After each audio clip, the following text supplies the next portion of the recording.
18. The Mortal Cup.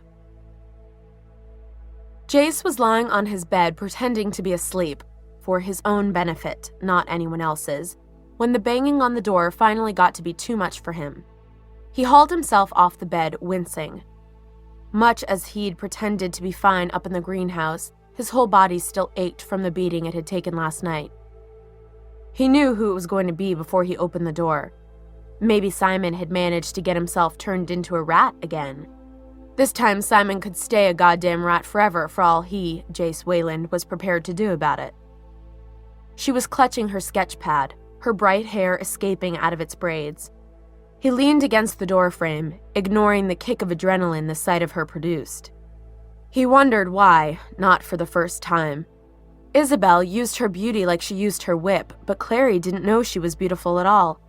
Maybe that was why. He could only think of one reason for her to be there, though it made no sense after what he'd said to her. Words were weapons, his father had taught him that, and he'd wanted to hurt Clary more than he'd ever wanted to hurt any girl. In fact, he wasn't sure he had ever wanted to hurt a girl before. Usually he just wanted them, and then wanted them to leave him alone. "Don't tell me," he said, drawing his words out in that way he knew she hated. "Simon's turned himself into an ocelot, and you want me to do something about it before Isabel makes him into a stole. Well, you'll have to wait till tomorrow. I'm out of commission." He pointed to himself. He was wearing blue pajamas with a hole in the sleeve. "Look, jammies." Clary seemed barely to have heard him. He realized she was clutching something in her hands, her sketch pad. "Jace," she said, "this is important." "Don't tell me," he said. "You've got a drawing emergency? You need a nude model? Well, I'm not in the mood. You could ask Hodge," he added as an afterthought. "I hear he'll do anything for a—" "Jace!" She interrupted him, her voice rising to a scream. "Just shut up for a second and listen, will you?" He blinked. She took a deep breath and looked up at him. Her eyes were full of uncertainty. An unfamiliar urge rose inside him, the urge to put his arms around her and tell her it was all right. He didn't. In his experience, things were rarely all right. "Jace," she said so softly that he had to lean forward to catch her words. "I think I know where my mother hid the Mortal Cup. It's inside a painting." "What?" Jace was still staring at her as if she'd told him she'd found one of the Silent brothers doing nude cartwheels in the hallway. "You mean she hid it behind a painting? All the paintings in your apartment were torn out of the frames." "I know." Clary glanced past him into his bedroom. It didn't look like there was anyone else in there, to her relief. "Look, can I come in? I want to show you something." He slouched back from the door. "If you must." She sat down on the bed, balancing her sketch pad on her knees. The clothes he'd been wearing earlier were flung across the covers, but the rest of the room was neat as a monk's chamber. There were no pictures on the walls, no posters or photos of friends or family. The blankets were white and pulled tight and flat across the bed. Not exactly a typical teenage boy's bedroom. "Here," she said, flipping the pages until she found the coffee cup drawing. "Look at this." Jace sat down next to her, shoving his discarded t-shirt out of the way. "It's a coffee cup." She could hear the irritation in her own voice. "I know it's a coffee cup. I can't wait till you draw something really complicated like the Brooklyn Bridge or a lobster. You'll probably send me a singing telegram." She ignored him. "Look, this is what I wanted you to see." She passed her hand over the drawing, then, with a quick, darting motion, reached into the paper. When she drew her hand back a moment later, there was the coffee cup, dangling from her fingers. She had imagined Jace leaping from the bed in astonishment and gasping something like, "Egad!" This didn't happen. Largely, she suspected, because Jace had seen much stranger things in his life, and also because nobody used the word egad anymore. His eyes widened, though. "You did that?" She nodded. "When?" "Just now, in my bedroom, after Simon left." His glance sharpened, but he didn't pursue it. "You used runes," Which ones? She shook her head, fingering the now blank page. I don't know. They came into my head and I drew them exactly how I saw them. Ones you saw earlier in the gray book? I don't know. She was still shaking her head. I couldn't tell you. And no one ever showed you how to do this. Your mother, for instance? No, I told you before, my mother always told me there was no such thing as magic. I bet she did teach you, he interrupted, and made you forget it afterwards. Magnus did say your memories would come back slowly. Maybe. Of course. Jace got to his feet and started to pace. It's probably against the law to use runes like that unless you've been licensed, but that doesn't matter right now. You think your mother put the cup into a painting, like you just did with that mug? Clary nodded. But not one of the paintings in the apartment. Where else? A gallery? It could be anywhere. Not a painting at all, Clary said. In a card. Jace paused, turning toward her. A card? You remember that tarot deck of Madame Dorothea's? The one my mother painted for her? He nodded. And remember when I drew the Ace of Cups? Later, when I saw the statue of the angel, the cup looked familiar to me. It was because I'd seen it before on the ace. My mother painted the mortal cup into Madame Dorothea's tarot deck. Jace was a step behind her. Because she knew that it would be safe with a control, and it was a way she could give it to Dorothea without actually telling her what it was or why she had to keep it hidden. Or even that she had to keep it hidden at all. Dorothea never goes out. She never give it away. And your mother was ideally placed to keep an eye on both it and her. Jace sounded almost impressed. Not a bad move. I guess so. Clary fought to control the waver in her voice. I wish she hadn't been so good at hiding it. What do you mean? I mean, if they'd found it, maybe they would have left her alone. If all they wanted was the cup, they would have killed her, Clary, Jace said. She knew he was telling the truth. These are the same men who killed my father. The only reason she may still be alive now is that they can't find the cup. Be glad she hid it so well. I don't really see what any of this has to do with us, Alex said, looking blearily through his hair. Jace had woken the rest of the Institute's residents at the crack of dawn and dragged them to the library to, as he said, devise battle strategies. Alec was still in his pajamas, Isabel in a pink peignoir set. Hodge, in his usual sharp tweed suit, was drinking coffee out of a chip blue ceramic mug. Only Jace, bright-eyed despite fading bruises, looked really awake. I thought the search for the cup was in the hands of the Clave now. It's just better if we do it ourselves, said Jace impatiently. Hodge and I already discussed it, and that's what we decided. Well, Isabel tucked a pink ribboned braid behind her ear. I'm game.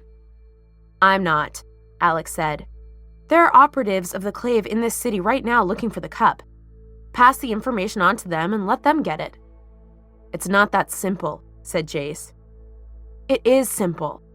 Alex sat forward, frowning. This has nothing to do with us and everything to do with your addiction to danger. Jace shook his head, clearly exasperated. I don't understand why you're fighting me on this. Because he doesn't want you to get hurt, Clary thought, and wondered at his total inability to see what was really going on with Alec. Then again, she'd missed the same thing in Simon. Who was she to talk? Look, Dorothea, the owner of the sanctuary, doesn't trust the Clave. Hates them, in fact. She does trust us. She trusts me, said Clary. I don't know about you. I'm not sure she likes you at all. Jace ignored her. Come on, Alec. It'll be fun. And think of the glory if we bring the mortal cup back to Idris. Our names will never be forgotten. I don't care about glory, said Alec, his eyes never leaving Jace's face. I care about not doing anything stupid. In this case, however, Jace is right, said Hodge. If the Clave were to come to the sanctuary, it would be a disaster. Dorothea would flee with the cup and would probably never be found. No, Jocelyn clearly wanted only one person to be able to find the cup, and that is Clary, and Clary alone. Then let her go alone, said Alec. Even Isabel gave a little gasp at that. Jace, who had been leaning forward with his hands flat on the desk, stood up straight and looked at Alec coolly. Only Jace, Clary thought, could look cool in pajama bottoms and an old t-shirt, but he pulled it off, probably through sheer force of will. If you're afraid of a few Forsaken, by all means, stay home, he said softly. Alec went white. I'm not afraid, he said. Good, said Jace. Then there's no problem, is there? He looked around the room. We're all in this together. Alec mumbled an affirmative while Isabel shook her head in a vigorous nod. Sure, she said. It sounds fun. I don't know about fun, said Clary, but I'm in, of course. But Clary, Hodge said quickly, if you are concerned about the danger, you don't need to go. We can notify the Clave. No, Clary said, surprising herself. My mom wanted me to find it. Not Valentine and not them either. It wasn't the monster she was hiding from, Magnus had said. If she really spent her whole life trying to keep Valentine away from this thing, this is the least I can do. Hodge smiled at her. I think she knew you would say that, he said. Don't worry anyway, Isabel said. You'll be fine. We can handle a couple of Forsaken. They're crazy, but they're not very smart. And a lot easier to deal with than demons, said Jace. Not so tricksy. Oh, and we're gonna need a car, he added. Preferably a big one. Why? Said Isabel. We've never needed a car before. We've never needed to worry about having an immeasurably precious object with us before. I don't want to haul it on the L train, Jace explained. There's taxis, said Isabel, and rental vans. Jace shook his head. I want an environment we control. I don't want to deal with taxi drivers or mundane rental companies when we're doing something this important. Don't you have a driver's license or a car? Alec asked Clary, looking at her with veiled loathing. I thought all mundanes had those. Not when they're 15, Clary said crossly. I was supposed to get one this year, but not yet. Fat lot of use you are. At least my friends can drive, she shot back. Simon's got a license. She instantly regretted saying it. Does he? Said Jace in an aggravatingly thoughtful tone. But he hasn't got a car, she added quickly. So, does he drive his parents' car? Jace asked. Clary sighed, settling back against the desk. No, usually he drives Eric's van, like to gigs and stuff. Sometimes Eric lets him borrow it for other stuff, like if he has a date. Jace snorted. He picks up his dates in a van? No wonder he's such a hit with the ladies. It's a car, Clary said. You're just mad Simon has something you haven't got. He has many things I haven't got, said Jace. Like nearsightedness, bad posture, and an appalling lack of coordination. You know, Clary said, most psychologists agree that hostility is really just sublimated sexual attraction. Ah, said Jace blithely. That might explain why I so often run into people who seem to dislike me. I don't dislike you, said Alec quickly. That is because we share a brotherly affection, said Jace, striding over to the desk. He took the black telephone and held it out to Clary. Call him. Call who? Clary said, stalling for time. Eric? He'd never lend me his car. Simon, said Jace. Call Simon and ask him if he'll drive us to your house. Clary made a last effort. Don't you know any shadow hunters who have cars? In New York? Jace's grin faded. Look, everyone's in Idris for the Accords, and anyway, they'd insist on coming with us. It's this or nothing. She met his eyes for a moment. There was a challenge in them and something more, as if he were daring her to explain her reluctance. With a scowl, she stalked over to the desk and snatched the telephone out of his hand. She didn't have to think before dialing. Simon's number was as familiar to her as her own. She braced herself to deal with his mother or his sister, but he picked up on the second ring. Hello? Simon? Silence. Jace was looking at her. Clary squeezed her eyes shut, trying to pretend he wasn't there. "It's me," she said. "Clary." "I know who it is." He sounded irritated. "I was asleep, you know." "I know, it's early, I'm sorry." She twirled the phone cord around her finger. "I need to ask you for a favor." There was another silence before he laughed bleakly. "You're kidding." "I'm not kidding," she said. "We know where the Mortal Cup is, and we're prepared to go get it. The only thing is, we need a car." He laughed again. "Sorry, are you telling me that your demon-slaying buddies need to be driven to their next assignation with the forces of darkness by my mom?" "Actually, I thought you could ask Eric if you could borrow the van." "Clary, if you think that if we get the Mortal Cup, we'll have a way to get my mom back. It's the only reason Valentine hasn't killed her or let her go." Simon let out a long, whistling breath. "You think it's going to be that easy to make a trade?" "Clary, I don't know." "I don't know either. I just know it's a chance." "This thing is powerful, right? In D&D, it's usually better not to mess with powerful objects until you know what they do."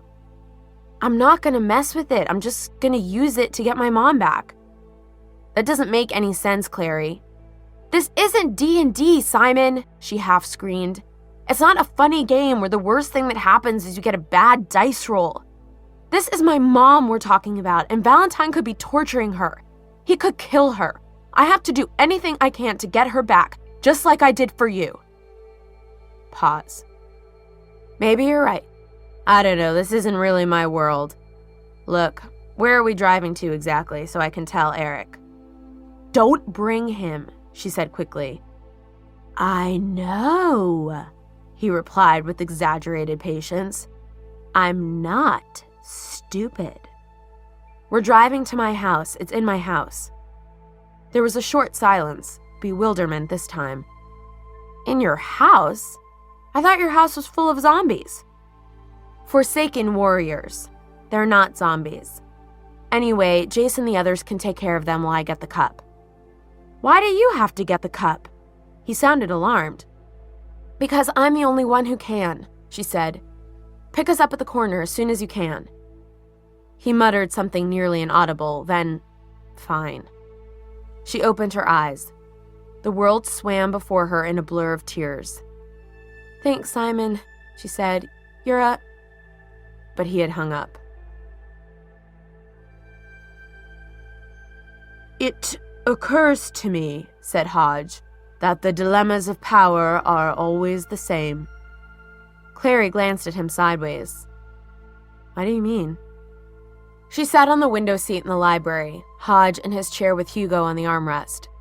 The remains of breakfast, sticky jam, toast crumbs, and smears of butter, clung to a stack of plates on the low table that no one had seemed inclined to clear away. After breakfast, they had scattered to prepare themselves, and Clary had been the first one back. This was hardly surprising, considering that all she had to do was pull on jeans and a shirt and run a brush through her hair, while everyone else had to arm themselves heavily. Having lost Jace's dagger in the hotel, the only remotely supernatural object she had on her was the witchlight stone in her pocket. "I was thinking of your Simon," Hodge said, "and of Alec and Jace, among others." She glanced out the window. It was raining, thick, fat drops splattering against the panes. The sky was an impenetrable gray. What do they have to do with each other? "Where there is a feeling that is not requited," said Hodge, "there is an imbalance of power. It is an imbalance that is easy to exploit, but it is not a wise course. Where there is love, there is often also hate. They can exist side by side." "Simon doesn't hate me." "He might grow to, over time, if he felt you were using him." Hodge held up a hand. "I know you do not intend to, and in some cases necessity trumps nicety of feelings. But the situation has put me in mind of another. Do you still have that photograph I gave you?" Clary shook her head. "Not on me, it's back in my room. I could go get it." "No. Hodge stroked Hugo's ebony feathers. When your mother was young, she had a best friend just as you have Simon. They were as close as siblings. In fact, they were often mistaken for brother and sister. As they grew older, it became clear to everyone around them that he was in love with her, but she never saw it. She always called him a friend. Clary stared at Hodge. Do you mean Luke? Yes, said Hodge. Lucian always thought he and Jocelyn would be together. When she met and loved Valentine, he could not bear it. After they were married, he left the circle, disappeared, and let us all think that he was dead. He never even hinted at anything like that, Clary said. All these years, he could have asked her. He knew what the answer would be, said Hodge, looking past her toward the rain-spattered skylight. Lucian was never the sort of man who would have deluded himself. No, he contented himself with being near her, assuming perhaps that over time her feelings might change. But if he loved her, why did he tell those men he didn't care what happened to her? Why did he refuse to let them tell him where she was? As I said before, where there is love there is also hatred, said Hodge. She hurt him badly all those years ago. She turned her back on him, and yet he has played her faithful lapdog ever since, never remonstrating, never accusing, never confronting her with his feelings. Perhaps he saw an opportunity to turn the tables, to hurt her as he'd been hurt. Luke wouldn't do that. But Clary was remembering his icy tone as he told her not to ask him for favors. She saw the hard look in his eyes as he faced Valentine's men. That wasn't the Luke she'd known, the Luke she'd grown up with. That Luke would never have wanted to punish her mother for not loving him enough or in the right way. But she did love him, Clary said, speaking aloud without realizing it. It just wasn't the same way he loved her. Isn't that enough? Perhaps he didn't think so. What will happen after we get the cup? She said. How will we reach Valentine to let him know we have it? Hugo will find him. The rain smashed against the windows. Clary shivered. I'm going to get a jacket, she said, slipping off the window seat. She found her green and pink hoodie stuffed down at the bottom of her backpack. When she pulled it out, she heard something crinkle. It was the photograph of the circle, her mother and Valentine. She looked at it for a long moment before slipping it back into the bag. When she returned to the library, the others were all gathered there. Hodge sitting watchfully on the desk with Hugo on his shoulder, Jace in all black, Isabel with her demon-stomping boots and gold whip, and Alec with a quiver of arrows strapped across his shoulder and a leather bracer sheathing his right arm from wrist to elbow.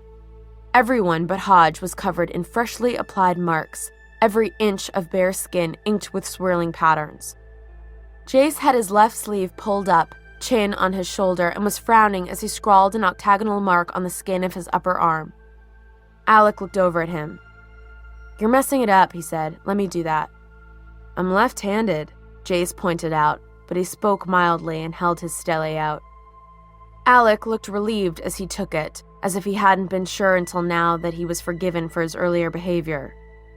It's a basic Iratse, Jace said as Alec bent his dark head over Jace's arm, carefully tracing the lines of the healing rune. Jace winced as the stele slid over his skin, his eyes half closing and his fist tightening until the muscles of his left arm stood out like cords. By the angel, Alec. I'm trying to be careful, said Alec. He let go of Jace's arm and stepped back to admire his handiwork. There.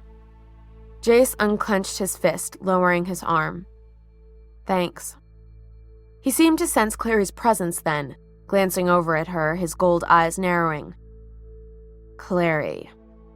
You look ready, she said as Alec, suddenly flushed, moved away from Jace and busied himself with his arrows.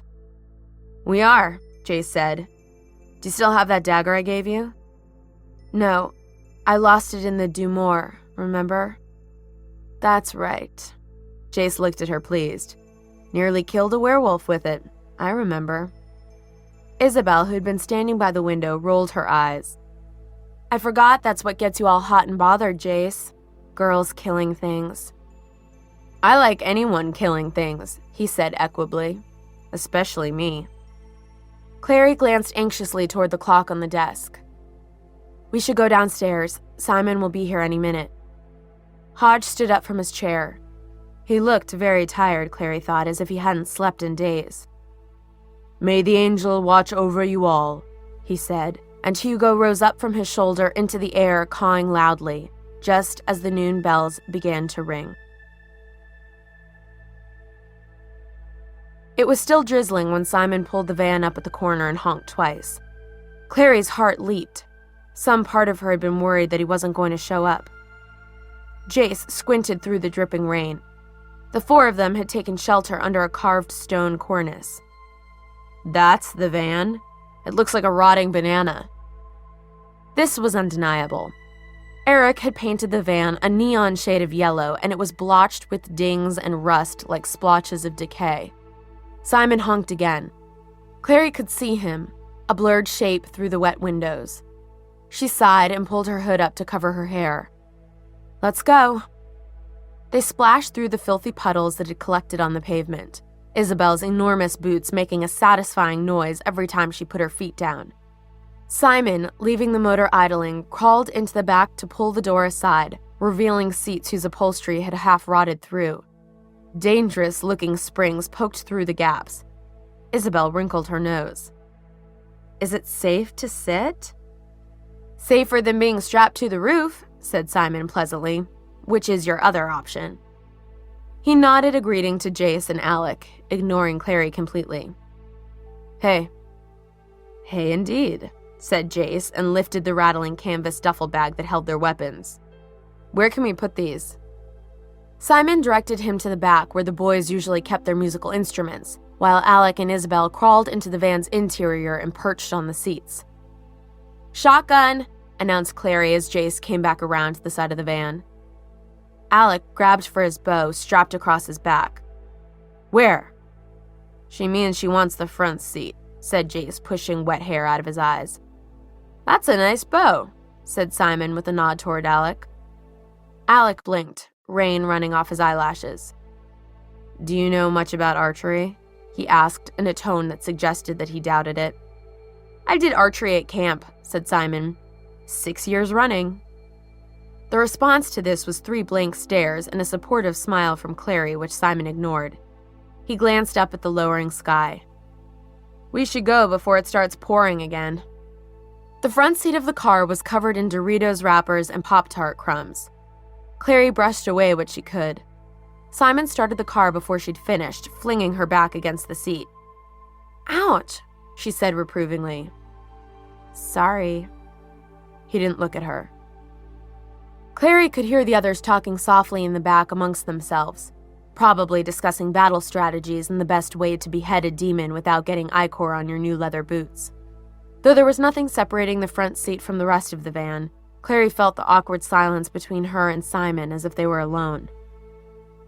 So what's with that hey thing?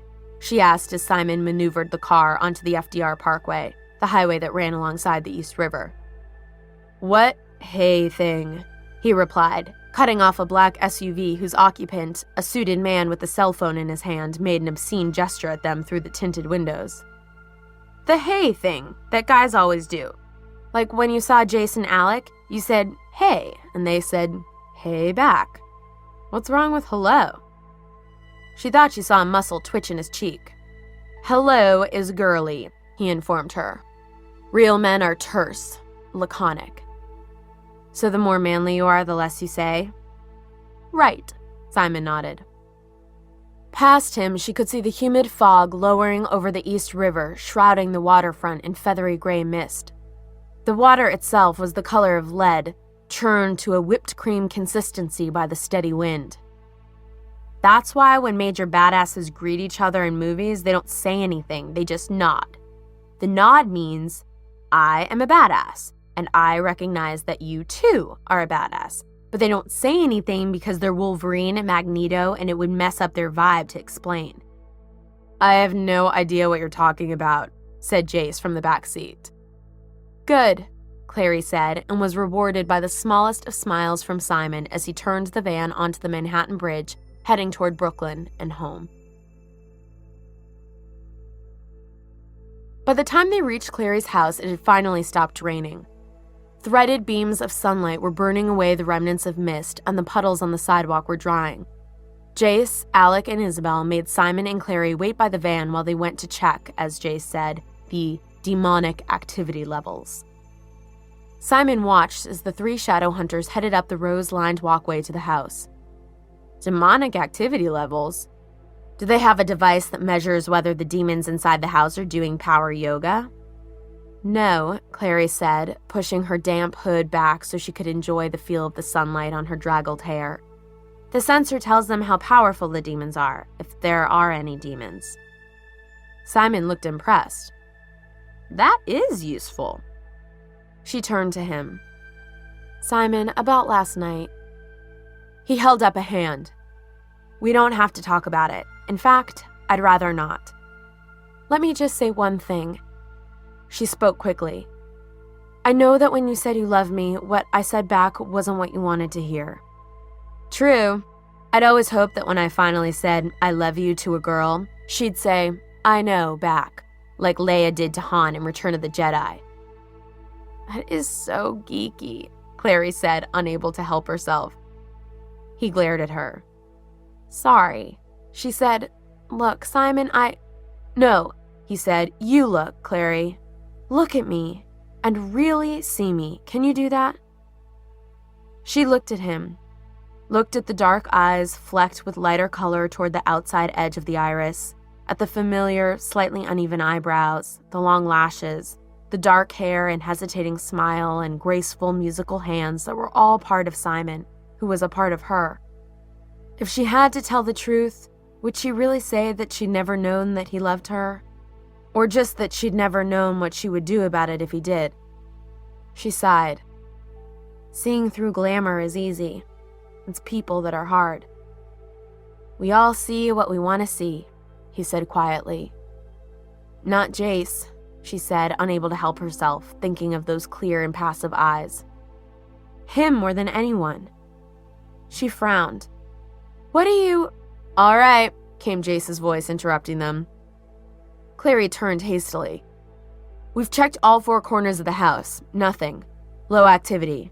Probably just the Forsaken, and they might not even bother us unless we try getting into the upstairs apartment. And if they do, said Isabel, her grin as glittering as her whip, we'll be ready for them. Alec dragged the heavy canvas bag out of the back of the van, dropping it on the sidewalk. Ready to go, he announced. Let's kick some demon butt. Jace looked at him a little oddly. You all right? Fine. Not looking at him, Alec discarded his bow and arrow in favor of a polished wooden feather staff with two glittering blades that appeared at a light touch from his fingers. This is better. Isabel looked at her brother with concern. But the bow... Alec cut her off. I know what I'm doing, Isabel.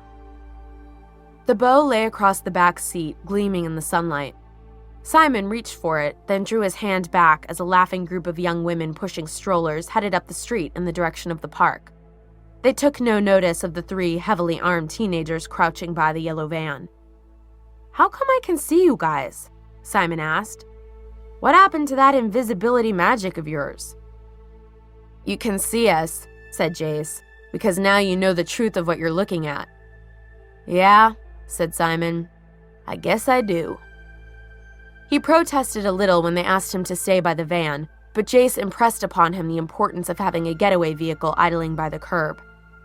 Sunlight's fatal to demons, but it won't hurt the Forsaken. What if they chase us? What if the car gets towed?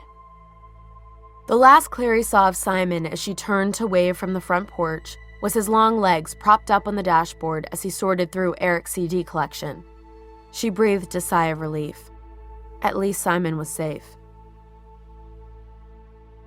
The smell hit her the moment they walked through the front door. It was almost indescribable, like spoiled eggs and maggoty meat and seaweed rotting on a hot beach. Isabel wrinkled her nose and Alec turned greenish, but Jace looked as if he were inhaling rare perfume. Demons have been here, he announced with cold delight. Recently, too. Clary looked at him anxiously. But they're not still. No. He shook his head. We would have sensed it, still. He jerked his chin at Dorothea's door, tightly shut without a wisp of light peeking from underneath.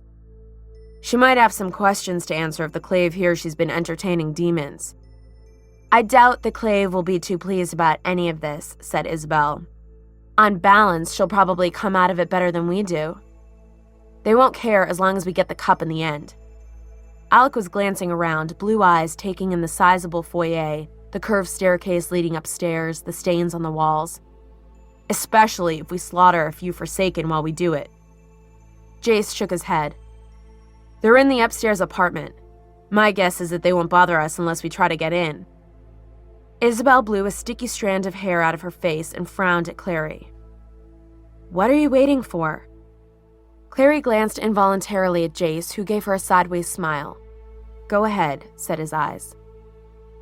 She moved across the foyer toward Dorothea's door, stepping carefully.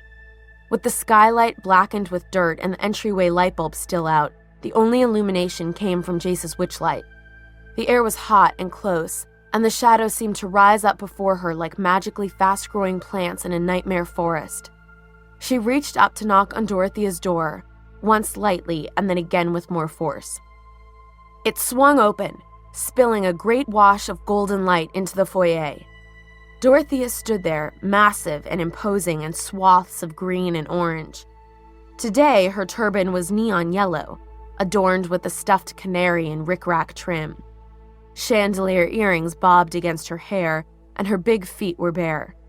Clary was surprised. She'd never seen Dorothea barefoot before, or wearing anything other than her faded carpet slippers.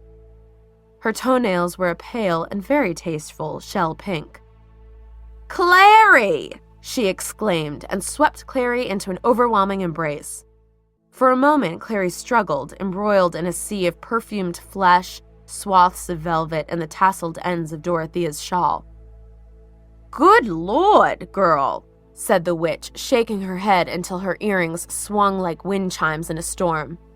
"The last time I saw you, you were disappearing through my portal. Where'd you end up?" "Williamsburg," said Clary, catching her breath. Dorothea's eyebrows shot skyward. "And they say there's no convenient public transportation in Brooklyn." She swung the door open and gestured for them to come in. The place looked unchanged from the last time Clary had seen it. There were the same tarot cards and crystal balls scattered on the table. Her fingers itched for the cards, itched to snatch them up and see what might lie hidden inside their slickly painted surfaces. Dorothea sank gratefully into an armchair and regarded the shadow hunters with a stare as beady as the eyes of the stuffed canary on her hat. Scented candles burned in dishes on either side of the table, which did little to dispel the thick stench pervading every inch of the house. "I take it you haven't located your mother?" she asked Clary. Clary shook her head. "No, but I know who took her." Dorothea's eyes darted past Clary to Alec and Isabel, who were examining the hand of fate on the wall. Jace, looking supremely unconcerned in his role of bodyguard, lounged against a chair arm. Satisfied that none of her belongings were being destroyed, Dorothea returned her gaze to Clary. "Was it Valentine?" Clary confirmed. "Yes." Dorothea sighed. "I feared as much." She settled back against the cushions. "Do you know what he wants with her?" "I know she was married to him." The witch grunted. "Love gone wrong. The worst." Jace made a soft, almost inaudible noise at that. A chuckle. Dorothea's ears pricked like a cat's. "What's so funny, boy?" "What would you know about it?" he said. "Love, I mean." Dorothea folded her soft white hands in her lap. "More than you might think," she said. "Didn't I read your tea leaves, shadow hunter? Have you fallen in love with the wrong person yet?" Jace said, "Unfortunately, Lady of the Haven, my one true love remains myself." Dorothea roared at that. At least, she said, you don't have to worry about rejection, Jace Wayland. Not necessarily. I turn myself down occasionally just to keep it interesting. Dorothea roared again. Clary interrupted her. You must be wondering why we're here, Madame Dorothea. Dorothea subsided, wiping at her eyes. Please, she said, feel free to give me my proper title as the boy did. You may call me Lady. And I assumed, she added, that you came for the pleasure of my company. Was I wrong? I don't have time for the pleasure of anyone's company. I have to help my mother, and to do that, there's something I need. And what's that? It's something called the Mortal Cup, Clary said, and Valentine thought my mother had it. That's why he took her. Dorothea looked well and truly astonished. The Cup of the Angel? She said, disbelief coloring her voice. Raziel's cup in which he mixed the blood of angels and the blood of men and gave of this mixture to a man to drink and created the first shadow hunter? That would be the one, said Jace, a little dryness in his tone. Why on earth would he think she had it? Dorothea demanded. Jocelyn, of all people. Realization dawned on her face before Clary could speak. Because she wasn't Jocelyn Frey at all, of course, she said. She was Jocelyn Fairchild, his wife, the one everyone thought had died. She took the cup and fled, didn't she? Something flickered in the back of the witch's eyes then, but she lowered her lids so quickly that Clary thought she might have imagined it. So, Dorothea said, do you know what you're going to do now? Wherever she's hidden it, it can't be easy to find, if you even want it found. Valentine could do terrible things with his hands on that cup. I want it found, said Clary. We want to... Jace cut her off smoothly. We know where it is, he said. It's only a matter of retrieving it. Dorothea's eyes widened. Well, where is it? Here, said Jace in a tone so smug that Isabel and Alec wandered over from their perusal of the bookcase to see what was going on. Here? You mean you have it with you? Not exactly, dear lady, said Jace, who was, Clary felt, enjoying himself in a truly appalling manner. I meant that you have it. Dorothea's mouth snapped shut. That's not funny, she said so sharply that Clary became worried that this was all going terribly wrong. Why did Jace always have to antagonize everyone? You do have it, Clary interrupted hurriedly, but not... Dorothea rose from the armchair to her full, magnificent height and glowered down at them. You are mistaken, she said coldly, both in imagining that I have the cup and in daring to come in here and call me a liar. Alec's hand went to his feather staff. Oh boy, he said under his breath. Baffled, Clary shook her head. No, she said quickly. I'm not calling you a liar, I promise. I'm saying that the cup is here, but you never knew it. Madame Dorothea stared at her. Her eyes, nearly hidden in the folds of her face, were hard as marbles. Explain yourself, she said.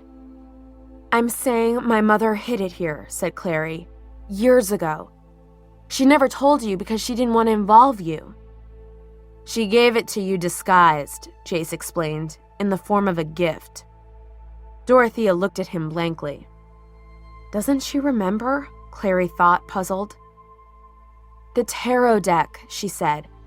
The cards she painted for you. The witch's gaze went to the cards, lying in their silk wrappings on the table. The cards? As her gaze widened, Clary stepped to the table and picked up the deck. They were warm to the touch, almost slippery. Now, as she had not been able to before, she felt the power from the runes painted on their backs pulsing through the tips of her fingers. She found the Ace of Cups by touch and pulled it out, setting the rest of the cards back on the table. Here it is, she said. They were all looking at her, expectant, perfectly still. Slowly, she turned the card over and looked again at her mother's artwork. the slim, painted hand, its fingers wrapped around the gold stem of the mortal cup. "Jace," she said, "give me your stele." He pressed it, warm and alive feeling, into her palm. She turned the card over and traced over the runes painted on its back, a twist here and a line there, and they meant something entirely different. When she turned the card back over, the picture had subtly changed. The fingers had released their grip on the cup stem, and the hand seemed almost to be offering the cup to her, as if to say, "Here, take it." She slid the stele into her pocket. Then, though the painted square was no bigger than her hand, she reached into it as if through a wide gap. Her hand wrapped around the base of the cup. Her fingers closed on it, and as she drew her hand back, the cup gripped firmly in it. She thought she heard the smallest of sighs before the card, now blank and empty, turned to ash that sifted away between her fingers to the carpeted floor.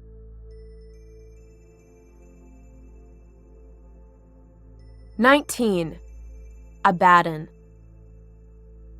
Clary wasn't sure what she'd expected.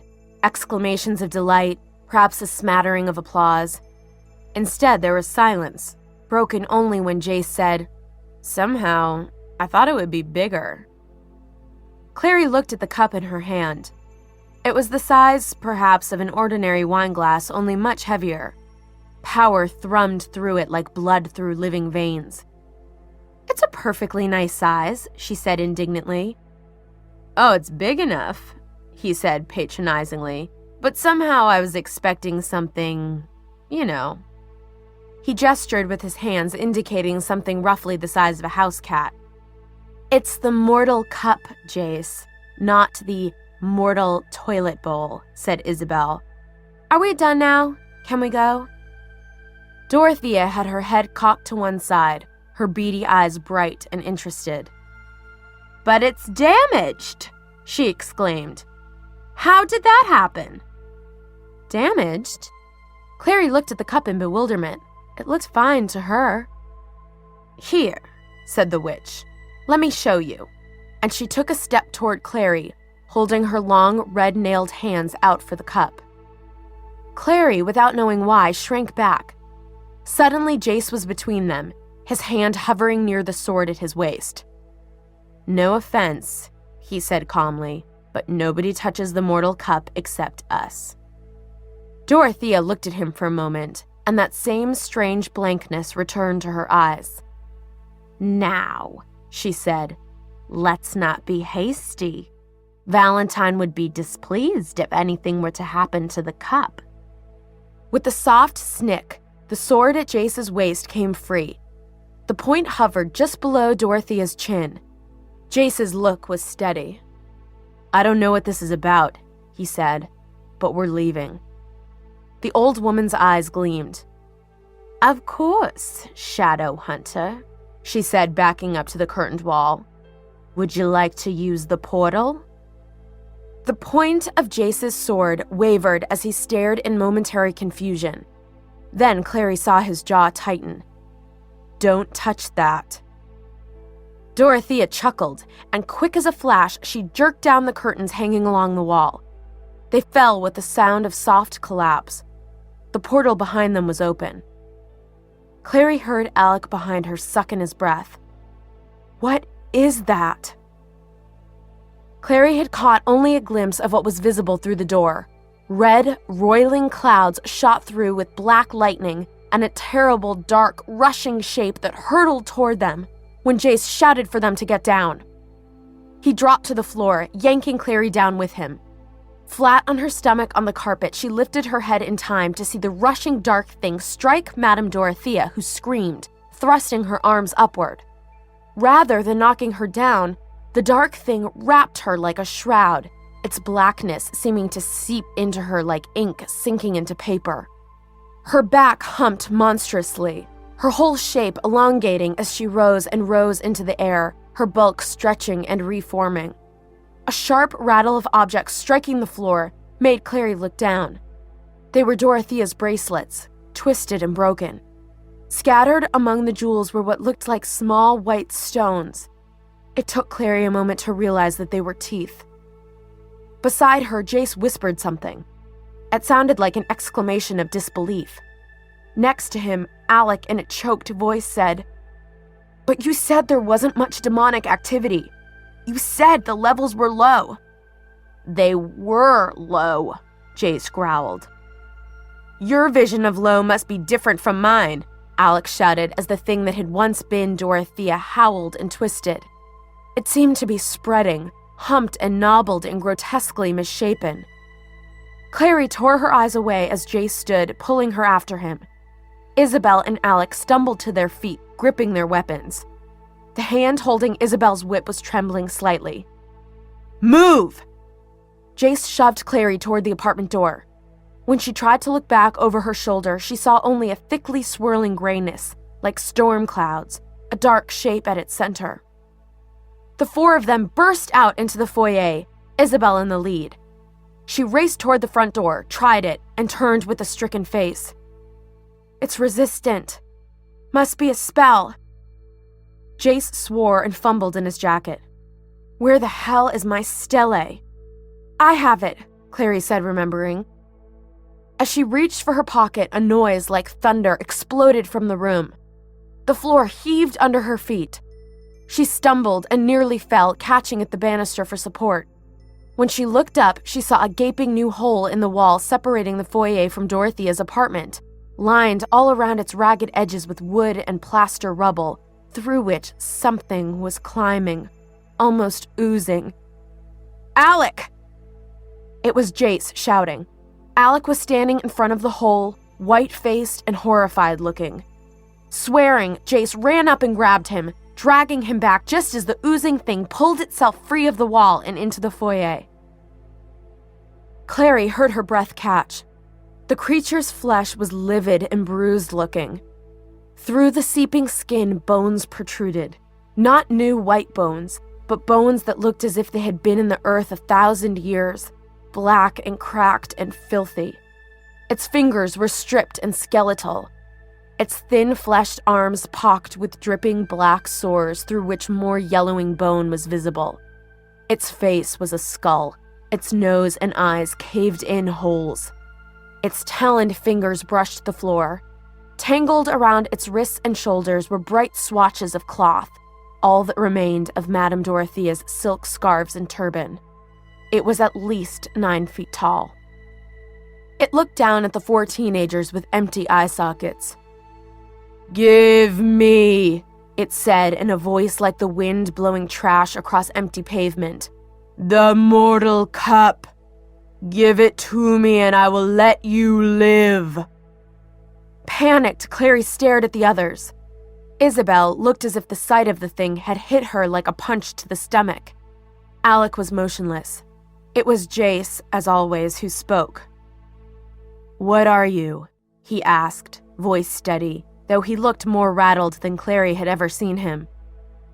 The thing inclined its head.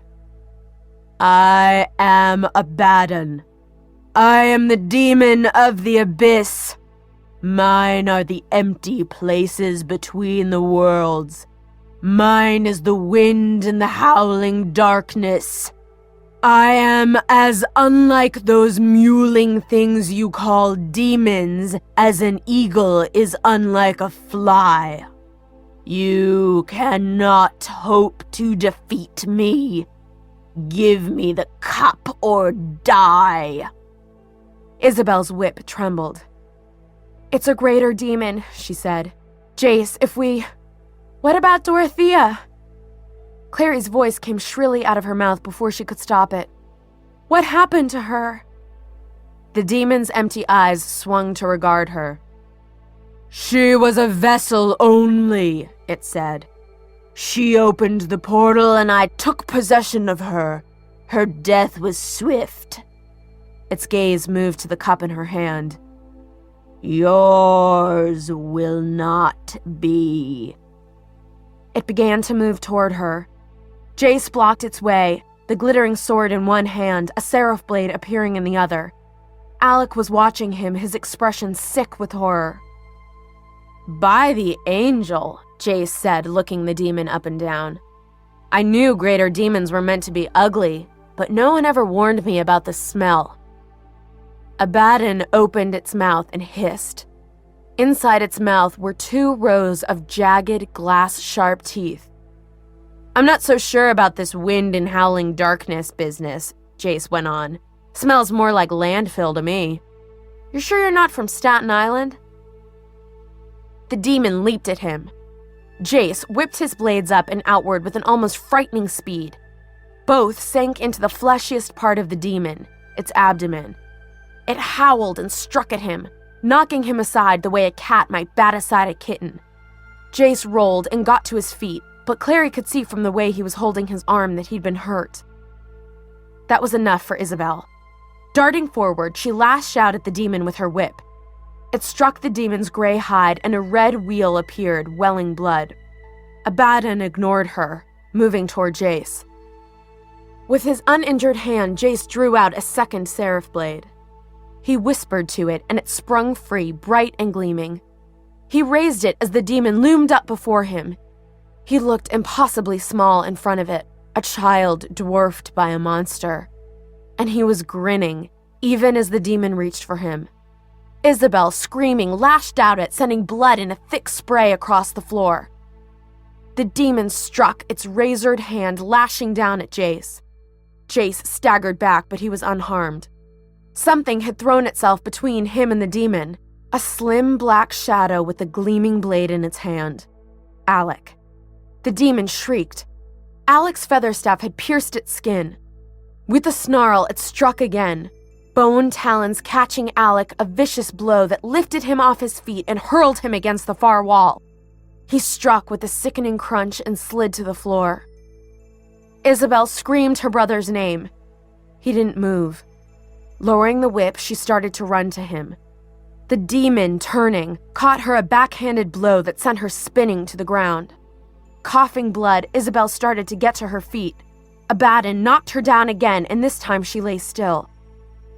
The demon moved toward Clary.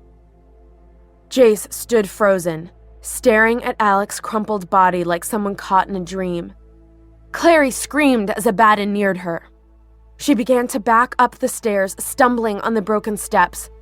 The stele burned against her skin. If only she had a weapon. Anything. Isabel had clawed her way into a sitting position. Pushing her bloody hair back, she screamed at Jace.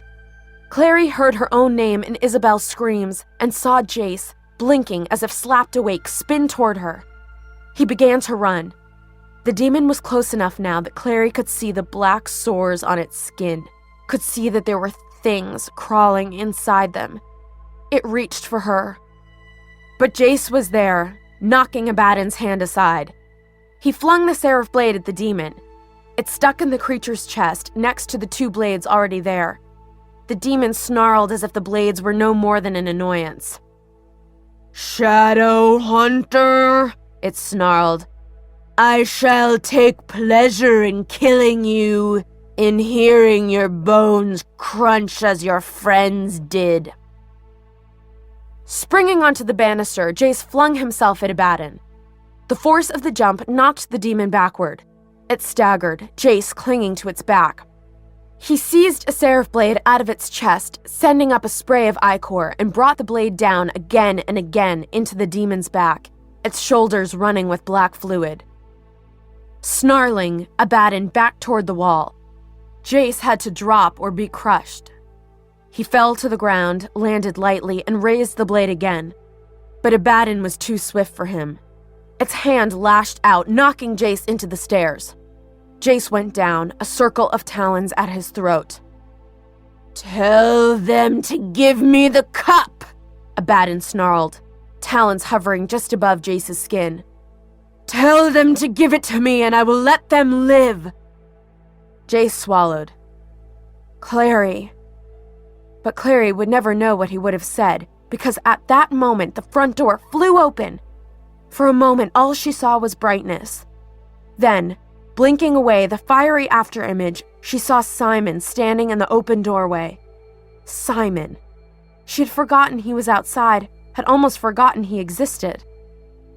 He saw her, crouched on the stairs, and his gaze moved past her and over Abaddon and Jace. He reached back over his shoulder. He was holding Alec's bow, she realized, and the quiver was strapped across his back.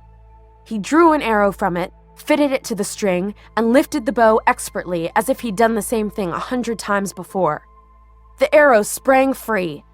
It made a hot, buzzing sound like a huge bumblebee as it shot over Abaddon's head, plunged toward the roof, and shattered the skylight.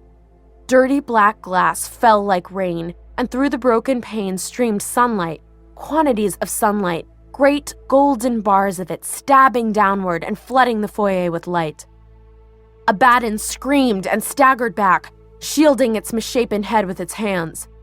Jace put a hand to his unharmed throat, staring in disbelief as the demon crumpled, howling to the floor. Clary half expected it to burst into flames, but instead it began to fold in on itself. Its legs collapsed toward its torso, its skull crumpling like burning paper, and within the span of a minute it had vanished entirely, leaving only scorch marks behind. Simon lowered the bow. He was blinking behind his glasses, his mouth slightly open. He looked as astonished as Clary felt. Jace lay on the stairs where the demon had thrown him. He was struggling to sit up as Clary slid down the steps and fell to her knees beside him. "Jace." "I'm all right." He sat up, wiping blood from his mouth. He coughed and spit red. "Alec." "Your stele," she interrupted, reaching for her pocket. "Do you need it to fix yourself?" He looked at her. The sunlight pouring through the shattered skylight lit his face.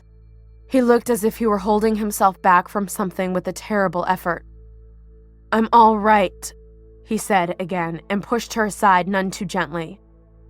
He got to his feet, staggered, and nearly fell, the first ungraceful thing she'd ever seen him do.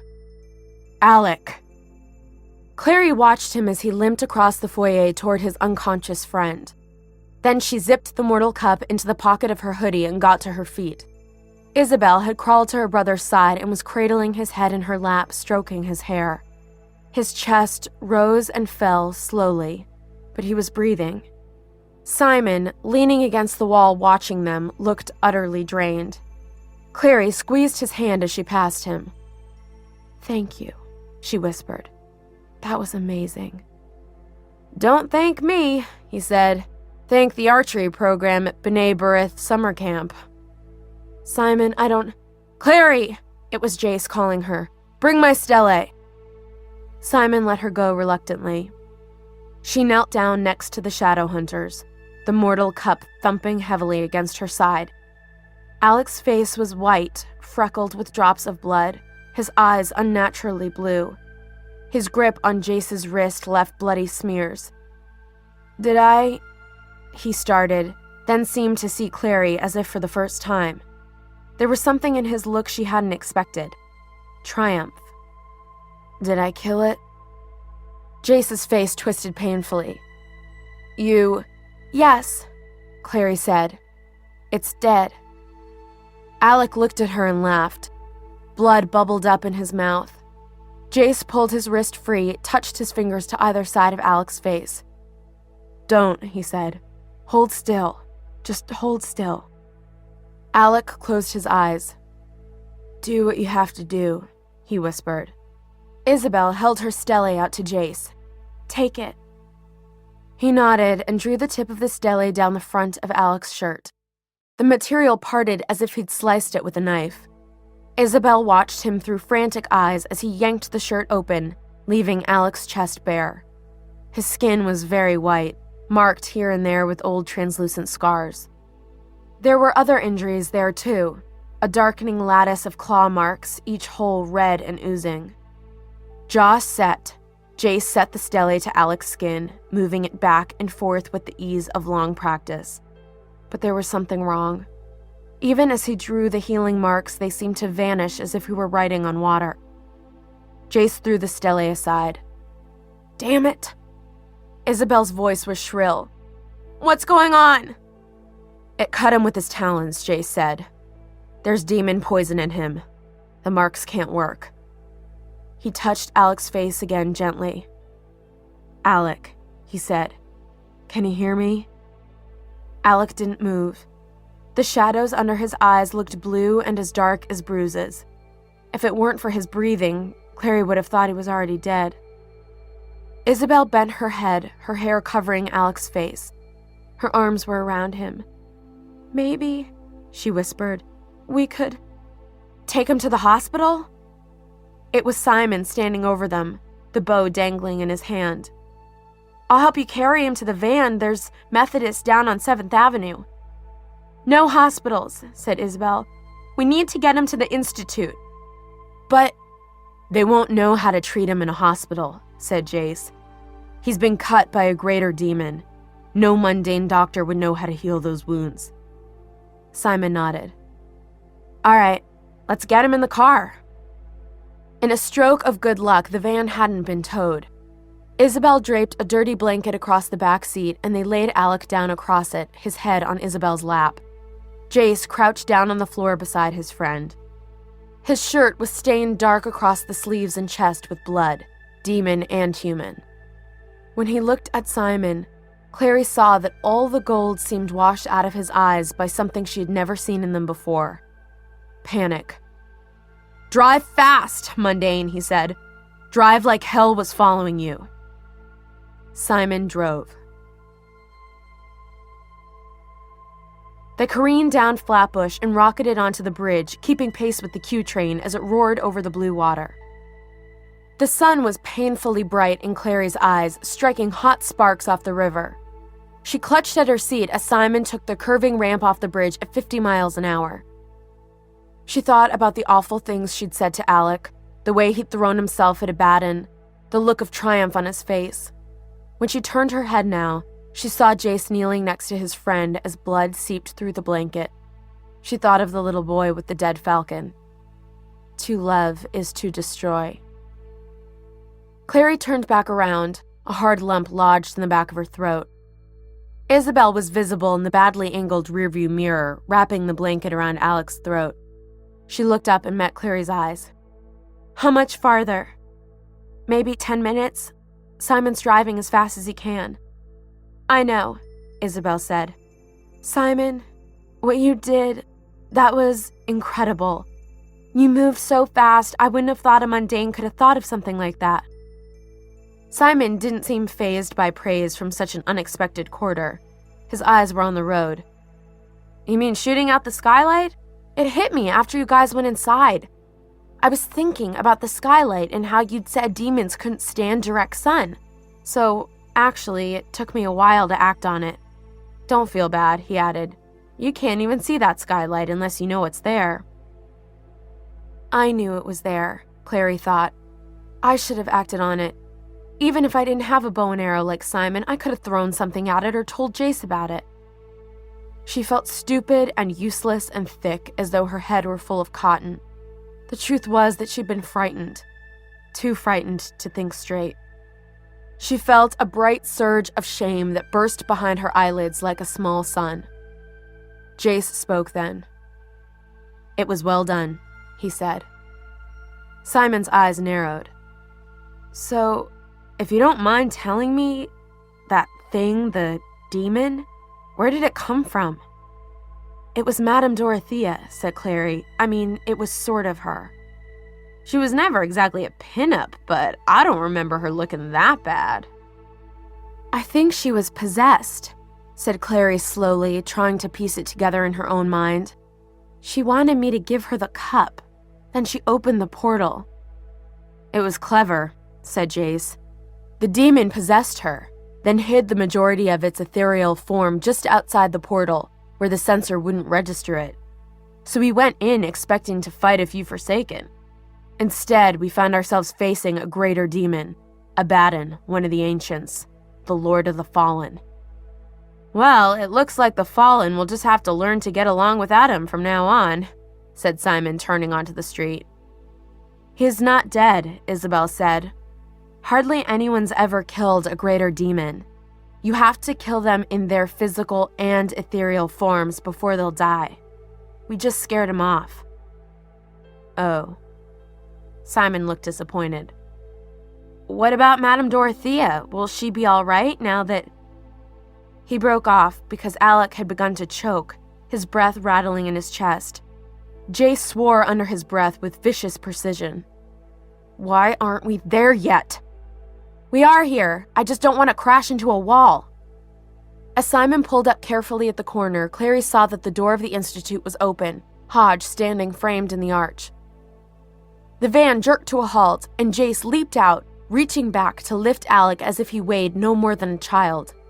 Isabel followed him up the walk, holding her brother's bloody feather staff. The Institute door slammed shut behind them. Tiredness washing over her, Clary looked at Simon. "I'm sorry. I don't know how you're going to explain all the blood to Eric." "Screw Eric," he said with conviction. "Are you all right?" "Not a scratch. Everyone else got hurt, but not me." "It's their job, Clary," he said gently. "Fighting demons, it's what they do, not what you do." "What do I do, Simon?" she asked, searching his face for an answer.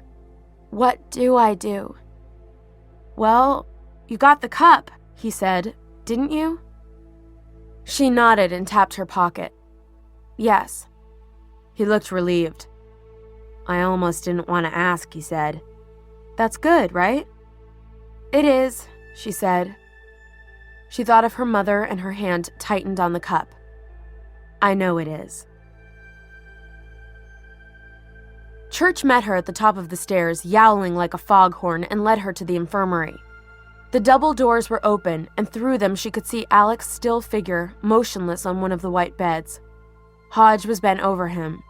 Isabel, beside the older man, held a silver tray in her hands. Jace was not with them.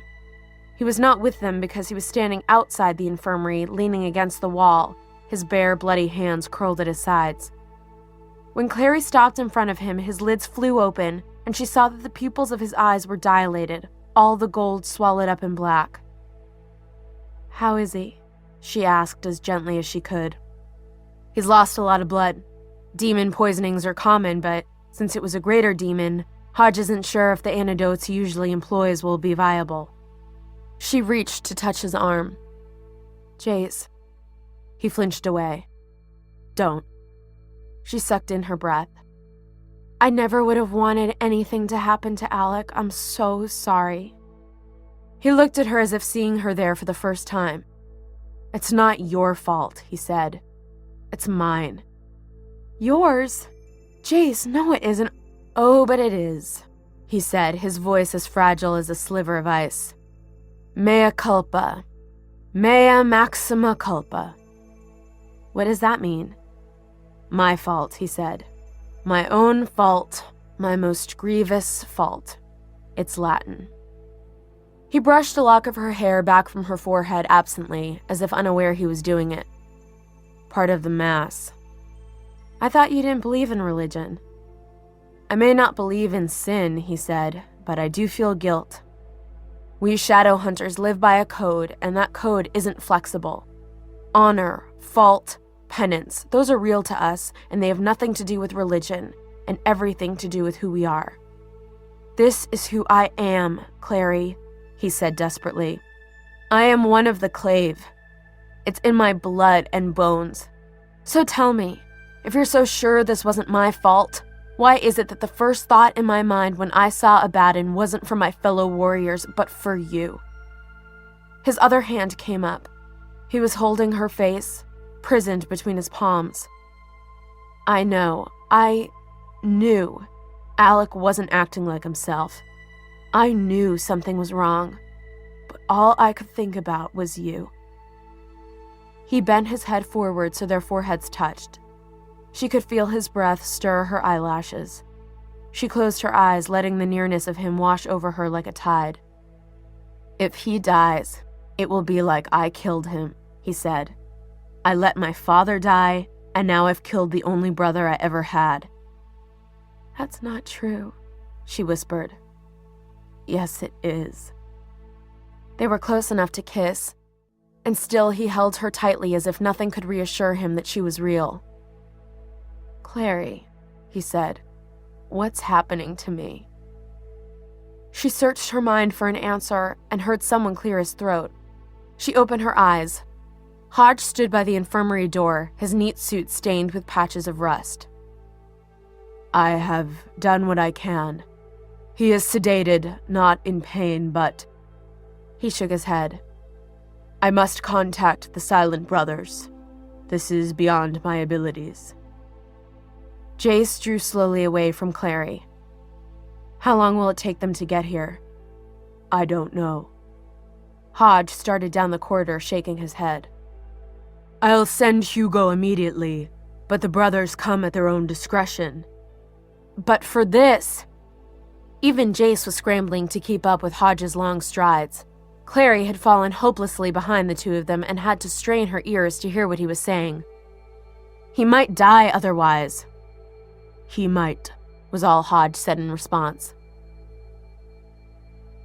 The library was dark and smelled like rain. One of the windows had been left open, and a puddle of water had collected under the curtains.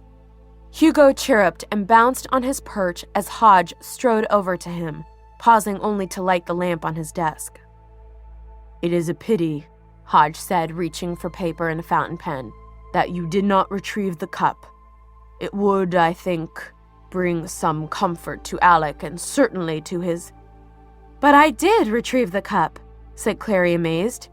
"Didn't you tell him, Jace?" Jace was blinking, though whether it was because of surprise or the sudden light, Clary couldn't tell.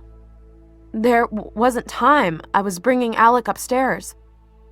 Hodge had gone very still, the pen motionless between his fingers.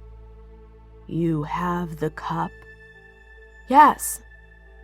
Clary drew the cup out of her pocket. It was still cold, as if contact with her body could not warm the metal. The rubies winked like red eyes. "I have it here." The pen slipped from Hodge's hand entirely and struck the floor at his feet. The lamplight, thrown upward, was not kind to his ravaged face. It showed every etched line of harshness and worry and despair. "That is the angel's cup." "The one," said Jace. "It was—" "Never mind that now," said Hodge. He set the paper down on the desk and moved toward Jace, catching his student by the shoulders.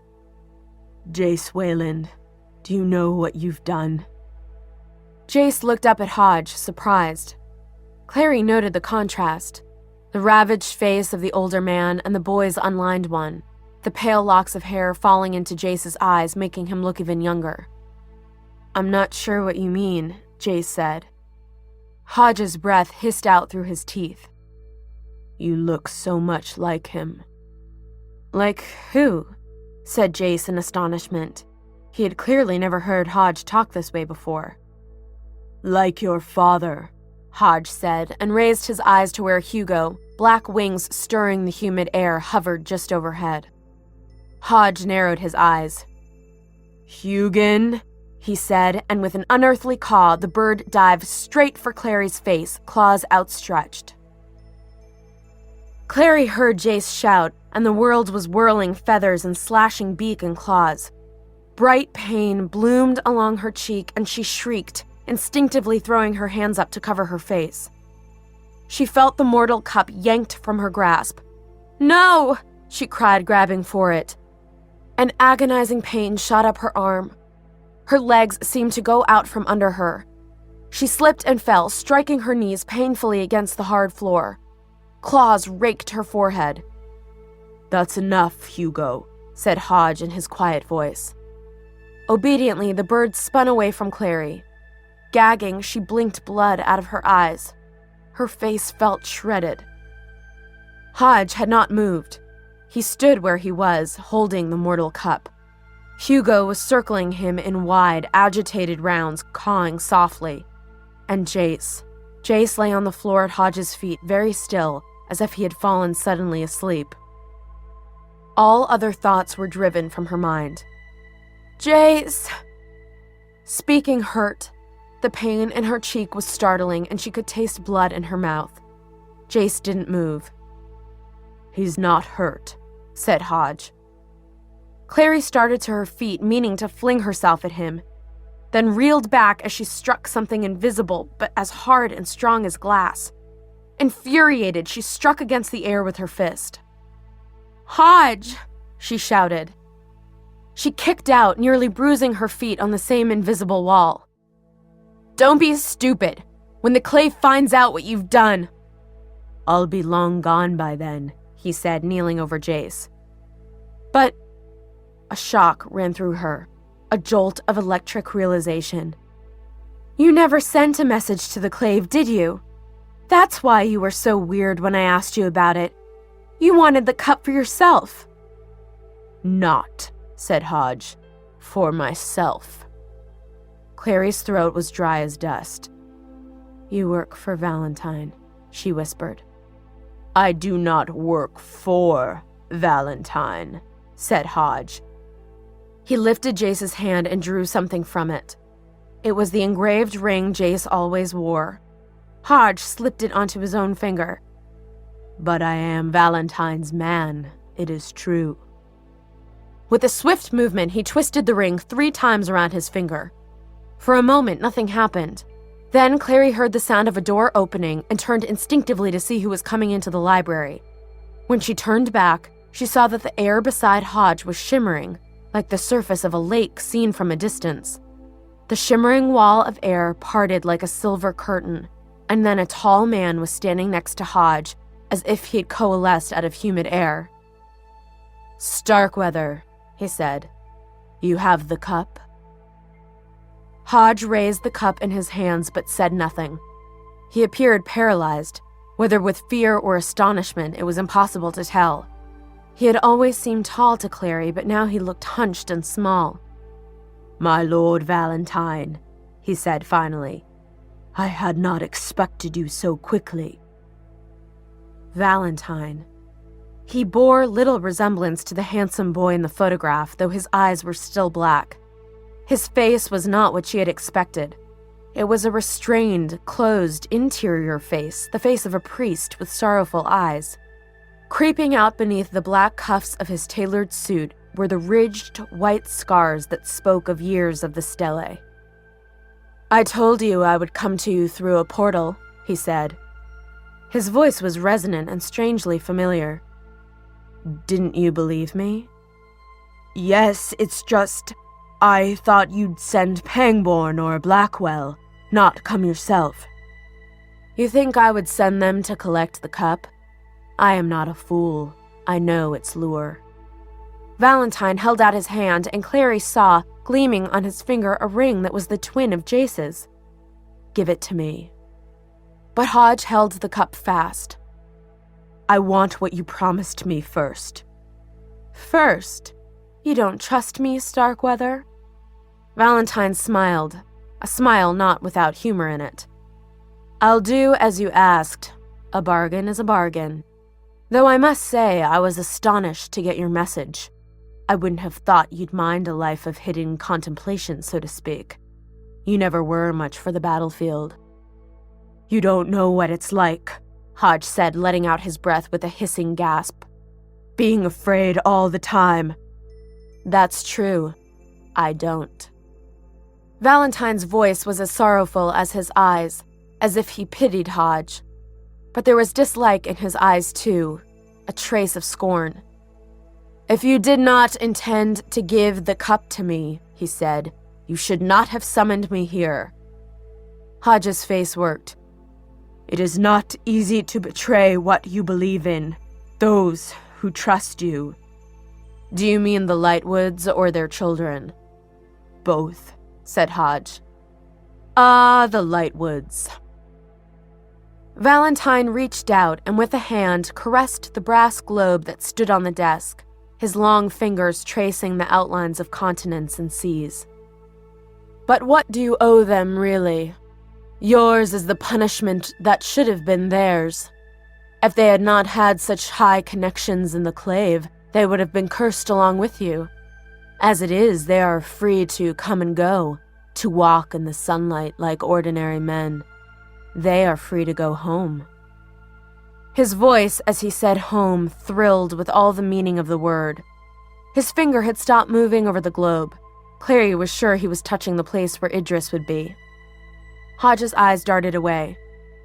"They did what anyone would do." "You would not have done it. I would not have done it. To let a friend suffer in my place? And surely it must engender some bitterness in you, Starkweather, to know that they so easily left this fate to you. Hodge's shoulders shook. But it is not the children's fault. They have done nothing. I never knew you to be so fond of children, Starkweather, Valentine said as if the idea entertained him. The breath rattled in Hodge's chest. Jace, you will not speak of Jace. For the first time, Valentine sounded angry. He glanced at the still figure on the floor.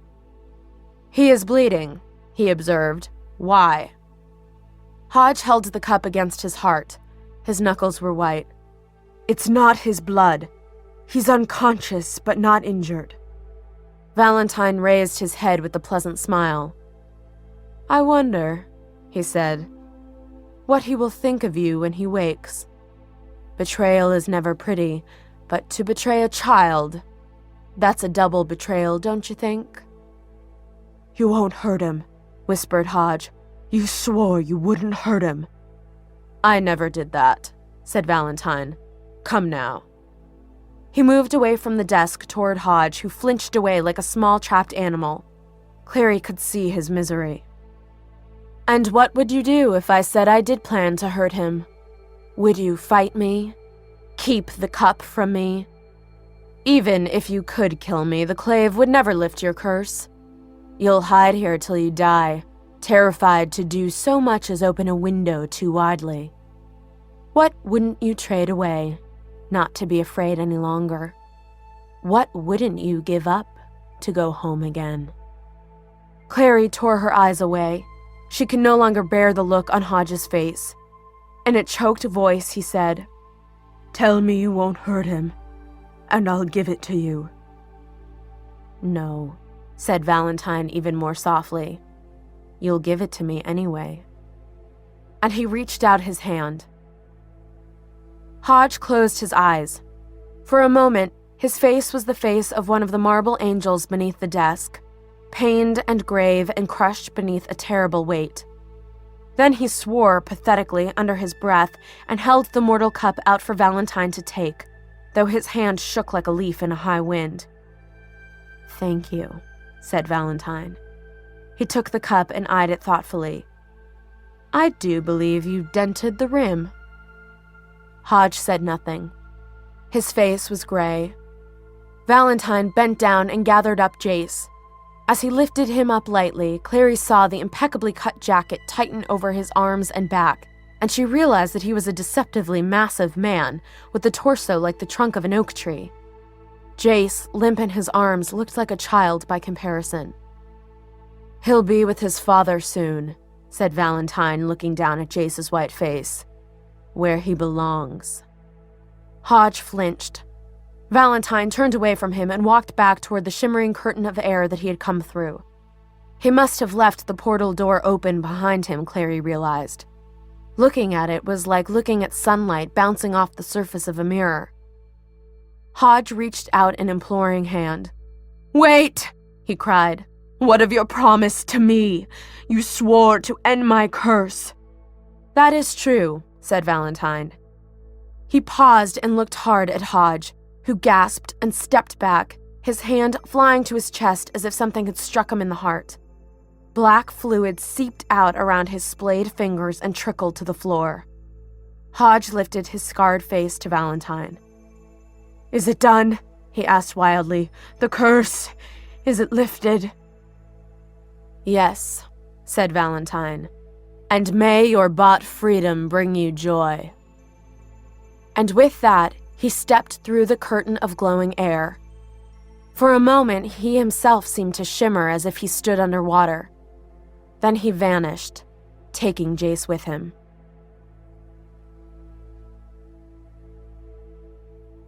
"20. In Rat's Alley. Hodge, gasping, stared after him, his fists clenching and unclenching at his sides. His left hand was gloved with the wet, dark fluid that had seeped from his chest. The look on his face was a mixture of exultation and self-loathing. Hodge! Clary slammed her hand into the invisible wall between them. Pain shot up her arm, but it was nothing compared to the searing pain inside her chest. She felt as if her heart were going to slam its way out of her ribcage. Jace, Jace, Jace. The words echoed in her mind, wanting to be screamed out loud. She bit them back. Hodge, let me out! Hodge turned, shaking his head. I can't, he said, using his immaculately folded handkerchief to rub at his stained hand. He sounded genuinely regretful. You'll only try to kill me. I won't, she said. I promise. But you were not raised a shadow hunter, he said, and your promises mean nothing. The edge of his handkerchief was smoking now, as if he'd dipped it in acid, and his hand was no less blackened. Frowning, he abandoned the project. But Hodge, she said desperately, didn't you hear him? He's going to kill Jace. He didn't say that. Hodge was at the desk now, opening a drawer, taking out a piece of paper. He drew a pen from his pocket, tapping it sharply against the edge of the desk to make the ink flow. Clary stared at him. Was he writing a letter? Hodge, she said carefully. Valentine said Jace would be with his father soon. Jace's father is dead. What else could he have meant? Hodge didn't look up from the paper he was scribbling on. It's complicated. You wouldn't understand. I understand enough. Her bitterness felt like it might burn through her tongue. I understand that Jace trusted you, and you traded him away to a man who hated his father and probably hates Jace too, just because you're too cowardly to live with the curse you deserved. Hodge's head jerked up. Is that what you think? It's what I know. He'd laid his pen down, shaking his head. He looked tired and so old, so much older than Valentine had, though they were the same age. You only know bits and fragments, Clary, and you're better off that way. He folded the paper he'd been writing on into a neat square and tossed it into the fire, which flared up a bright, acidic green before subsiding. What are you doing? Clary demanded. Sending a message. Hodge turned away from the fire. He was standing close to her, separated only by the invisible wall. She pressed her fingers against it, wishing she could dig them into his eyes, though they were as sad as Valentine's had been angry. You are young, he said. The past is nothing to you, not even another country as it is to the old, or a nightmare as it is to the guilty. The Clave laid this curse on me because I aided Valentine. But I was hardly the only member of the Circle to serve him. Were the Lightwoods not as guilty as I was? Were not the Waylands? Yet I was the only one cursed to live out my life without being able to set so much as a foot outdoors, not so much as a hand through the window. That's not my fault, said Clary. It's not Jace's fault. Why punish him for what the Clave did? I can understand giving Valentine the cup, but Jace? He'll kill Jace just like he killed Jace's father. Valentine, said Hodge, did not kill Jace's father. A sob broke free from Clary's chest. I don't believe you. All you do is tell lies. Everything you've ever said was a lie. Ah, he said. The moral absolutism of the young, which allows for no concessions. Can't you see, Clary, that in my own way I'm trying to be a good man? She shook her head. It doesn't work that way. The good things you do don't cancel out the bad ones. But she bit her lip. If you told me where Valentine was... No. He breathed the word. It is said that the Nephilim are the children of men and angels. All that this angelic heritage has given to us is a longer distance to fall. He touched the invisible surface of the wall with his fingertips. You were not raised as one of us. You have no part of this life of scars and killing. You can still get away. Leave the Institute, Clary, as soon as you can. Leave and never come back. She shook her head. I can't, she said. I can't do that. "Then you have my condolences," he said and walked out of the room. The door closed behind Hodge, leaving Clary in silence. There was only her own harsh breathing and the scrabble of her fingertips against the ungiving, transparent barrier between her and the door. She did exactly what she'd told herself she wouldn't do and flung herself against it again and again until she was exhausted and her sides ached. Then she sank to the floor and tried not to cry. Somewhere on the other side of this barrier, Alec was dying while Isabel waited for Hodge to come and save him. Somewhere beyond this room, Jace was being shaken roughly awake by Valentine. Somewhere, her mother's chances were ebbing away moment by moment, second by second. And she was trapped here, as useless and helpless as the child she was. She sat bolt upright then, remembering the moment at Madame Dorothea's when Jace had pressed the stele into her hand. Had she ever given it back to him? Holding her breath, she felt in her left jacket pocket. It was empty. Slowly, her hand crept into the right pocket, her sweaty fingers picking up lint and then skidding across something hard, smooth, and round. The stele. She bounded to her feet, her heart pounding, and felt with her left hand for the invisible wall. Finding it, she braced herself, inching the tip of the stele forward with her other hand until it rested against the smooth, level air. Already an image was forming in her mind, like a fish rising up through cloudy water, the pattern of its scales growing clearer and clearer as it neared the surface. Slowly at first, and then more confidently, she moved the stele across the wall, leaving searingly bright, ash-white lines hovering in the air before her. She felt when the rune was done and lowered her hand, breathing hard.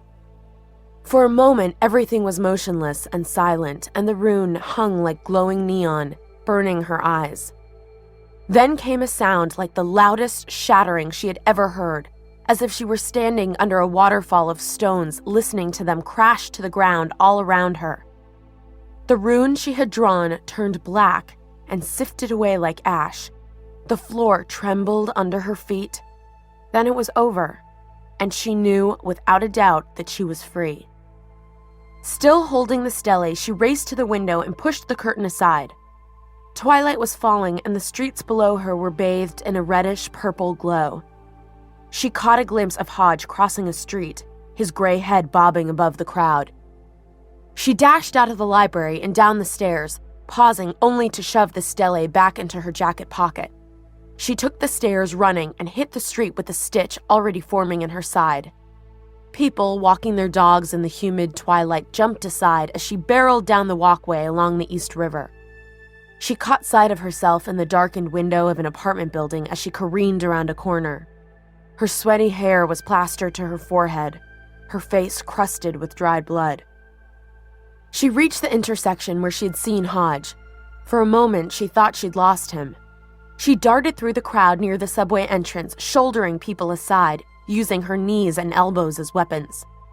Sweaty and bruised, Clary pulled free of the crowd just in time to see a flash of tweed suit disappear around the corner of a narrow service alley between two buildings.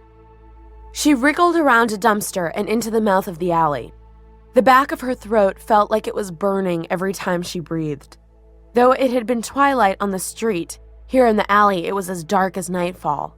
She could just see Hodge, standing at the far end of the alley where it dead-ended into the back of a fast food restaurant. Restaurant trash was piled outside, heaping bags of food, dirty paper plates, and plastic cutlery that crunched unpleasantly under his boots as he turned to look at her. She remembered a poem she'd read in English class. "I think we are in Rat's Alley, where the dead men lost their bones." "You followed me," he said. "You shouldn't have." "I'll leave you alone if you just tell me where Valentine is." "I can't do that," he said. "He'll know I told you, and my freedom will be as short as my life." "It will be anyway when the Clay finds out that you gave the mortal cup to Valentine," Clary pointed out. "After tricking us into finding it for you? How can you live with yourself knowing what he plans to do with it?" He cut her off with a short laugh. "I fear Valentine more than the Clave, "And so would you if you were wise," he said. "He would have found the cup eventually, whether I helped him or not." "And you don't care that he's going to use it to kill children?" A spasm crossed his face as he took a step forward. She saw something shine in his hand. "Does it all really matter to you this much?" "I told you before," she said. "I can't just walk away." "That's too bad," he said, and she saw him raise his arm and remembered suddenly Jace saying that Hodge's weapon had been the chakram, the flying disc. She ducked even before she saw the bright circle of metal spin, singing toward her head. It passed, humming, inches from her face and embedded itself in the metal fire escape on her left. She looked up. Hodge was gazing at her, the second metal disc held lightly in his right hand. "You can still run," he said. Instinctively, she raised her hands, though logic told her the chakram would just slice them into pieces. "Hodge!" Something hurtled in front of her, something big, gray-black, and alive. She heard Hodge shout in horror. Stumbling backward, Clary saw the thing more clearly as it paced between her and Hodge. It was a wolf, 6 feet in length, with a jet-black coat shot through with a single stripe of gray. Hodge, the metal disc gripped in his hand, was white as a bone. "You," he breathed, and with a sense of distant astonishment, Clary realized he was talking to the wolf. "I thought that you had fled." The wolf's lips drew back from its teeth, and she saw its lolling red tongue. There was hatred in its eyes as it looked at Hodge, a pure and human hatred. "Did you come for me or for the girl?" said Hodge. Sweat streamed from his temples, but his hand was steady. The wolf paced toward him, growling low in its throat. "There's still time," said Hodge. "Valentine would take you back." With a howl, the wolf sprang. Hodge cried out again. Then there was a flash of silver and a sickening noise as the chakram embedded itself in the wolf's side. The wolf reared back on its hind legs, and Clary saw the disc's edge jutting from the wolf's fur, blood streaming just as it struck Hodge. Hodge screamed once as he went down, the wolf's jaws clamping shut over his shoulder. Blood flew into the air like the spray of paint from a broken can, splattering the cement wall with red. The wolf lifted its head from the tutor's limp body and turned its gray, lupine gaze on Clary, teeth dripping scarlet. She didn't scream. There was no air in her lungs that she could have dragged up to make a sound. She scrambled to her feet and ran for the mouth of the alley and the familiar neon lights of the street, ran for the safety of the real world. She could hear the wolf growling behind her, feel its hot breath on the bare backs of her legs. She put on one last burst of speed, flinging herself toward the street. The wolf's jaws closed on her leg, jerking her backward. Just before her head struck the hard pavement, plunging her into blackness, she discovered that she did have enough air to scream after all. The sound of dripping water woke her. Slowly, Clary peeled her eyes open. There wasn't much to see. She lay on a wide cot that had been placed on the floor of a small, dingy-walled room. There was a rickety table propped against one wall. On it was a cheap-looking brass candle holder sporting a fat red candle that cast the only light in the room. The ceiling was cracked and damp, wetness seeping down through the fissures in the stone.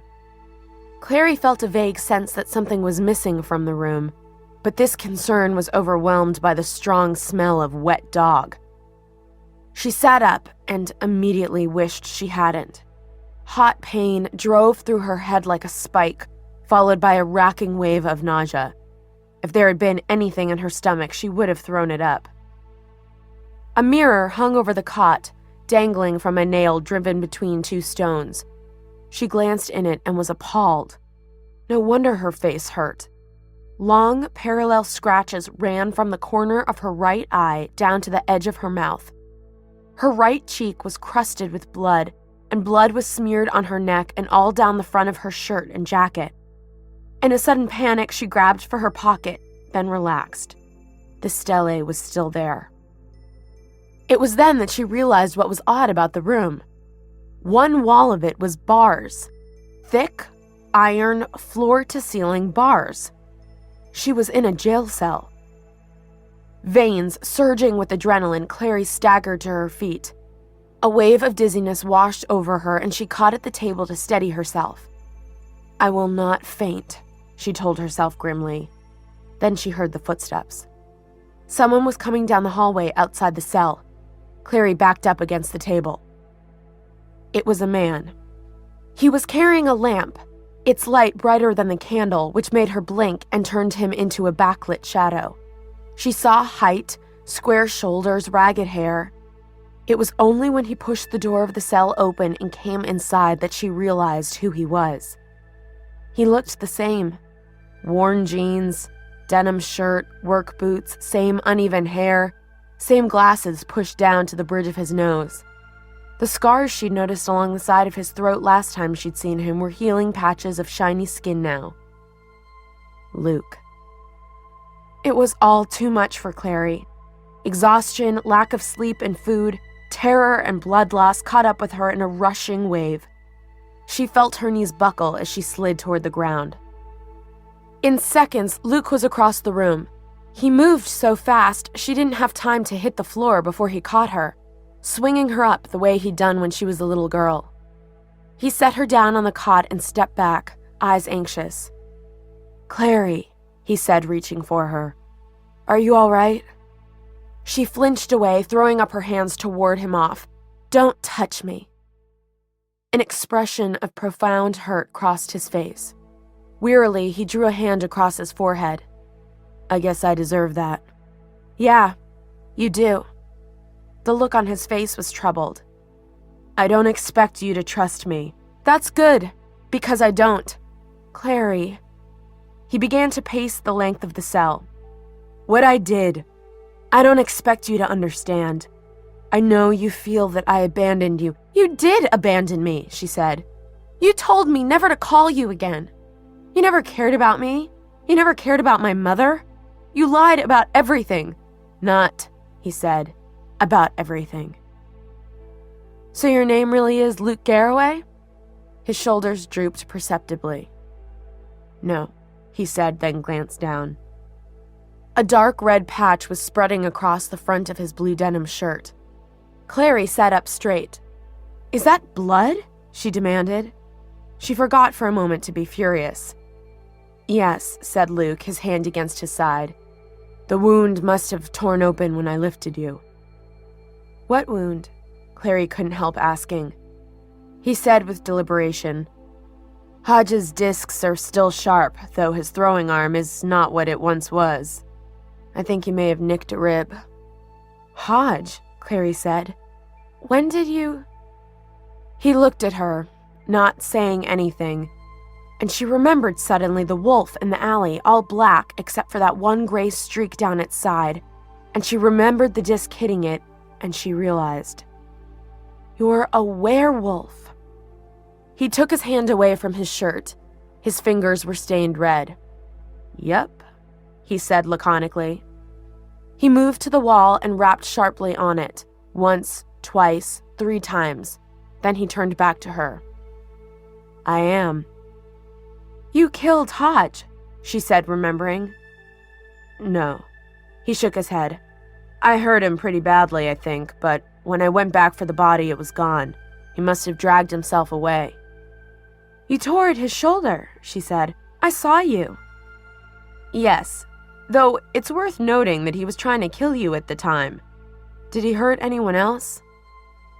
Clary sank her teeth into her lip. She tasted blood, but it was old blood from where Hugo had attacked her. "Jace," she said in a whisper. "Hodge knocked him out and handed him over to Valentine." "To Valentine?" Luke said, looking astonished. "I knew Hodge had given Valentine the mortal cup, but I hadn't realized."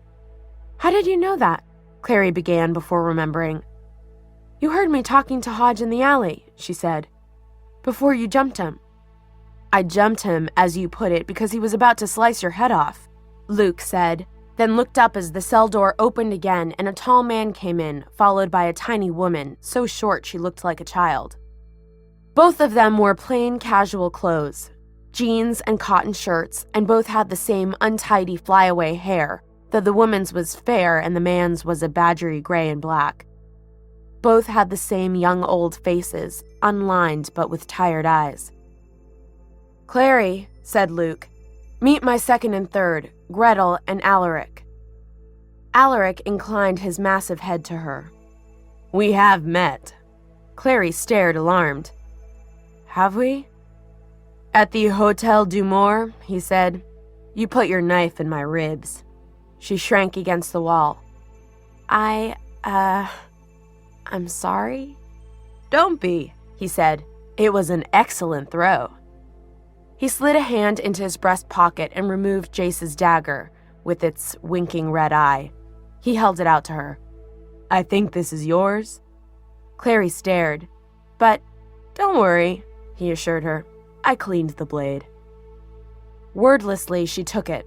Luke was chuckling under his breath. "In retrospect," he said, "perhaps the raid on the Du Mort was not as well planned as it might have been. I'd set a group of my wolves to watch you and go after you if you seemed to be in any danger. When you went into the Du Mort, Jace and I could have handled it." Clary slid the dagger into her belt. Gretel aimed a tolerant smile at her. "Is that what you summoned us for, sir?" "No," said Luke. He touched his side. "My wounds opened up, and Clary here has some injuries of her own that could use a bit of tending, if you wouldn't mind getting the supplies." Gretel inclined her head. "I will return with the healing kit," she said, and left, Alaric trailing her like an outsized shadow.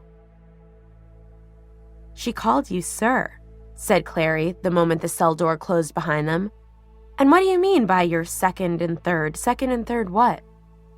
"In command," said Luke slowly. "I am the leader of this particular wolf pack. That's why Gretel called me sir. Believe me, it took a fair bit of work to break her of the habit of calling me master." "Did my mother know?" "Know what?" "That you're a werewolf." "Yes, she's known since it happened." "Neither of you, of course, thought to mention this to me." "I would have told you," said Luke, "but your mother was adamant that you know nothing of shadow hunters or the shadow world. I couldn't explain away my being a werewolf as some kind of isolated incident, Clary. It's all part of the larger pattern that your mother didn't want you to see. I don't know what you've learned." "A lot," Clary said flatly. "I know my mother was a shadow hunter. I know she was married to Valentine and that she stole the mortal cup from him and went into hiding. I know that after she had me, she took me to Magnus Bane every 2 years to have my sight taken away. I know that when Valentine tried to get you to tell him where the cup was in exchange for my mom's life, you told him she didn't matter to you." Luke stared at the wall. "I didn't know where the cup was," he said. "She'd never told me." "You could have tried to bargain. Valentine doesn't bargain. He never has. If the advantage isn't his, he won't even come to the table. He's entirely single-minded and totally without compassion, and though he may have loved your mother once, he wouldn't hesitate to kill her. No, I wasn't going to bargain with Valentine." "So you just decided to abandon her?" Clary demanded furiously. "You're the leader of a whole pack of werewolves, and you just decided she didn't even really need your help? You know, it was bad enough when I thought you were another shadow hunter and you turned your back on her because of some stupid shadow hunter vow or something. But now I know you're just a slimy downworlder who didn't even care that all those years she treated you like a friend, like an equal, and this is how you paid her back." "Listen to you," Luke said quietly. "You sound like a Lightwood." She narrowed her eyes. "Don't talk about Alec and Isabel like you know them." "I meant their parents," said Luke, "whom I did know. Very well, in fact, when we were all shadow hunters together." She felt her lips part in surprise. "I knew you were in the circle, but how did you keep them from finding out you were a werewolf? Didn't they know?" "No," said Luke, "because I wasn't born a werewolf. I was made one. And I can already see that if you're going to be persuaded to listen to anything I have to say, you're going to have to hear the whole story." It's a long tale, but I think we have the time for it.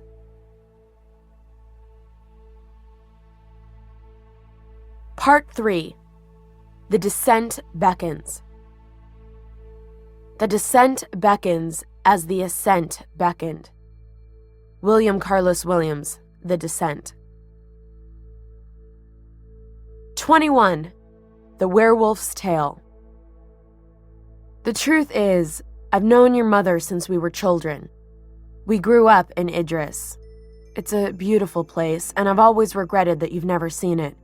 You would love the glossy pines in winter, the dark earth and cold crystal rivers.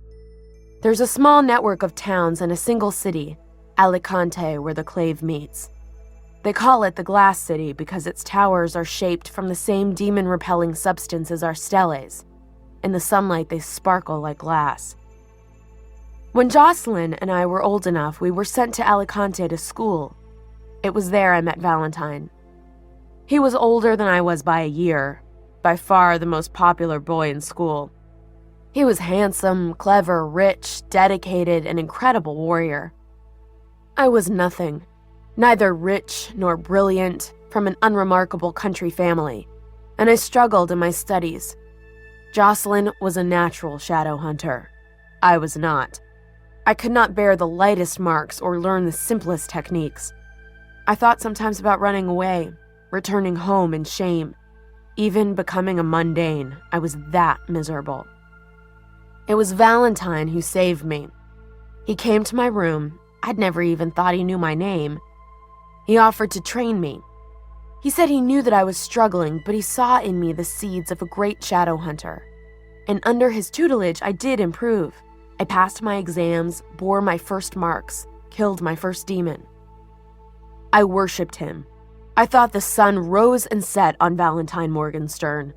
I wasn't the only misfit he'd rescued, of course. There were others.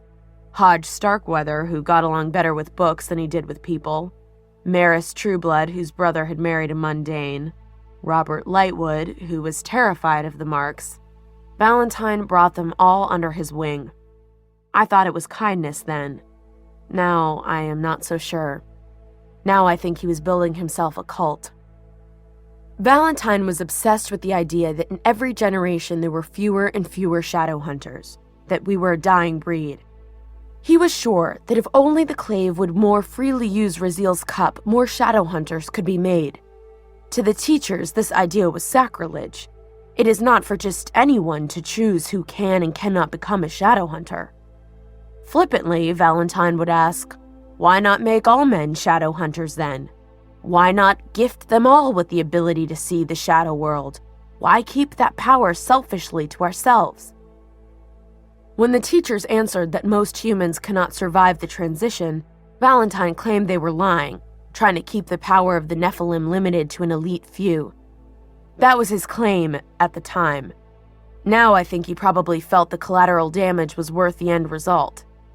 In any case, he convinced our little group of his rightness.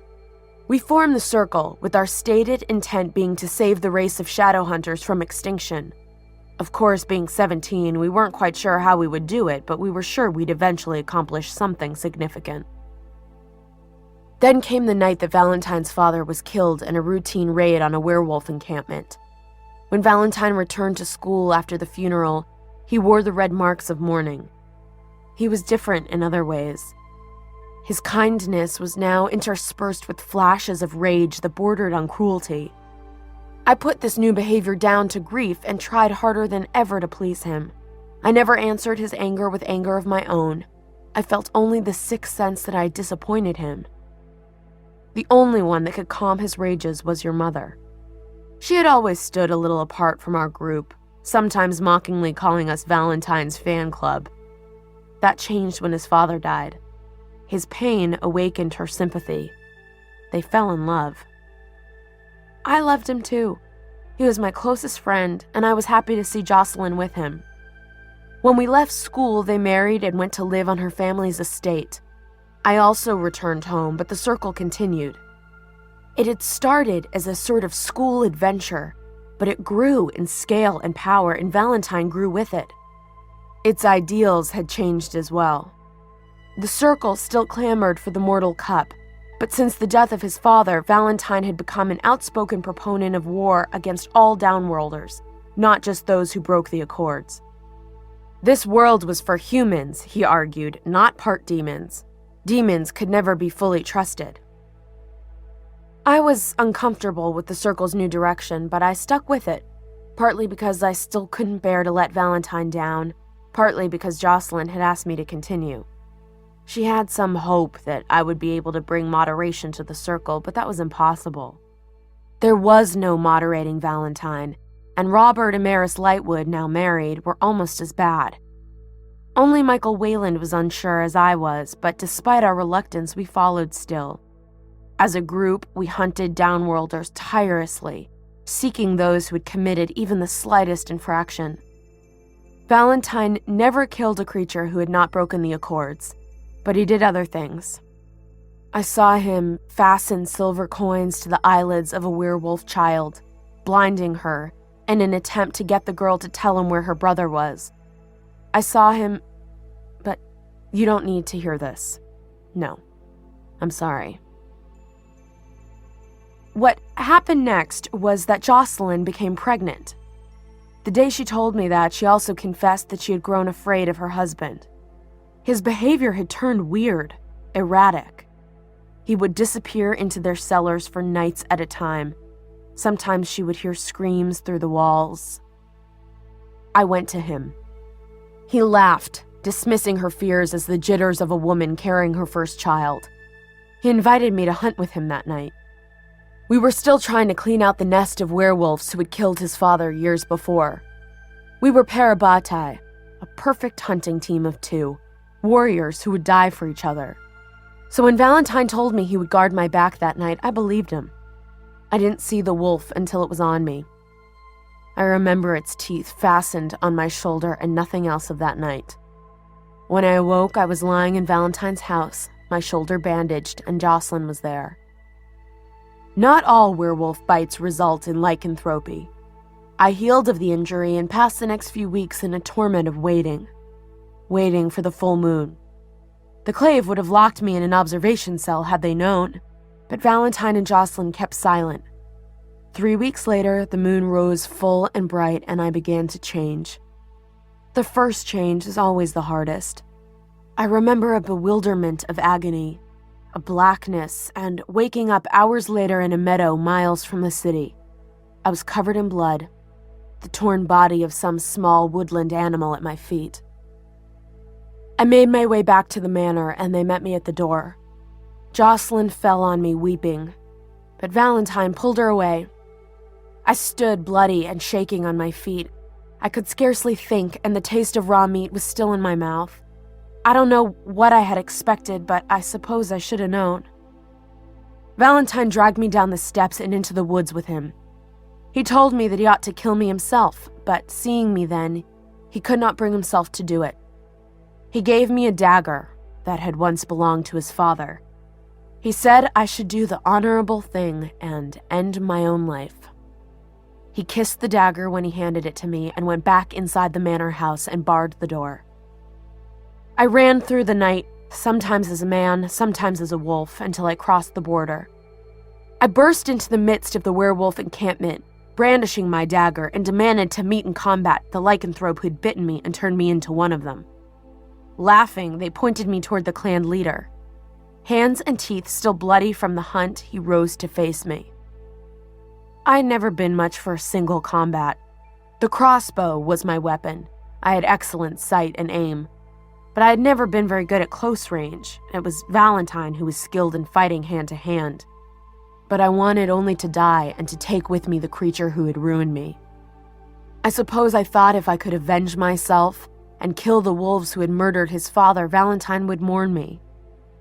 As we grappled, sometimes as men, sometimes as wolves, I saw that he was surprised by my fierceness. As the night faded into day, he began to tire, but my rage never abated. And as the sun began to set again, I sank my dagger into his neck and he died, soaking me with his blood. I expected the pack to set on me and tear me apart, but they knelt at my feet and bared their throats in submission. The wolves have a law. Whoever kills the clan leader takes his place. I had come to the place of the wolves, and instead of finding death and vengeance there, I found a new life. I left behind my old self and almost forgot what it was like to be a shadow hunter. But I did not forget Jocelyn. The thought of her was a constant companion. I feared for her in the company of Valentine, but I knew that if I came near the manor house, the circle would hunt me down and kill me. In the end, she came to me. I was asleep in the camp when my second-in-command came to tell me that there was a young shadow hunter woman waiting to see me. I knew immediately who it must be. I could see the disapproval in his eyes as I raced to meet her. They all knew I had once been a shadow hunter, of course, but it was considered a shameful secret never spoken of. Valentine would have laughed. She was waiting for me just outside the encampment.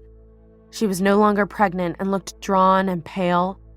She had had her child, she said, a boy, and had named him Jonathan Christopher. She cried when she saw me.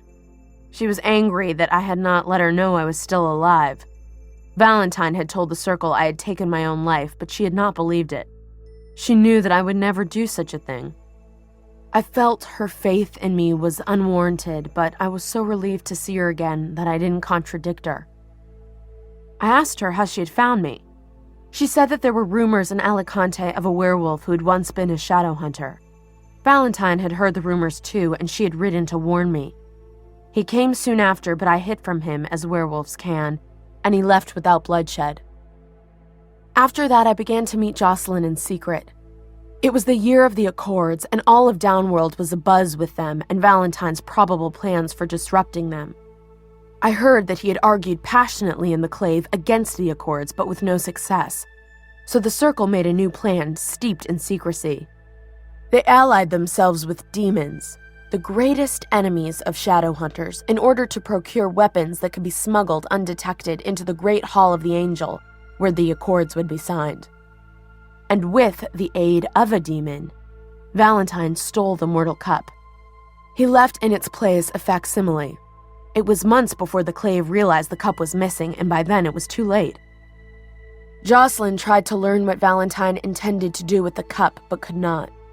But she knew that the Circle planned to fall upon the unarmed Downworlders and murder them in the hall. After such wholesale slaughter, the Accords would fail. Despite the chaos, in a strange way, those were happy days.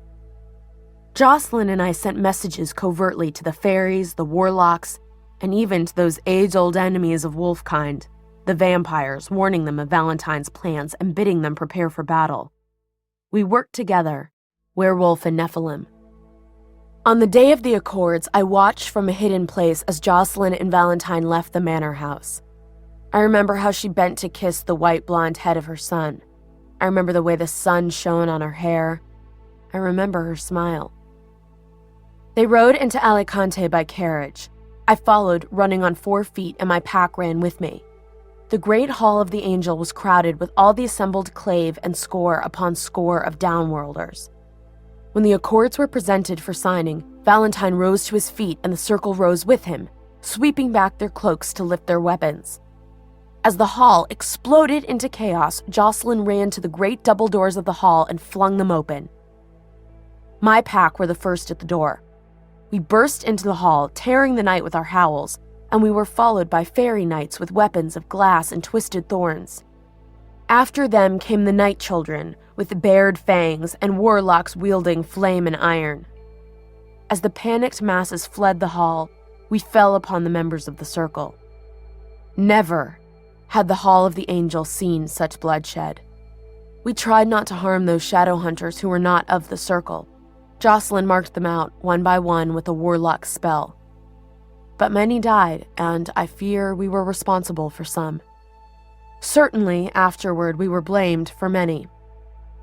As for the Circle, there were far more of them than we had imagined, and they clashed fiercely with the Downworlders. I fought through the crowd to Valentine. My only thought had been of him, that I might be the one to kill him, that I might have that honor.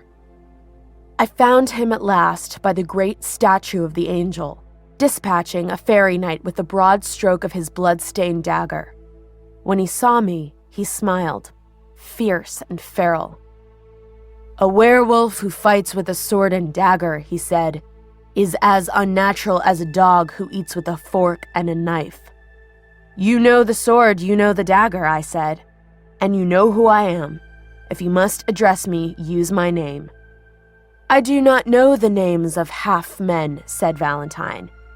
"Once I had a friend, a man of honor who would have died before he let his blood be polluted. Now a nameless monster with his face stands before me." He raised his blade. "I should have killed you while I had the chance," he cried, and lunged for me. I parried the blow, and we fought up and down the dais while the battle raged around us, and one by one the members of the circle fell. I saw the Lightwoods drop their weapons and flee. Hodge was already gone, having fled at the outset. And then I saw Jocelyn racing up the stairs toward me, her face a mask of fear. "Valentine, stop," she cried out. "This is Luke, your friend, almost your brother."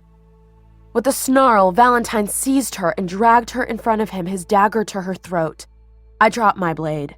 I would not risk his harming her. He saw what was in my eyes.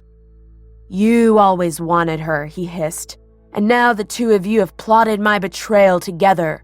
You will regret what you have done all the rest of your lives." With that, he snatched the locket from Jocelyn's throat and hurled it at me. The silver cord burned me like a lash. I screamed and fell back, and in that moment he vanished into the melee, dragging her with him. I followed, burned and bleeding, but he was too fast, cutting a path through the thick of the crowd and over the dead. I staggered out into the moonlight. The hall was burning and the sky was lit with fire.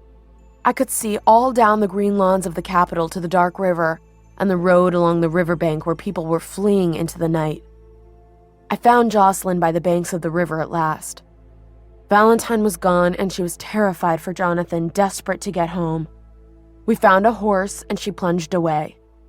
Dropping into wolf form, I followed at her heels. Wolves are fast, but a rested horse is faster. I fell far behind and she arrived at the manor house before I did. I knew, even as I neared the house, that something was terribly wrong. Here, too, the smell of fire hung heavy in the air, and there was something overlaying it, something thick and sweet, the stench of demonic witchcraft. I became a man again as I limped up the long drive, white in the moonlight, like a river of silver leading to ruins. For the manor house had been reduced to ashes. Layer upon layer of sifting whiteness strewn across the lawns by the night wind. Only the foundations, like burned bones, were still visible. Here a window, there a leaning chimney. But the substance of the house, the bricks and the mortar, the priceless books and ancient tapestries handed down through generations of shadow hunters, were dust blowing across the face of the moon. Valentine had destroyed the house with demon fire. He must have. No fire of this world burns so hot nor leaves so little behind. I made my way into the still smoldering ruins. I found Jocelyn kneeling on what had perhaps once been the front doorsteps. They were blackened by fire. And there were bones, charred to blackness but recognizably human, with scraps of cloth here and there and bits of jewelry the fire had not taken. Red and gold threads still clung to the bones of Jocelyn's mother, and the heat had melted her father's dagger to his skeletal hand. Among another pile of bones gleamed Valentine's silver amulet, with the insignia of the circle still burning white-hot upon its face. And among the remains, scattered as if they were too fragile to hold together, were the bones of a child. "You will regret what you have done," Valentine had said. And as I knelt with Jocelyn on the burned paving stones, I knew that he was right.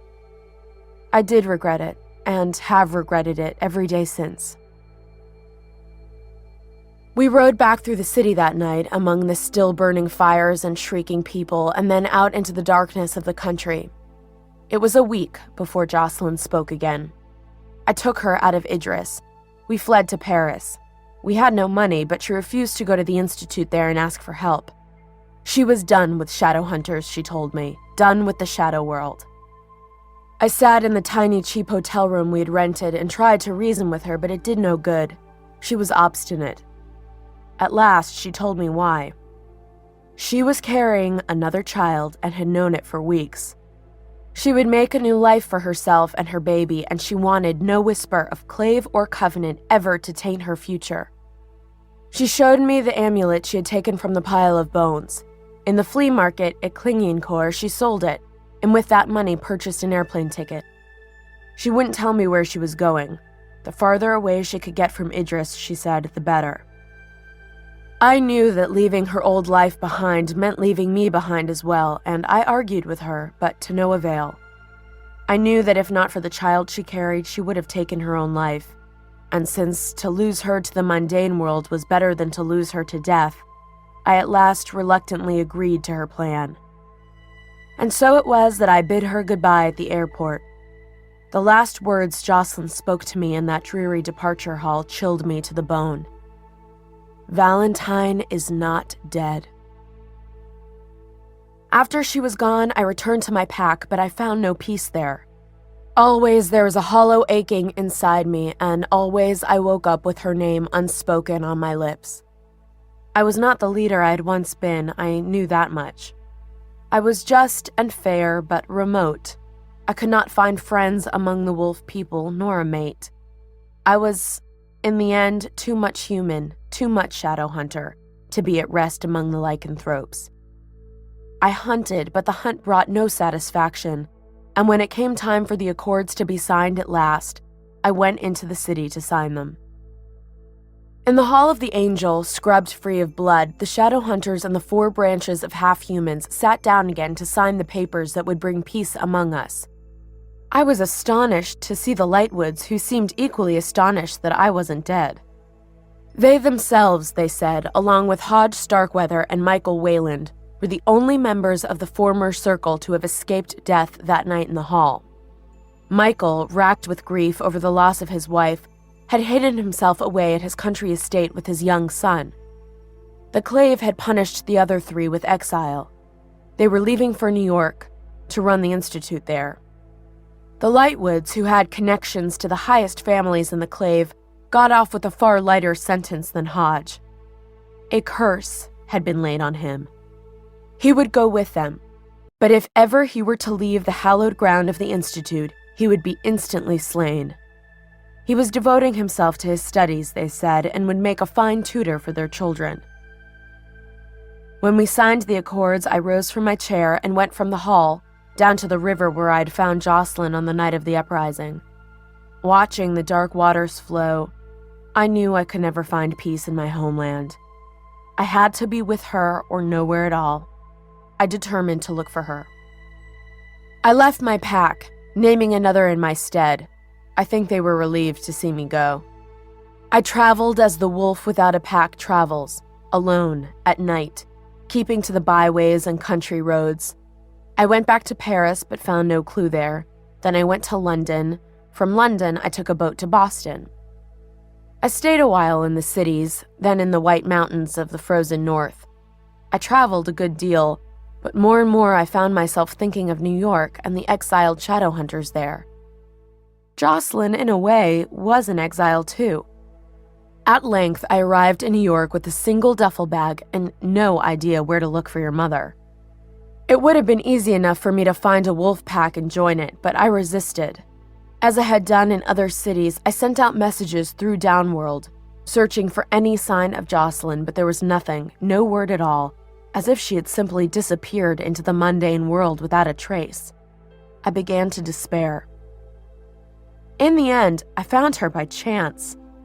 I was prowling the streets of Soho randomly. As I stood on the cobblestones of Broome Street, a painting hanging in a gallery window caught my eye. It was the study of a landscape I recognized immediately. The view from the windows of her family's manor house, the green lawns sweeping down to the line of trees that hid the road beyond. I recognized her style, her brushwork, everything. I banged on the door of the gallery, but it was closed and locked. I returned to the painting, and this time I saw the signature. It was the first time I had seen her new name, Jocelyn Frey.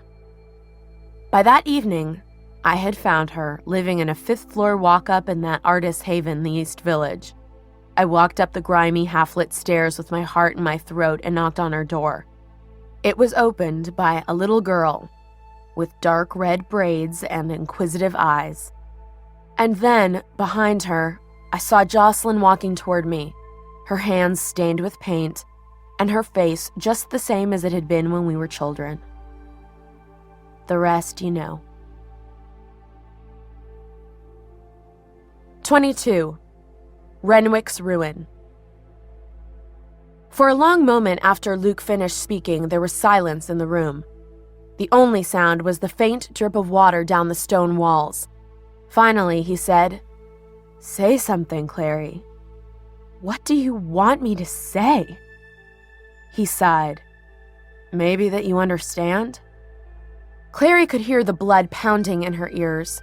She felt as if her life had been built on a sheet of ice as thin as paper, and now the ice was beginning to crack, threatening to plunge her into the icy darkness below. Down into the dark water, she thought, where all her mother's secrets drifted in the currents, the forgotten remains of a shipwrecked life. She looked up at Luke. He seemed wavering, indistinct, as if she looked through a blurred glass. "My father," she said. "That picture my mother always kept on the mantel?" "That wasn't your father," said Luke. "Did he ever even exist?" Clary's voice rose. "Was there ever a John Clark, or did my mother make him up too?" "John Clark existed, but he wasn't your father. He was the son of two of your mother's neighbors when you lived in the East Village. He died in a car crash just like your mother told you, but she never knew him. She had his photo because the neighbors commissioned her to paint a portrait of him in his army uniform. She gave them the portrait but kept the photo and pretended the man in it had been your father. I think she thought it was easier that way. After all, if she'd claimed he'd run off or disappeared, you'd have wanted to look for him. A dead man won't contradict your lies," Clary finished for him bitterly. "Didn't she think it was wrong? All those years letting me think my father was dead when my real father—" Luke said nothing, letting her find the end of the sentence herself, letting her think the unthinkable thought on her own. "Is Valentine—" Her voice shook. "That's what you're telling me, right? That Valentine is my father?" Luke nodded, his knotted fingers the only sign of the tension he felt. "Yes." "Oh my God!" Clary leaped to her feet, no longer able to sit still. She paced to the bars of the cell. "That's not possible. It's just not possible." "Clary, please don't get upset." "Don't get upset? You're telling me that my dad is a guy who's basically an evil overlord and you want me to not get upset?" "He wasn't evil to begin with," Luke said, sounding almost apologetic. "Oh, I beg to differ. I think he was clearly evil. All that stuff he was spouting about keeping the human race pure and the importance of untainted blood, he was like one of those creepy white power guys, and you two totally fell for it." "I wasn't the one talking about slimy downworlders just minutes ago," Luke said quietly. "Or about how they couldn't be trusted." "That's not the same thing." Clary could hear the tears in her voice. "I had a brother," she went on, her voice catching. "Grandparents, too. They're dead?" Luke nodded, looking down at his big hands open on his knees. "They're dead." "Jonathan," she said softly. "He would have been older than me. A year older?" Luke said nothing. "I always wanted a brother," she said. "Don't," he said wretchedly. "Don't torture yourself. You can see why your mother kept all this from you, can't you? What good would it have done you to know what you had lost before you were even born?" "That box," Clary said, her mind working feverishly. "With the JC on it. Jonathan Christopher. That's what she was always crying over. That was his lock of hair. My brother's, not my father's." "Yes." "And when you said, 'Clary isn't Jonathan,' you meant my brother. My mom was so overprotective of me because she'd already had one child who died." Before Luke could reply, the cell door clanged open and Gretel entered. The healing kit, which Clary had been envisioning as a hard, plastic-sided box with the Red Cross insignia on it, turned out to be a big wooden tray stacked with folded bandages, steaming bowls of unidentified liquids, and herbs that gave off a pungent, lemony odor. Gretel set the tray down beside the cot and gestured for Clary to sit down, which she did unwillingly. "That's a good girl," said the wolf woman, dipping a cloth into one of the bowls and lifting it to Clary's face. Gently, she cleaned away the dried blood. "What happened to you?" she asked disapprovingly, as if she suspected Clary of taking a cheese grater to her face. "I was wondering that myself," said Luke, watching the goings-on with folded arms. "Hugo attacked me." Clary tried not to wince as the astringent liquid stung her wounds. "Hugo?" Luke blinked.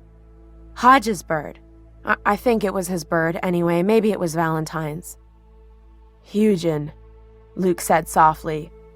Hugin and Munin were Valentine's pet birds. Their names mean thought and memory. "Well, they should mean attack and kill," said Clary. "Hugo almost tore my eyes out." "That's what he's trained to do." Luke was tapping the fingers of one hand against his other arm. "Hodge must have taken him in after the uprising. But he'd still be Valentine's creature." "Just like Hodge was," Clary said, wincing as Gretel cleaned the long slash along her arm, which was crusted with dirt and dried blood. Then Gretel began bandaging it up neatly. "Clary, I don't want to talk about the past anymore," she said fiercely. "I want to know what we're going to do now. Now Valentine's got my mom, Jace, and the cup, and we've got nothing." "I wouldn't say we have nothing," said Luke. "We have a powerful wolf pack. The problem is that we don't know where Valentine is." Clary shook her head. Lank strings of hair fell into her eyes and she tossed them back impatiently. God, she was filthy. The one thing she wanted more than anything else, almost anything else, was a shower.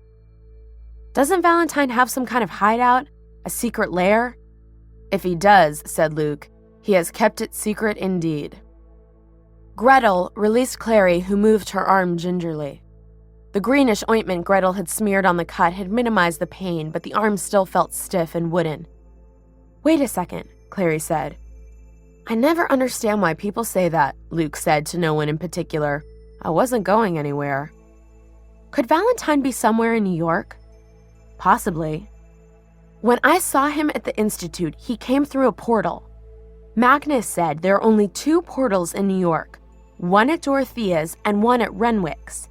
The one at Dorothea's was destroyed, and I can't really see him hiding out there anyway, so—" "Renwick's?" Luke looked baffled. "Renwick isn't a Shadowhunter name." "What if Renwick isn't a person, though?" said Clary. "What if it's a place? Renwick's, like a restaurant or a hotel or something?" Luke's eyes went suddenly wide. He turned to Gretel, who was advancing on him with the medical kit. "Get me a phone book," he said. She stopped in her tracks, holding the tray out toward him in an accusatory manner.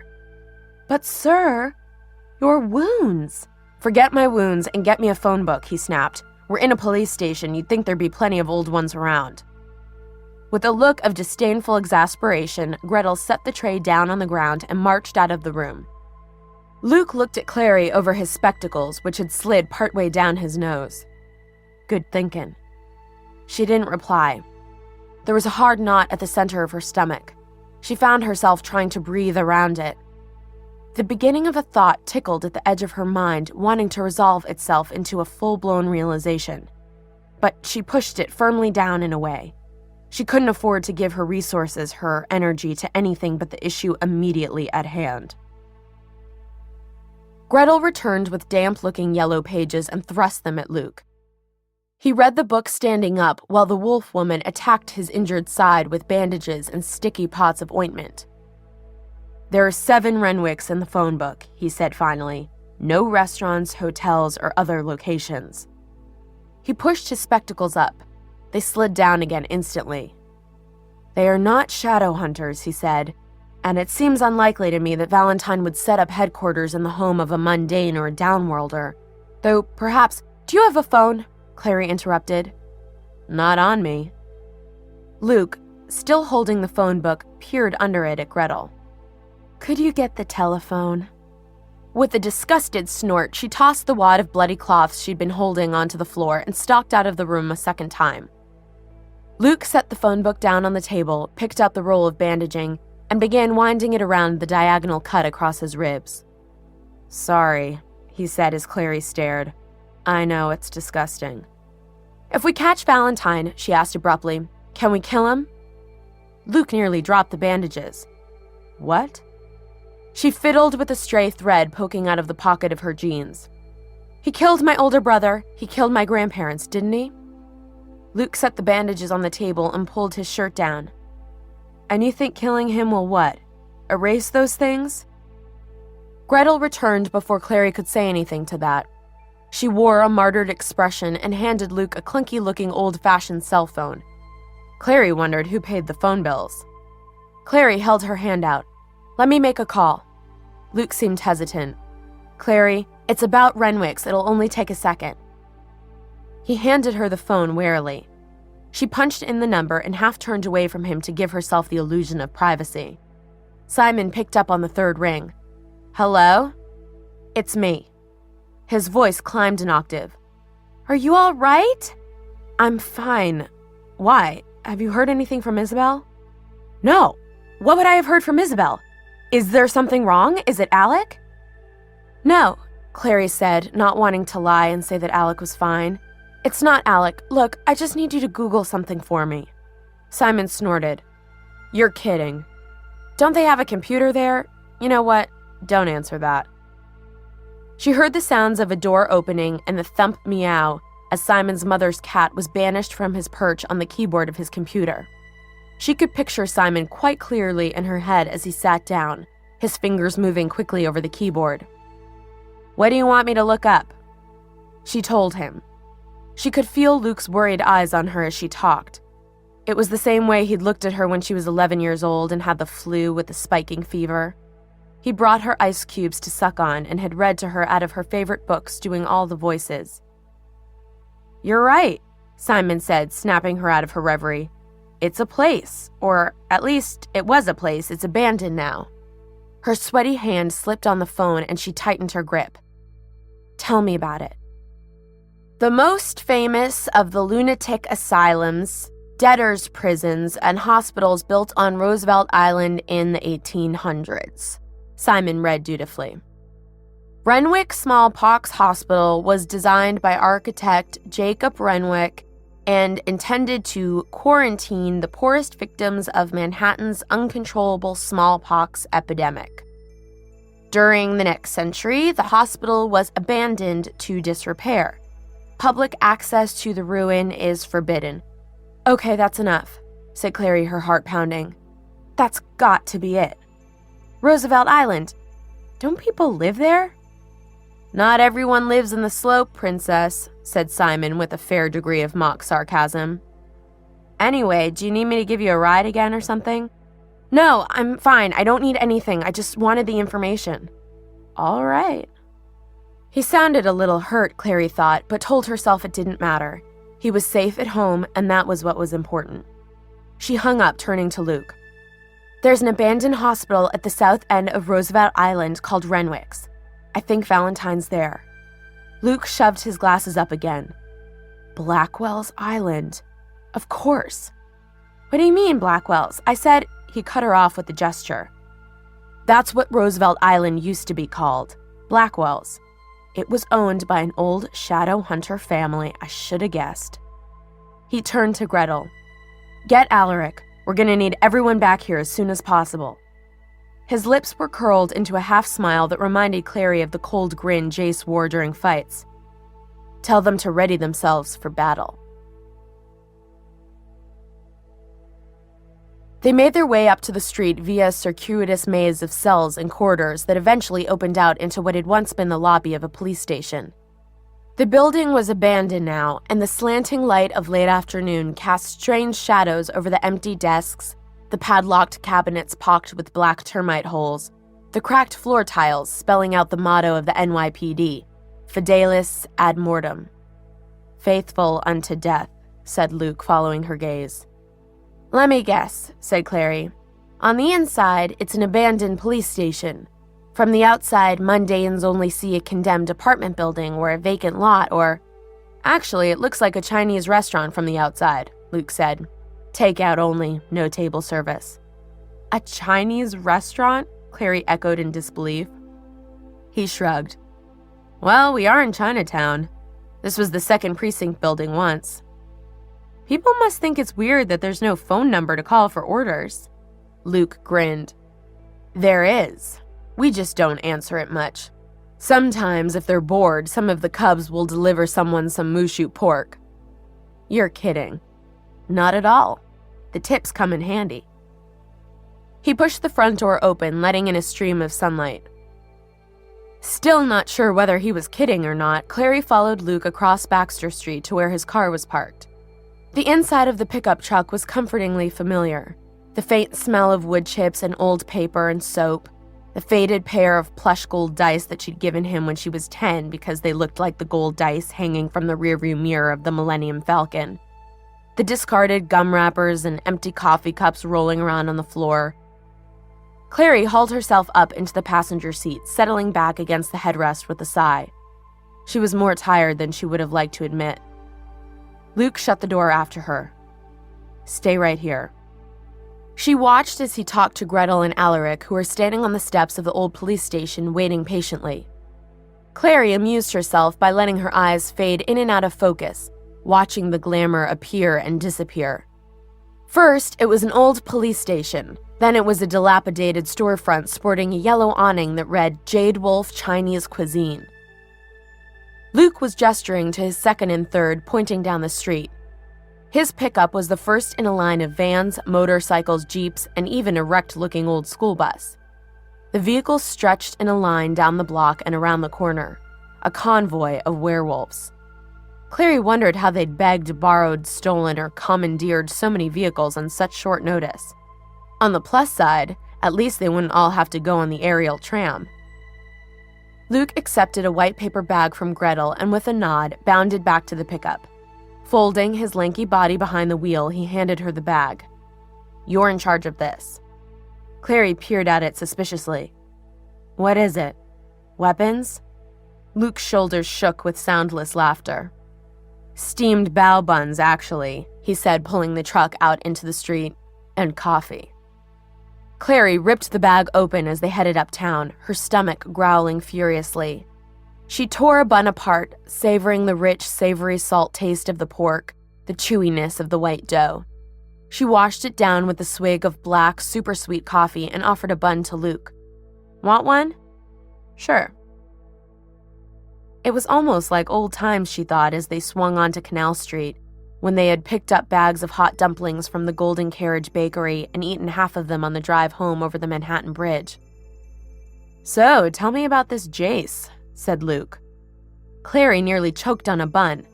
She reached for the coffee, drowning her coughs with hot liquid. What about him? Do you have any idea what Valentine might want with him? No. Luke frowned into the setting sun. I thought Jace was one of the Lightwood kids. No. Clary bit into a third bun. His last name is Wayland. His father was Michael Wayland? She nodded. And when Jace was 10 years old, Valentine killed him. Michael, I mean. That sounds like something he would do, said Luke. His tone was neutral, but there was something in his voice that made Clary look at him sideways. Did he not believe her? Jace saw him die, she added as if to bolster her claim. That's awful, said Luke. Poor messed up kid. They were driving over the 59th Street Bridge. Clary glanced down and saw the river turned all to gold and blood by the setting sun. She could glimpse the south end of Roosevelt Island from here, though it was just a smudge to the north. He's not so bad, she said. The Lightwoods have taken good care of him.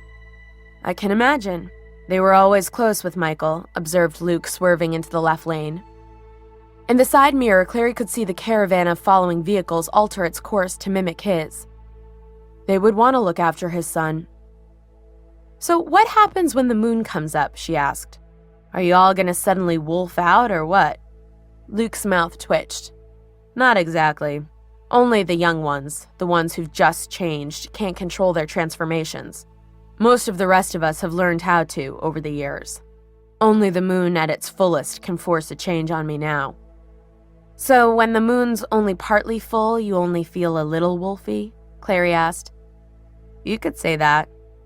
Well, you can go ahead and hang your head out the car window if you feel like it. Luke laughed. I'm a werewolf, not a golden retriever. How long have you been the clan leader? She asked abruptly. Luke hesitated. About a week. Clary swung around to stare at him. A week? He sighed. I knew Valentine had taken your mother, he said without much inflection. I knew I had little chance against him by myself and that I could expect no assistance from the Clave. It took me a day to track down the location of the nearest lycanthrope pack. You killed the clan leader so you could take his place? It was the fastest way I could think of to acquire a sizable number of allies in a short period of time, said Luke without any regret in his tone, though without any pride either. She remembered spying on him in his house, how she'd noticed the deep scratches on his hands and face and the way he'd winced when he moved his arm. I had done it before. I was fairly sure I could do it again. He shrugged. Your mother was gone. I knew I'd made you hate me. I had nothing to lose. Clary braced her green sneakers against the dashboard. Through the cracked windshield, above the tips of her toes, the moon was rising over the bridge.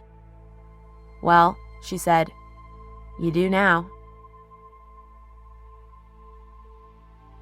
The hospital at the southern end of Roosevelt Island was floodlit at night, its ghostly outlines curiously visible against the darkness of the river and the greater illumination of Manhattan. Luke and Clary fell silent as the pickup skirted the tiny island, as the paved road they were on turned to gravel and finally to packed dirt.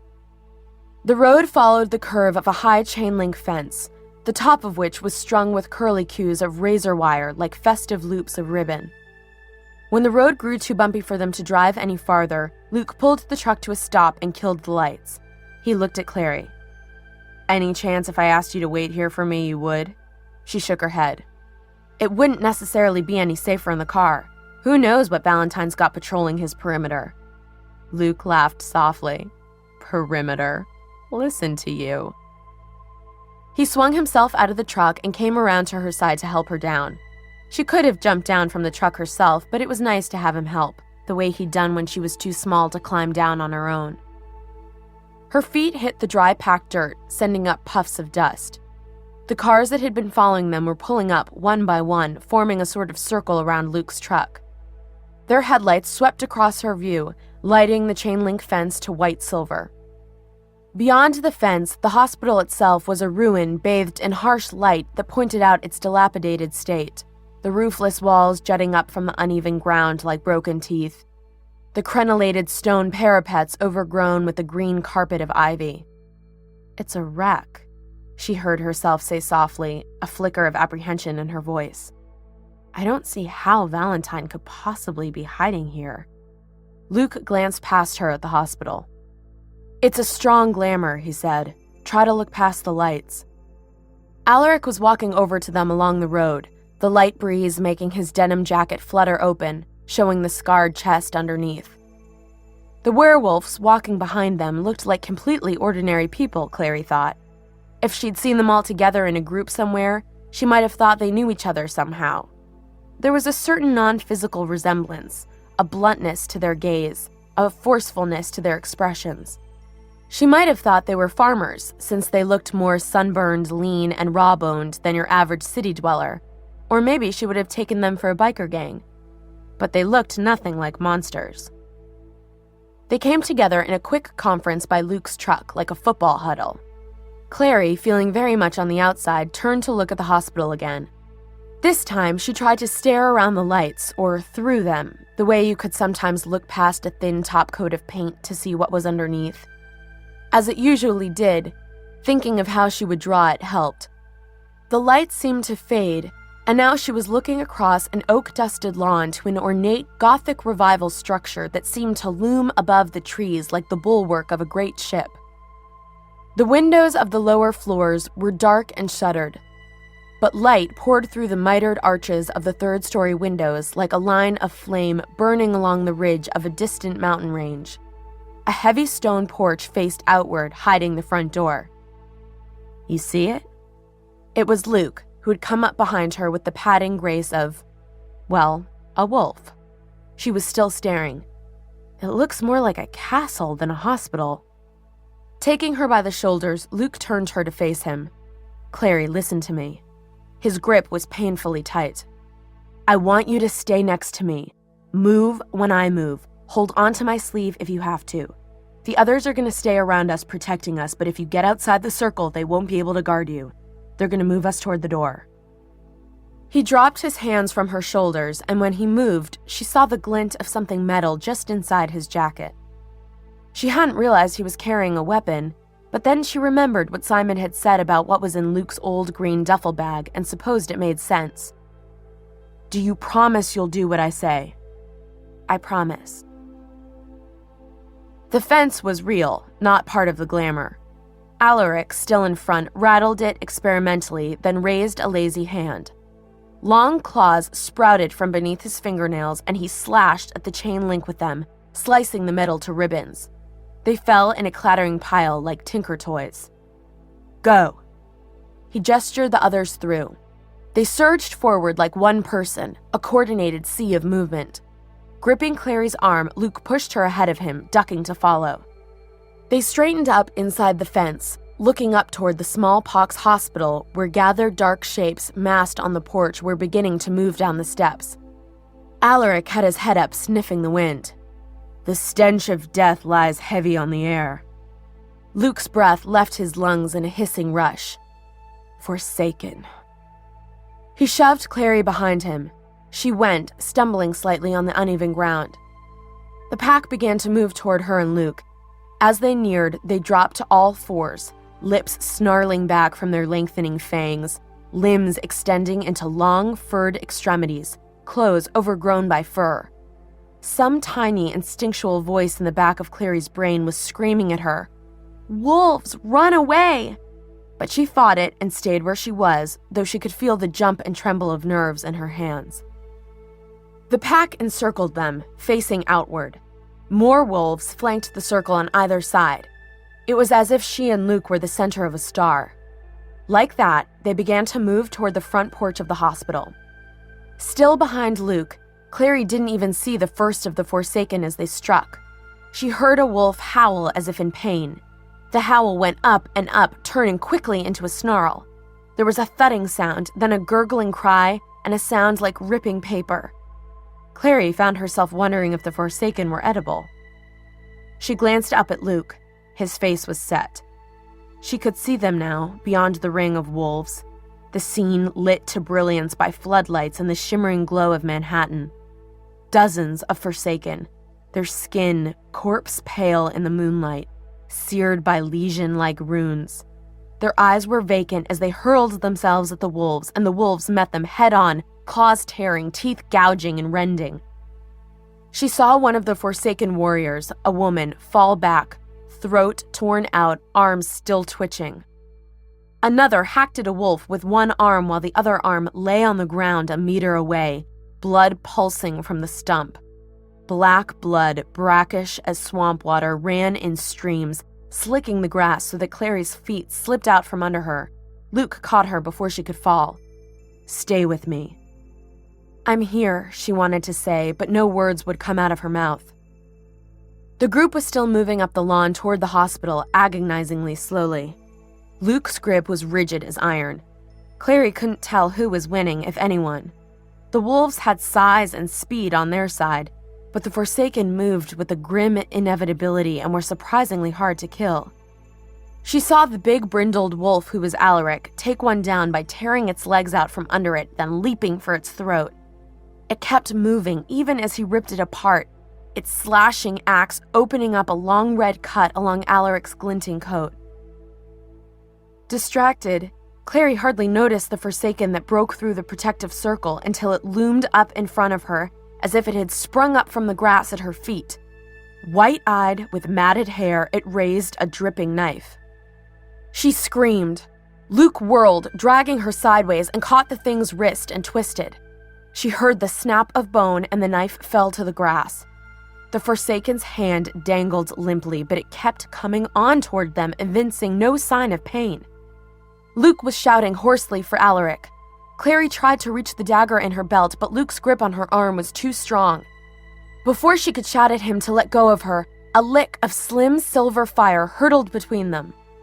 It was Gretel. She landed with her front paws against the Forsaken's chest, knocking it to the ground. A fierce whine of rage rose from Gretel's throat, but the Forsaken was stronger. It flung her aside like a rag doll and rolled to its feet. Something lifted Clary off her feet. She shouted, but it was Alaric, half in and half out of wolf form, his hands taloned with sharp claws.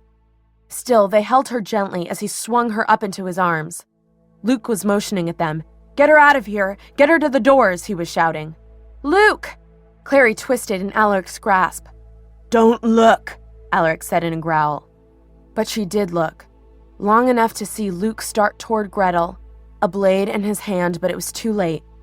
The Forsaken seized up its knife, which had fallen into the blood-wet grass, and sank it into Gretel's back again and again as she clawed and struggled and finally collapsed, the light in her silvery eyes fading into darkness. With a shout, Luke swung his blade at the Forsaken's throat. "I told you not to look!" Alaric growled, turning so that her line of sight was blocked by his looming bulk. They were racing up the steps now, the sound of his clawed feet scraping the granite like nails on a blackboard. "Alaric," Clary said. "Yes." "I'm sorry I threw a knife at you." "Don't be. It was a well-placed blow." She tried to look past him. "Where's Luke?" "I'm here," Luke said. Alaric turned. Luke was coming up the steps, sliding his sword back into his sheath, which was strapped to his side beneath his jacket. The blade was black and sticky. Alaric let Clary slide to the porch. She landed, turning. She couldn't see Gretel or the Forsaken who had killed her, only a mass of heaving bodies and flashing metal. Her face was wet. She reached up with a free hand to see if she was bleeding, but realized that she was crying instead. Luke looked at her curiously. "She was only a downworlder," he said. Clary's eyes burned. "Don't say that." "I see." He turned to Alaric. "Thank you for taking care of her. While we go on—" "I'm going with you," said Alaric. He had made most of the transformation to man form, but his eyes were still wolf's eyes and his lips were drawn back from teeth as long as toothpicks. He flexed his long-nailed hands. Luke's eyes were troubled. "Alaric, no." Alaric's growling voice was flat. "You are the pack leader. I am your second now that Gretel is dead. It would not be right to let you go alone." Luke looked at Clary and then back out at the field in front of the hospital. "I need you out here, Alaric. I'm sorry. That's an order." Alaric's eyes flashed resentfully, but he stepped aside. The hospital door was ornate, heavy carved wood, patterns familiar to Clary. The roses of Idris, curling runes, rayed suns. It gave with the popping noise of a burst latch when Luke kicked at it. He pushed Clary forward as the door swung wide. "Get inside." She stumbled past him, turning on the threshold. She caught a single brief glimpse of Alaric looking after them, his wolf eyes gleaming. Behind him, the lawn in front of the hospital was strewn with bodies, the dirt stained with blood, black and red. When the door slammed shut behind her, cutting off her view, she was grateful. She and Luke stood in half-lit dimness in a stone entryway lit by a single torch. After the din of battle, the silence was like a smothering cloak. Clary found herself gasping in breaths of air that wasn't thick with humidity and the smell of blood. Luke gripped her shoulder with his hand. "Are you all right?" She wiped at her cheeks. "You shouldn't have said that, about Gretel being just a downworlder. I don't think that." "I'm glad to hear it." He reached for the torch in its metal holder. "I hated the idea of the Lightwoods turning you into a copy of them." "Well, they haven't." The torch would not come away in Luke's hand. He frowned. Digging into her pocket, Clary removed the smooth runestone Jace had given her for her birthday and raised it high. Light burst between her fingers as if she cracked a seed of darkness, letting out the illumination trapped inside. Luke let go of the torch. "Which light?" he said. "Jace gave it to me." She could feel it pulse in her hand like the heartbeat of a tiny bird. She wondered where Jace was in this gray stone pile of rooms, if he was frightened, if he had wondered whether he'd see her again. "It's been years since I fought by witchlight," Luke said and started up the stairs. They creaked loudly under his boots. "Follow me." The flaring glow of the witchlight cast their shadows, weirdly elongated, along the smooth granite walls. They paused at a stone landing that curved around in an arc. Above them, she could see light. "Is this what the hospital used to look like hundreds of years ago?" Clary whispered. "Oh, the bones of what Renwick built are still here," said Luke. "But I would imagine Valentine, Blackwell, and the others had the place renovated to be a bit more to their taste. Look here." He scraped a boot along the floor. Clary glanced down and saw a rune carved into the granite beneath their feet. A circle, in the center of which was a Latin motto, "In hoc signo vinces." "What does that mean?" she asked.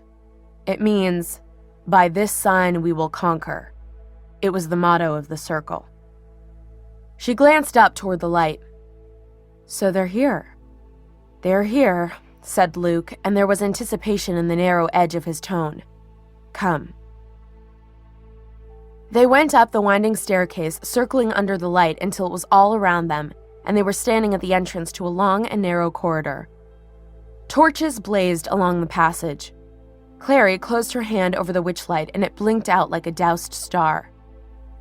There were doors set at intervals along the corridor, all of them closed tight. She wondered if they had been wards when this had once been a hospital, or perhaps private rooms. As they moved down the corridor, Clary saw the marks of boot prints, muddy from the grass outside, crisscrossing the passage. Someone had walked here recently. The first door they tried swung open easily, but the room beyond was empty. Only polished wood floor and stone walls lit to eeriness by the moonlight spilling through the window. The dim roar of the battle outside filled the room, as rhythmic as the sound of the ocean. The second room was full of weapons, swords, maces, and axes. Moonlight ran like silver water over row upon row of cold, unsheathed steel. Luke whistled under his breath. Quite a collection. You think Valentine uses all these? Unlikely. I suspect they're for his army. Luke turned away. The third room was a bedroom. The hangings around the four-poster bed were blue, the Persian carpet patterned in blue, black, and gray, and the furniture was painted white, like the furnishings in a child's room. A thin and ghostly layer of dust covered it all, glinting faintly in the moonlight. In the bed lay Jocelyn, asleep. She was on her back, one hand thrown carelessly across her chest, her hair spread across the pillow. She wore a sort of white nightdress Clary had never seen, and she was breathing regularly and quietly. In the piercing moonlight, Clary could see the flutter of her mother's eyelids as she dreamed. With a little scream, Clary hurled herself forward, but Luke's outflung arm caught her across the chest like a bar of iron, holding her back. "Wait," he said, his own voice tense with effort. "We have to be careful."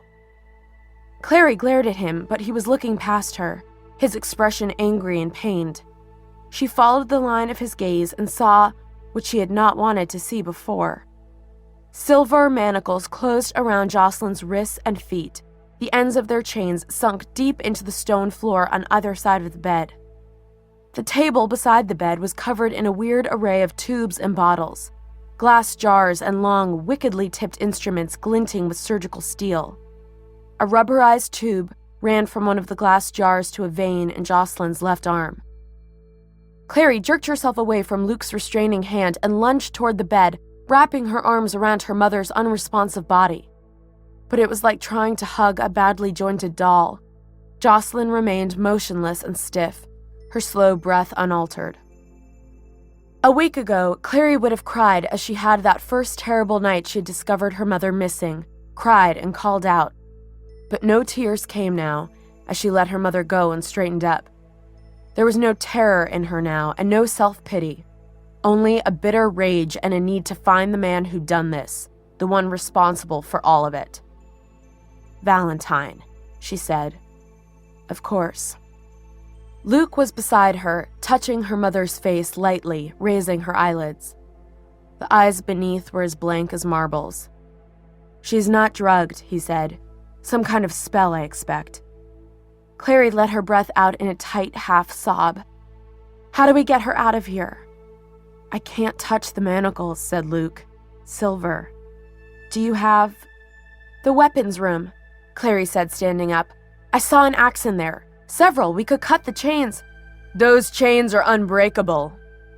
The voice that spoke from the door was low, gritty, and familiar. Clary spun and saw Blackwell. He was grinning now, wearing the same clotted blood-colored robes as before, the hood pushed back, muddy boots visible under the hem. "Greymark," he said. "What a nice surprise." Luke stood up. "If you're surprised, you're an idiot," he said. "I didn't exactly arrive quietly." Blackwell's cheeks flushed a darker purple, but he didn't move toward Luke. "Clan leader again, are you?" he said and gave an unpleasant laugh. "Can't break yourself of the habit of getting downworlders to do your dirty work? Valentine's troops are busy strewing pieces of them all over the lawn, and you're up here safe with your girlfriends." He sneered in Clary's direction. "That one looks a little young for you, Lucian." Clary flushed angrily, her hands balling into fists, but Luke's voice when he replied was polite. "I wouldn't exactly call those troops, Blackwell," he said. "They're forsaken, tormented once human beings. If I recall properly, the Clave looks pretty darkly on all that, torturing people, performing black magic. I can't imagine they'll be too pleased." "Damn the Clave," growled Blackwell. "We don't need them and their half-breed tolerating ways. Besides, the Forsaken won't be forsaken much longer. Once Valentine uses the cup on them, they'll be shadow hunters as good as the rest of us. Better than what the Clave is passing off as warriors these days. Downworlder-loving milksops." He bared his blunt teeth. "If that is his plan for the cup," said Luke, "why hasn't he done it already? What's he waiting for?" Blackwell's eyebrows went up. "Didn't you know? He's got his—" A silky laugh interrupted him. Pangborn had appeared at his elbow, all in black with a leather strap across his shoulder. "Enough, Blackwell," he said. "You talk too much as usual." He flashed his pointed teeth at Luke. "Interesting move, Greymark. I didn't think you'd have the stomach for leading your newest clan on a suicide mission." A muscle twitched in Luke's cheek. "Jocelyn," he said. "What has he done to her?" Pangborn chuckled musically. "I thought you didn't care." "I don't see what he wants with her now," Luke went on, ignoring the jibe. "He's got the cup. She can't be of further use. Valentine was never one for pointless murder. Murder with a point, now that might be a different story." Pangborn shrugged indifferently. "It makes no difference to us what he does with her," he said. "She was his wife. Perhaps he hates her. That's the point." "Let her go," said Luke, "and we'll leave with her. Call the clan off. I'll owe you one." "No!" Clary's furious outburst made Pangborn and Blackwell swing their stares to her. Both looked faintly incredulous, as if she were a talking cockroach. She turned to Luke. "There's still Jace. He's here somewhere." Blackwell was chuckling. "Jace? Never heard of a Jace," he said. "No, I could ask Pangborn to let her out, but I'd rather not. She was always a bitch to me, Jocelyn was. Thought she was better than the rest of us with her looks and her lineage. Just a pedigreed bitch, that's all. She only married him so she could turn it around on us all." "Disappointed you didn't get to marry him yourself, Blackwell?" was all Luke said in reply, though Clary could hear the cold rage in his voice. Blackwell, his face purpling, took an angry step forward into the room. And Luke, moving so swiftly that Clary almost did not see him do it, seized a scalpel from the bedside table and flung it. It flipped twice in the air and sank point first into Blackwell's throat, cutting off his growling retort. He gagged, eyes rolling up to the whites, and fell to his knees, hands at his throat. Scarlet liquid pulsed between his spread fingers. He opened his mouth as if to speak, but only a thin line of blood dribbled out. His hands slipped from his throat and he crashed to the ground like a tree falling. "Oh dear," said Pangborn, gazing at the fallen body of his comrade with fastidious distaste. "How unpleasant." Blood from Blackwell's cut throat was spreading across the floor in a viscous red pool. Luke, taking Clary's shoulder, whispered something in her ear.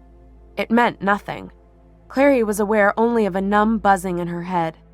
She remembered another poem from English class. Something about how after the first death you saw, no other deaths mattered.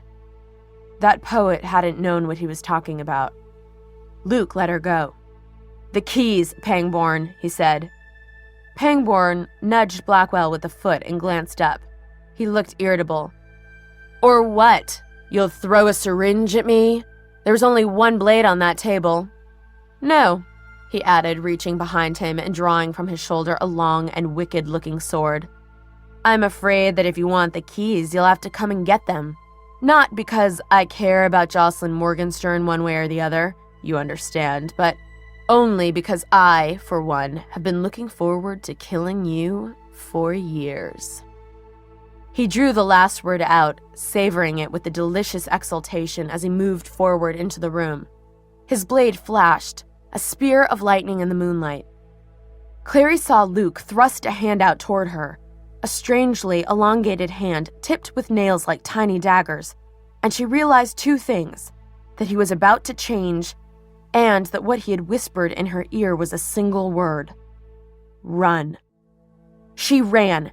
She zigzagged around Pangborn, who barely glanced at her, skirted Blackwell's body, and was out the door and in the corridor, heart pounding, before Luke's transformation was complete. She didn't glance back, but she heard a howl, long and piercing, the sound of metal on metal and a shattering fall. Breaking glass, she thought.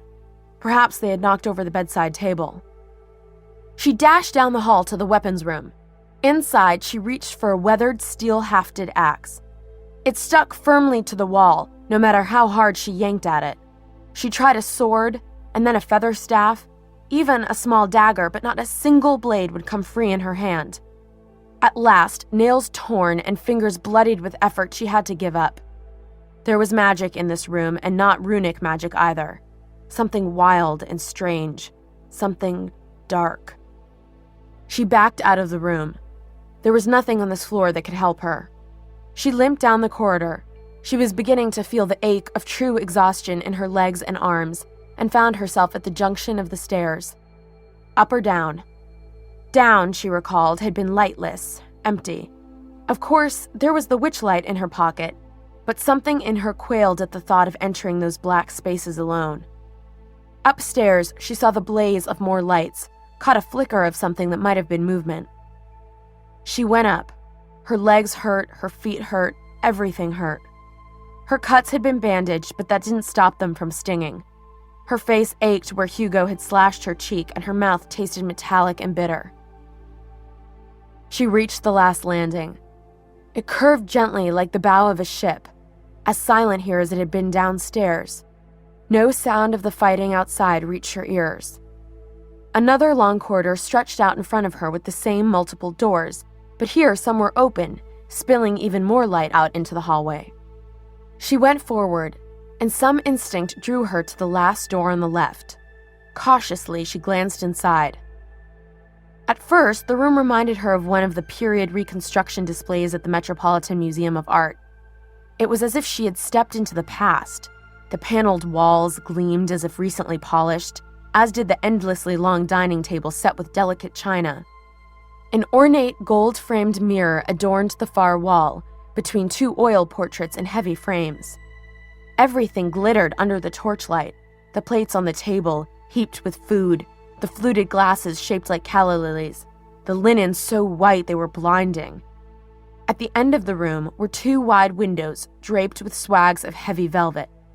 Jace stood at one of the windows, so still that for a moment she imagined he was a statue, until she realized she could see the light shining on his hair. His left hand held the curtain aside, and in the dark window she saw the reflection of the dozens of candles inside the room, trapped in the glass like fireflies. "Jace," she said. She heard her own voice as if from a distance, astonishment, gratitude, longing so sharp it was painful. He turned, dropping the curtain, and she saw the wondering look on his face. "Jace," she said again and ran toward him. He caught her as she flung herself at him, his arms wrapped tightly around her. "Clary." His voice was almost unrecognizable. "Clary, what are you doing here?" Her voice was muffled against his shirt. "I came for you." "You shouldn't have." His grip on her loosened suddenly. He stepped back, holding her a little away from him. "My God," he said, touching her face. "You idiot, what a thing to do." His voice was angry, but the gaze that swept her face, the fingers that gently brushed her hair back, were tender. She had never seen him look like this. There was a sort of fragility about him, as if he might be not just touched, but hurt even. "Why don't you ever think?" he whispered. "I was thinking," she said. "I was thinking about you." He closed his eyes for a moment. "If anything had happened to you..." His hands traced the line of her arms gently down to her wrists, as if to reassure himself that she was really there. "How did you find me?" "Luke," she replied. "I came with Luke to rescue you." Still holding her, he glanced from her face to the window, a slight frown curling the edge of his mouth. "So, those are... You came with the Wolf Clan?" he asked, an odd tone in his voice. "Luke's," she said. "He's a werewolf, and I know." Jace cut her off. "I should have guessed. The manacles." He glanced toward the door. "Where is he?" "Downstairs," said Clary slowly. "He killed Blackwell. I came up to look for you." "He's going to have to call them off," said Jace. She looked at him uncomprehendingly. "What?" "Luke," said Jace. "He's going to have to call off his pack. There's been a misunderstanding." "What? You kidnapped yourself?" She'd meant it to sound teasing, but her voice was too thin. "Come on, Jace." She yanked at his wrist, but he resisted. He was looking at her intently, and she realized with a jolt what she had not noticed in her first rush of relief. The last time she had seen him, he'd been cut and bruised, clothes stained with dirt and blood, his hair filthy with ichor and dust. Now he was dressed in a loose white shirt and dark pants, his scrubbed hair falling all around his face, pale gold and flyaway. He swept a few strands out of his eyes with a slim hand, and she saw that his heavy silver ring was back on his finger. "Are those your clothes?" she asked, baffled. "And you're all bandaged up." Her voice trailed off. "Valentine seems to be taking awfully good care of you." He smiled at her with a weary affection. "If I told you the truth, you'd say I was crazy," he said. She felt her heart flutter hard against the inside of her chest like a hummingbird's rapid wing beat. "No, I wouldn't." "My father gave me these clothes," he said. The flutter became a rapid pounding. "Jace," she said carefully, "your father is dead." "No." He shook his head. She had the sense that he was holding back some enormous feeling like horror or delight or both. "I thought he was, but he isn't. It's all been a mistake." She remembered what Hodge had said about Valentine and his ability to tell charming and convincing lies. "Is this something Valentine told you? Because he's a liar, Jace. Remember what Hodge said. If he's telling you your father is alive, it's a lie to get you to do what he wants." "I've seen my father," said Jace. "I've talked to him. He gave me this." He tugged on the new clean shirt, as if it were ineluctable proof. "My father isn't dead. Valentine didn't kill him. Hodge lied to me. All those years I thought he was dead, but he wasn't." Clary glanced around wildly at the room with its shining china and guttering torches and empty glaring mirrors. "Well, if your father's really in this place, then where is he? Did Valentine kidnap him too?"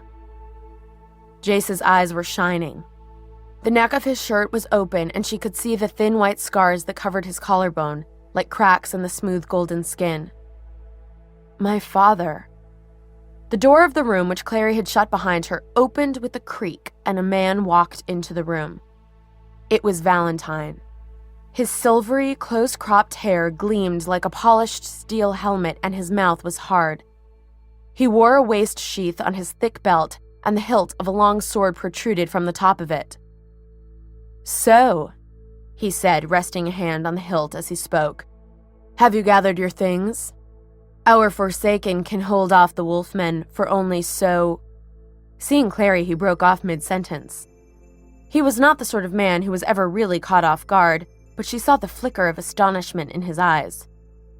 What is this? He asked, turning his glance to Jace. But Clary was already fumbling at her waist for the dagger. She seized it by the hilt, jerking it out of its scabbard, and drew her hand back. Rage pounded behind her eyes like a drumbeat. She could kill this man. She would kill him. Jace caught at her wrist. No! She could not contain her disbelief. But Jace! Clary, he said firmly. This is my father. 23. Valentine. I see I've interrupted something, said Valentine, his voice as dry as a desert afternoon. Son, would you care to tell me who this is? One of the Lightwood children, perhaps. No, said Jace. He sounded tired and unhappy, but the hand on her wrist didn't loosen. This is Clary. Clarissa Frey. She's a friend of mine. Valentine's black eyes raked her slowly from the top of her disheveled head to the toes of her scuffed sneakers. They fastened on the dagger still gripped in her hand. An indefinable look passed over his face, part amusement, part irritation. Where did you come by that blade, young lady? Clary answered coldly. Jace gave it to me. Of course he did, said Valentine. His tone was mild. May I see it? No! Clary took a step back as if she thought he might lunge at her, and felt the blade plucked neatly out of her fingers. Jace, holding the dagger, looked at her with an apologetic expression. Jace, she hissed, putting every ounce of the betrayal she felt into the single syllable of his name. All he said was, You still don't understand, Clary. With a sort of deferential care that made her feel sick to her stomach, he went to Valentine and handed him the dagger. Here you go, father. Valentine took the dagger in his big, long-boned hand and examined it. This is a Kyndryl, a Circassian dagger. This particular one used to be one of a matched pair. Here, see the star of the Morgensterns carved into the blade? He turned it over, showing it to Jace. I'm surprised the Lightwoods never noticed it. I never showed it to them, said Jace. They let me have my own private things. They didn't pry. Of course they didn't, said Valentine. He handed the Kyndryl back to Jace. They thought you were Michael Whalen's son. Jace, sliding the red-hilted dagger into his belt, looked up. So did I, he said softly, and in that moment Clary saw that this was no joke, that Jace was not just playing along for his own purposes. He really thought Valentine was his father returned to him. A cold despair was spreading through Clary's veins. Jace angry, Jace hostile, furious, she could have dealt with. But this new Jace, fragile and shining in the light of his own personal miracle, was a stranger to her. Valentine looked at her over Jace's tawny head. His eyes were cool with amusement. Perhaps, he said, it would be a good idea for you to sit down now, Clary. She crossed her arms stubbornly over her chest. No. As you like. Valentine pulled out a chair and seated himself at the head of the table. After a moment, Jace sat down as well, beside a half-filled bottle of wine. But you are going to be hearing some things that might make you wish you had taken a chair. I'll let you know, Clary told him, if that happens. Very well. Valentine sat back, his hands behind his head. The neck of his shirt gaped open a little, showing his scarred collarbones. Scarred, like his son's, like all the Nephilim. A life of scars and killing, Hodge had said. Clary, he said again, as if tasting the sound of her name. Short for Clarissa? Not a name I would have chosen. There was a grim curl to his lips. He knows I'm his daughter, Clary thought. Somehow he knows, but he isn't saying it. Why isn't he saying it? Because of Jace, she realized. Jace would think... She couldn't imagine what he would think. Valentine had seen them embracing when he'd walked in the door. He must know he had a devastating piece of information in his hands. Somewhere behind those fathomless black eyes, his sharp mind was clicking away rapidly, trying to decide how best to use what he knew. She cast another beseeching glance at Jace, but he was staring down at the wineglass by his left hand, half full of purplish-red liquid. She could see the rapid rise and fall of his chest as he breathed. He was more upset than he was letting on. I don't really care what you would have chosen, Clary said. I am sure, replied Valentine, leaning forward, that you don't. You're not Jace's father, she said. You're trying to trick us. Jace's father was Michael Wayland. The Lightwoods know it. Everyone knows it. The Lightwoods were misinformed, said Valentine. They truly believe that Jace is the son of their friend Michael, as does the Clave. Even the Silent Brothers do not know who he really is, although soon enough they will. But the Wayland ring... Ah, yes, said Valentine, looking at Jace's hand where the ring glittered like snake scales. The ring. Funny, isn't it, how an M worn upside down resembles a W? Of course, if you'd bothered to think about it, you'd probably have thought it a little strange that the symbol of the Wayland family would be a falling star.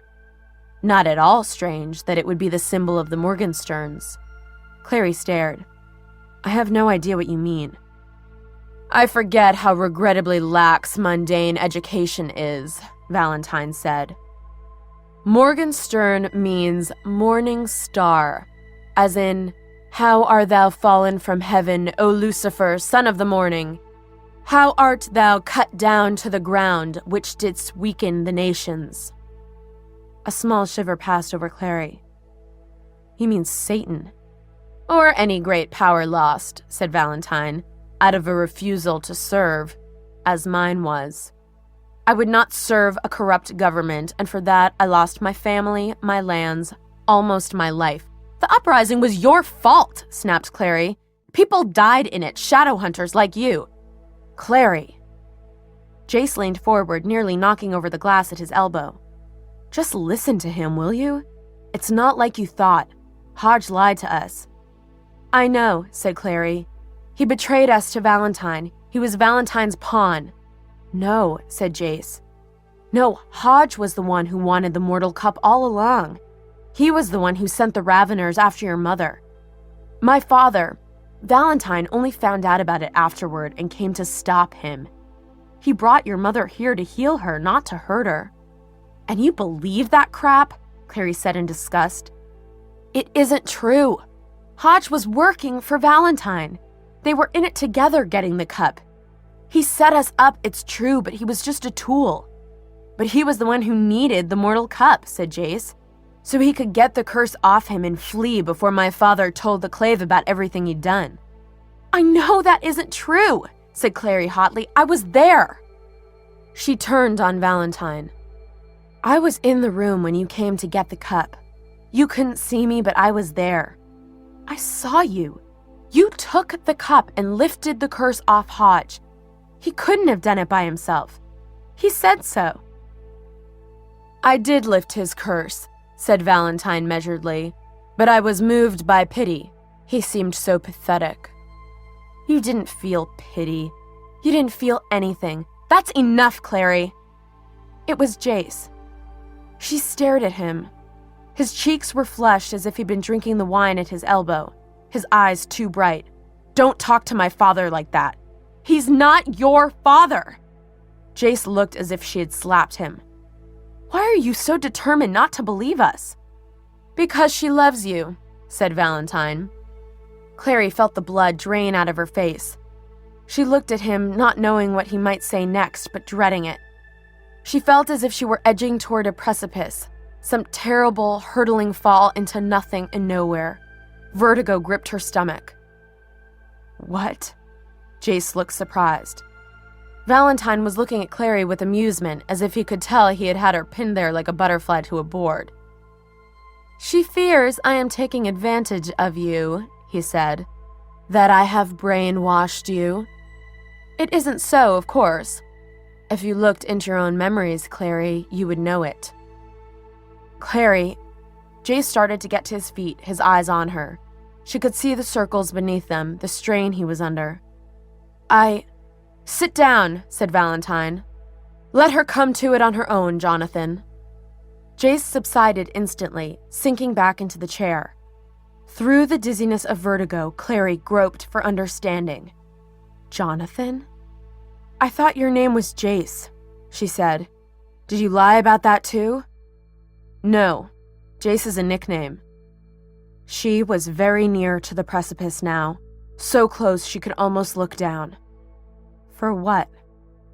He looked at her as if he couldn't understand why she was making so much of something so small. It's my initials, he said. JC. The precipice opened before her. She could see the long fall into darkness. Jonathan, she said faintly.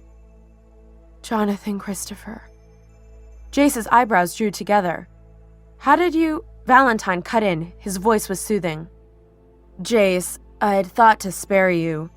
I thought a story of a mother who died would hurt you less than the story of a mother who abandoned you before your first birthday.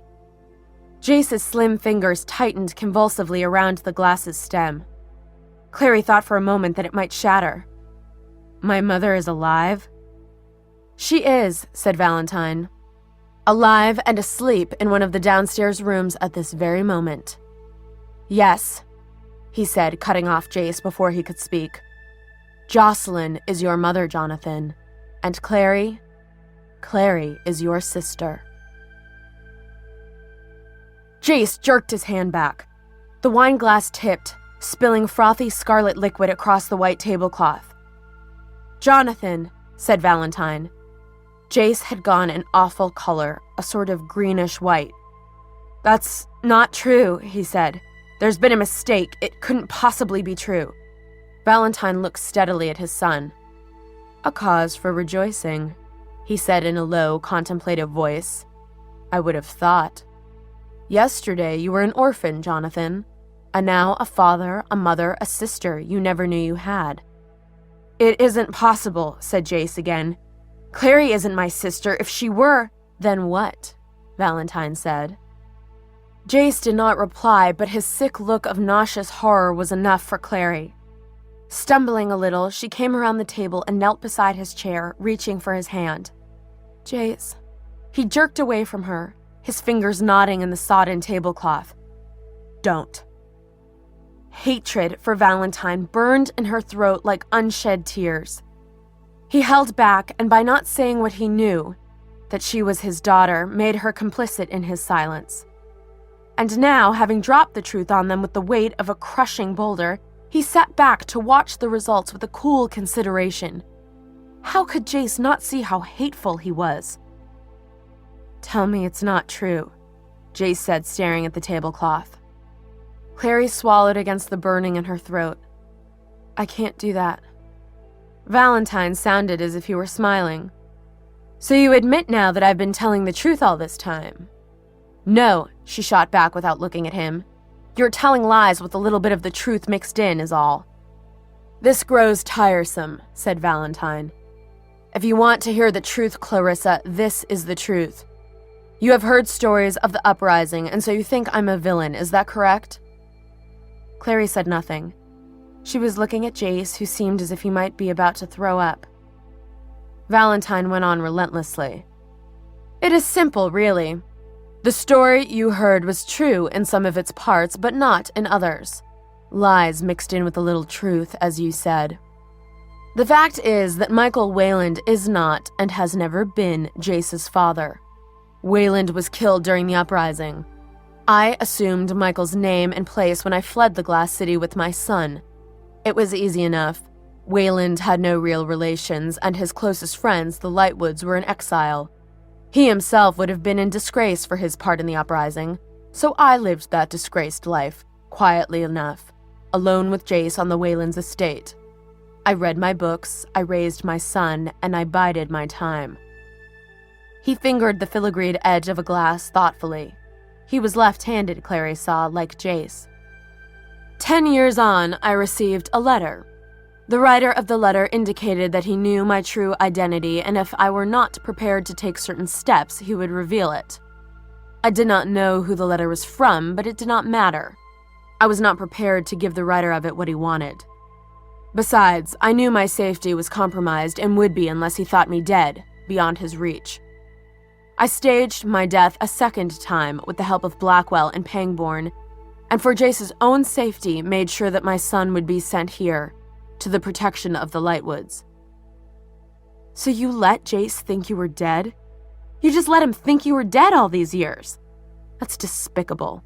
Don't, said Jace again. He had raised his hands to cover his face. He spoke against his own fingers, voice muffled. Don't, Clary. Valentine looked at his son with a smile Jace couldn't see. Jonathan had to think I was dead, yes. He had to think he was Michael Wayland's son, or the Lightwoods would not have protected him as they did. It was Michael they owed a debt to, not me. It was on Michael's account that they loved him, not mine. Maybe they loved him on his own account, said Clary. A commendably sentimental interpretation, said Valentine, but unlikely. You do not know the Lightwoods as I once did. He did not seem to see Jace's flinch, or if he did, he ignored it. It hardly matters in the end, Valentine added. The Lightwoods were intended as protection for Jace, not as a replacement family, you see. He has a family. He has a father. Jace made a noise in his throat and moved his hands away from his face. My mother fled after the uprising, said Valentine. I was a disgraced man. The Clave would have hunted me down had they thought I lived. She could not bear her association with me and ran. The pain in his voice was palpable, and faked, Clary thought bitterly, the manipulative creep. I did not know she was pregnant at that time, with Clary. He smiled a little, running his finger slowly down the wine glass. But blood calls to blood, as they say, he went on. Fate has borne us to this convergence. Our family, together again. We can use the portal, he said, turning his gaze to Jace. Go to Idris, back to the manor house. Jace shivered a little but nodded, still staring numbly at his hands. We'll be together there, said Valentine, as we should be. That sounds terrific, thought Clary. Just you, your comatose wife, your shell-shocked son, and your daughter, who hates your guts. Not to mention that your two kids may be in love with each other. Yeah, that sounds like a perfect family reunion. Aloud, she said only, I'm not going anywhere with you, and neither is my mother. He's right, Clary, said Jace hoarsely. He flexed his hands. The fingertips were stained red. It's the only place for us to go. We can sort things out there. You can't be serious. An enormous crash came from downstairs, so loud that it sounded as if a wall of the hospital had collapsed in on itself. Luke, Clary thought, springing to her feet. Jace, despite his look of nauseous horror, responded automatically, half rising from his chair, his hand going to his belt. Father, they're on their way. Valentine rose to his feet. Clary heard footsteps. A moment later, the door of the room was flung open and Luke stood on the threshold. Clary bit back a cry. He was covered in blood, his jeans and shirt dark and clotted, the lower half of his face bearded with it. His hands were red to the wrists, the blood that coated them still wet and running. She had no idea if any of the blood was his. She heard herself cry out his name, and then she was running across the room to him and nearly tripping over herself in her eagerness to grab at his shirt front and hang on, the way she hadn't done since she was 8 years old. For a moment, His big hand came up and cupped the back of her head, holding her against him in a one-armed bear hug. Then he pushed her away gently. "I'm all over blood," he said. "Don't worry, it isn't mine." "Then whose is it?" It was Valentine's voice, and Clary turned, Luke's arm protectively across her shoulders. Valentine was watching them both, his eyes narrow and calculating. Jace had risen to his feet and come around the table and was standing hesitantly behind his father. Clary could not remember him ever doing anything hesitantly before. "Pangborns," said Luke. Valentine passed a hand over his face as if the news pained him. "I see. Did you tear out his throat with your teeth?" "Actually," said Luke, "I killed him with this." With his free hand, he held out the long, thin dagger he had killed the Forsaken with. In the light, she could see the blue stones in the hilt. "Do you remember it?" Valentine looked at it, and Clary saw his jaw tighten. "I do," he said, and Clary wondered if he too were remembering their earlier conversation. "This is a Kyndryl, a Circassian dagger. This particular one used to be one of a matched pair." "You handed it to me 17 years ago and told me to end my life with it," said Luke, the weapon gripped tightly in his hand. The blade of it was longer than the blade of the red-hilted Kyndryl in Jace's belt. It was somewhere between a dagger and a sword, and its blade was needle-tipped. "And I nearly did." "Do you expect me to deny it?" There was pain in Valentine's voice, the memory of an old grief. "I tried to save you from yourself, Lucian. I made a grave mistake. If only I'd had the strength to kill you myself, you could have died a man." "Like you?"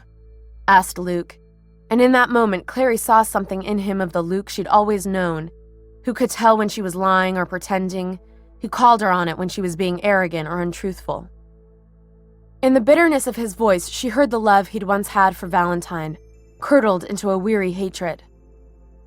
A man who chains his unconscious wife to a bed in the hopes of torturing her for information when she wakes up? That's your bravery? Jace was staring at his father.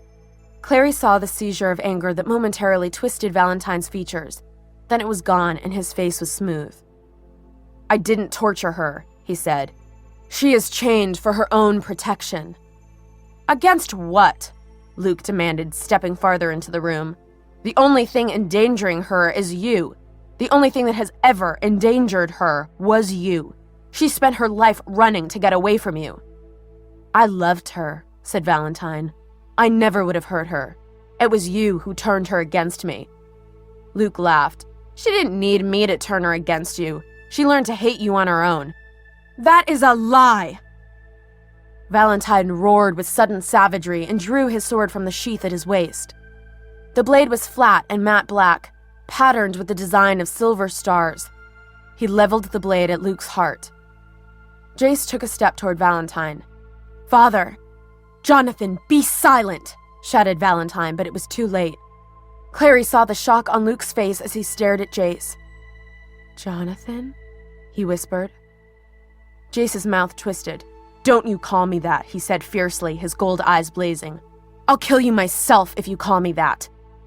Luke, ignoring the blade pointed at his heart, didn't take his eyes off Jace. "Your mother would be proud," he said so quietly that even Clary, standing beside him, had to strain to hear it. "I don't have a mother," said Jace. His hands were shaking.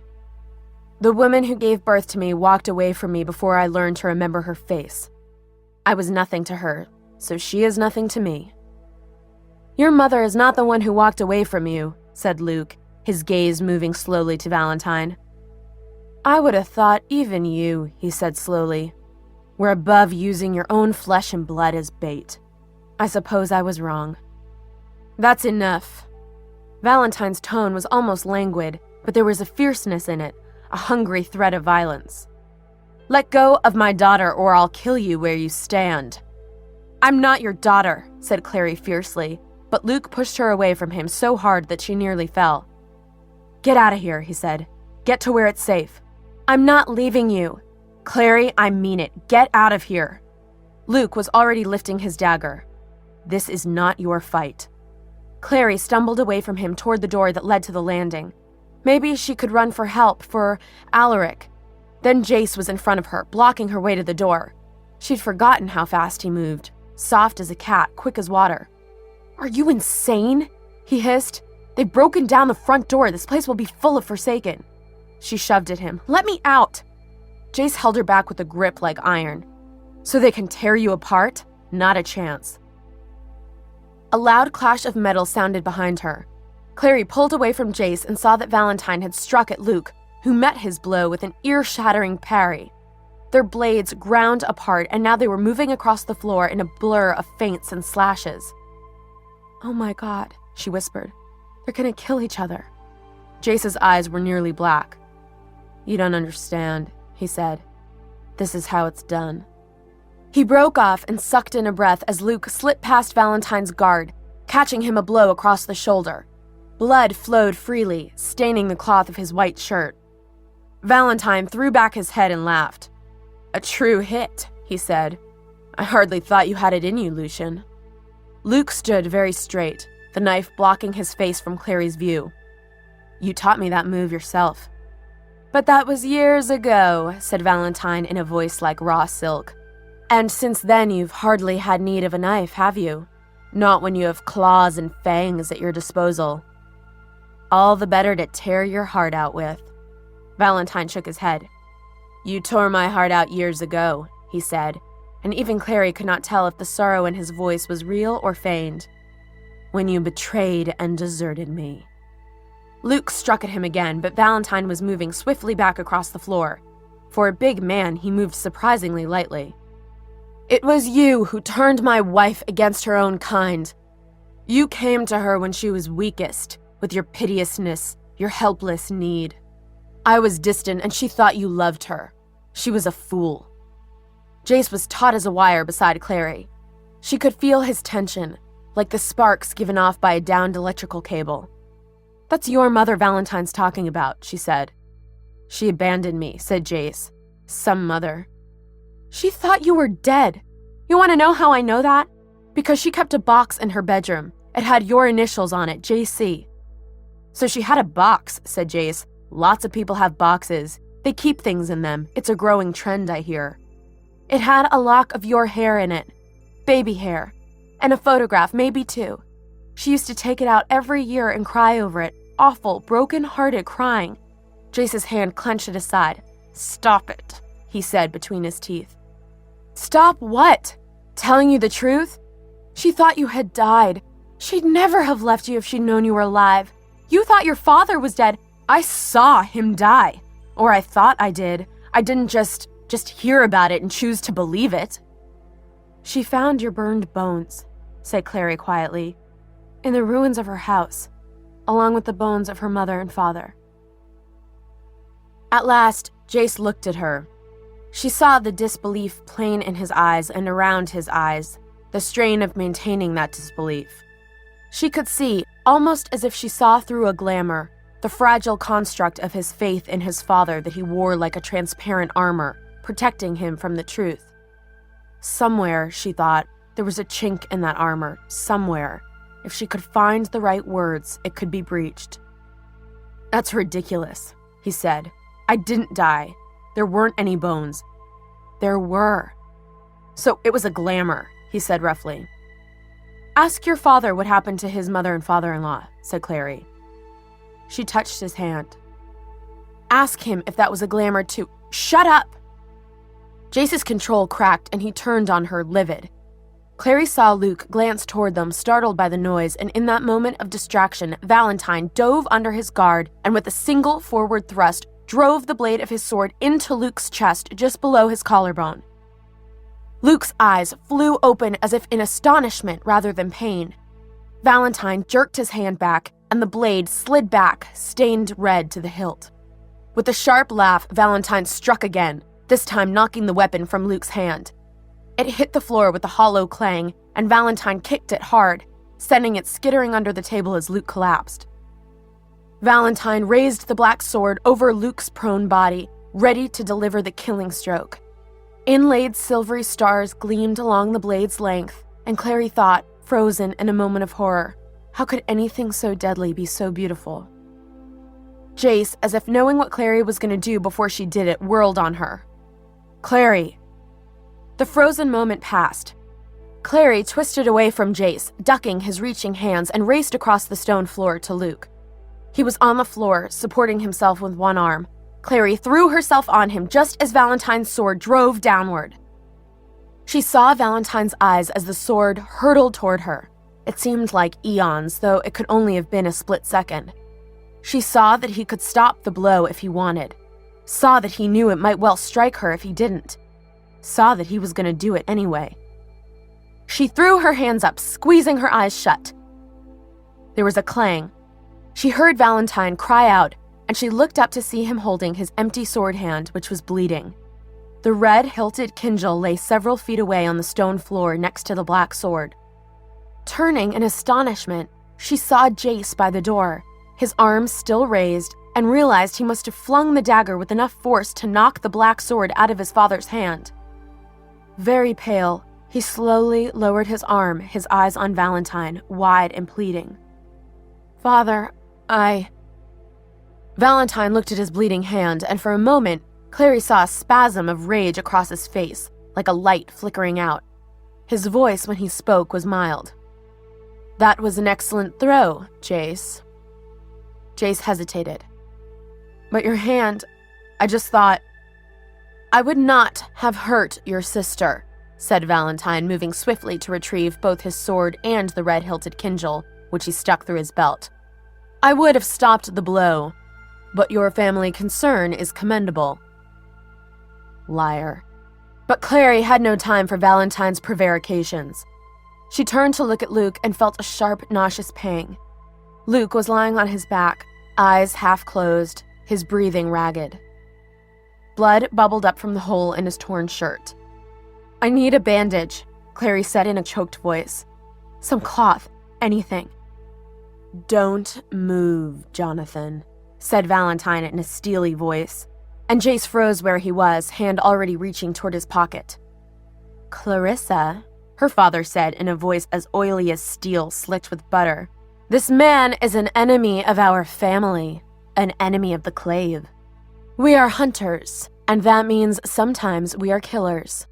Surely you understand that." "Demon hunters," said Clary. "Demon killers. Not murderers. There's a difference." "He is a demon, Clarissa," said Valentine, still in the same soft voice. "A demon with a man's face. I know how deceptive such monsters can be. Remember, I spared him once myself." "Monster," echoed Clary. She thought of Luke pushing her on the swings when she was 5 years old, higher, always higher. Luke at her graduation from middle school, camera clicking away like a proud father's. Luke sorting through each box of books as it arrived at his store, looking for anything she might like and putting it aside. Luke lifting her up to pull apples down from the trees near his farmhouse. Luke, whose place as her father this man was trying to take. "Luke isn't a monster," she said in a voice that matched Valentine's steel for steel. "Or a murderer. You are." "Clary!" It was Jace. Clary ignored him. Her eyes were fixed on her father's cold black ones. "You murdered your wife's parents, not in battle, but in cold blood," she said. "And I bet you murdered Michael Wayland and his little boy, too. Threw their bones in with my grandparents so that my mother would think you and Jace were dead. Put your necklace around Michael Wayland's neck before you burned him so everyone would think those bones were yours. After all your talk about the untainted blood of the Clave, you didn't care at all about their blood or their innocence when you killed them, did you? Slaughtering old people and children in cold blood? That's monstrous." Another spasm of rage contorted Valentine's features. "That's enough!" Valentine roared, raising the Black Star sword again, and Clary heard the truth of who he was in his voice, the rage that had propelled him all his life. The unending, seething rage. "Jonathan, drag your sister out of my way, or by the angel, I'll knock her down to kill the monster she's protecting." For the briefest moment, Jace hesitated. Then he raised his head. "Certainly, father," he said and crossed the room to Clary. Before she could throw up her hands to ward him off, he had caught her up roughly by the arm. He yanked her to her feet, pulling her away from Luke. "Jace," she whispered, appalled. "Don't," he said. His fingers dug painfully into her arms. He smelled of wine and metal and sweat. "Don't talk to me." "But," I said, "don't talk." He shook her hard. She stumbled, regaining her footing, and looked up to see Valentine standing, gloating over Luke's crumpled body. He reached out a fastidious booted toe and shoved Luke, who made a choking sound. "Leave him alone!"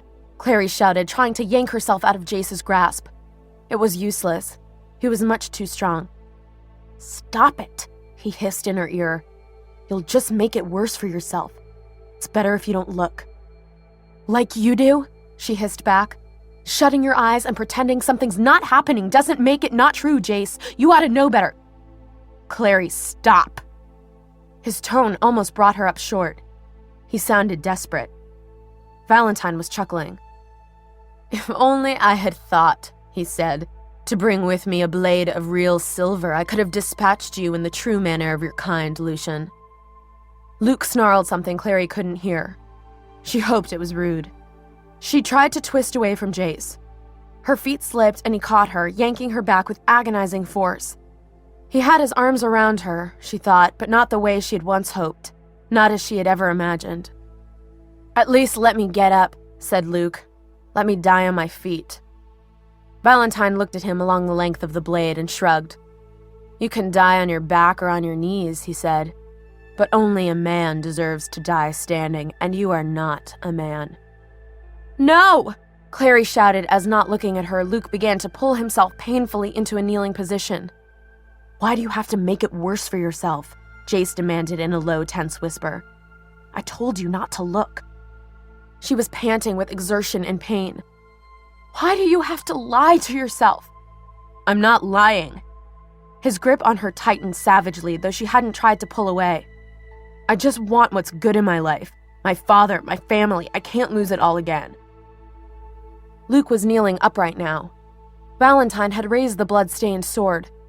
Luke's eyes were closed and he was murmuring something, words, a prayer, Clary didn't know. She twisted in Jace's arms, wrenching around so that she could look up into his face. His lips were drawn thin, his jaw set, but his eyes. The fragile armor was breaking. It needed only a last push from her. She struggled for the words. "You have a family," she said. "Family. Those are just the people who love you. Like the Lightwoods love you. Alec, Isabel." Her voice cracked. "Luke is my family, and you're gonna make me watch him die just like you thought you watched your father die when you were 10 years old? Is that what you want, Jace? Is this the kind of man you want to be? Like—" She broke off, suddenly terrified that she'd gone too far. "Like my father," he said. His voice was icy, distant, flat as the blade of a knife. "I've lost him," she thought despairingly. "Get down," he said and pushed her hard. She stumbled, fell to the ground, rolled onto one knee. Kneeling upright, she saw Valentine raise his sword high over his head. The glow from the chandelier overhead exploding off the blade sent brilliant points of light stabbing into her eyes. "Luke!" she shrieked. The blade slammed home, into the floor. Luke was no longer there. Jace, having moved faster than Clary would have thought possible, even for a shadow hunter, had knocked him out of the way, sending him sprawling to the side. Jace stood facing his father over the quivering hilt of the sword, his face white, but his gaze steady. "I think you should leave," Jace said. Valentine stared incredulously at his son. "What did you say?" Luke had pulled himself into a sitting position. Fresh blood stained his shirt. He stared as Jace reached out a hand and gently, almost disinterestedly, caressed the hilt of the sword that had been driven into the floor. "I think you heard me, father." Valentine's voice was like a whip. "Jonathan Morgenstern!" Quick as lightning, Jace seized the hilt of the sword, tore it free from the floorboards, and raised it. He held it lightly, level and flat, the point hovering a few inches below his father's chin. "That's not my name," he said. "My name is Jace Wayland." Valentine's eyes were still fixed on Jace. He barely seemed to notice the sword at his throat. "Wayland!" he roared. "You have no Wayland blood. Michael Wayland was a stranger to you." "So," said Jace calmly, "are you." He jerked the sword to the left. "Now move." Valentine was shaking his head. "Never. I will not take orders from a child." The tip of the sword kissed Valentine's throat. Clary stared in fascinated horror. "I am a very well-trained child," Jace said. "You instructed me yourself in the precise art of killing. I only need to move 2 fingers to cut your throat. Did you know that?" His eyes were steely. "I suppose you did." "You're skilled enough," said Valentine. His tone was dismissive, but Clary noticed he was standing very still indeed. "But you could not kill me. You've always been soft-hearted." Perhaps he couldn't. It was Luke on his feet now, pale and bloody but upright. "But I could, and I'm not entirely sure he could stop me." Valentine's feverish eyes flicked to Luke and back to his son. Jace hadn't turned when Luke spoke, but stood still as a statue, the sword unmoving in his hand. "You hear the monster threatening me, Jonathan?" said Valentine. "You side with it?" "It has a point," said Jace mildly. "I'm not entirely sure I could stop him if he wanted to do you damage. Werewolves heal so fast." Valentine's lip curled. "So," he spat, "like your mother, you prefer this creature, this half-bred demon thing to your own blood, your own family?" For the first time, the sword in Jace's hand seemed to tremble. "You left me when I was a child," he said in a measured voice. "You let me think you were dead, and you sent me away to live with strangers. You never told me I had a mother, a sister. You left me alone." The word was a cry. "I did it for you, to keep you safe," Valentine protested. "If you cared about Jace, if you cared about blood, you wouldn't have killed his grandparents. You murdered innocent people," Clary cut in, furious. "Innocent?" snapped Valentine. "No one is innocent in a war. They sided with Jocelyn against me. They would have let her take my son from me." Luke let out a hissing breath. "You knew she was going to leave you," he said. "You knew she was going to run even before the uprising." "Of course I knew," roared Valentine. His icy control had cracked, and Clary could see the molten rage seething underneath, coiling the tendons in his neck, clenching his hands into fists. "I did what I had to protect my own, and in the end, I gave them more than they ever deserved. The funeral pyre awarded only to the greatest warriors of the Clave." "You burned them," said Clary flatly. "Yes," shouted Valentine. "I burned them." Jace made a strangled noise. "My grandparents." "You never knew them," said Valentine. "Don't pretend to a grief you do not feel." The point of the sword was trembling more rapidly now. Luke put a hand on Jace's shoulder. "Steady," he said. Jace didn't look at him. He was breathing as if he had been running. Clary could see the sweat shimmering on the sharp divide of his collarbones, sticking his hair to his temples. The veins were visible along the backs of his hands. He's going to kill him, she thought. He's going to kill Valentine. She stepped forward hastily. "Jace, we need the cup, or you know what he'll do with it." Jace licked his dry lips. "The cup, Father, where is it?" "In Idris," said Valentine calmly, "where you will never find it." Jace's hand was shaking. "Tell me—" "Give me the sword, Jonathan."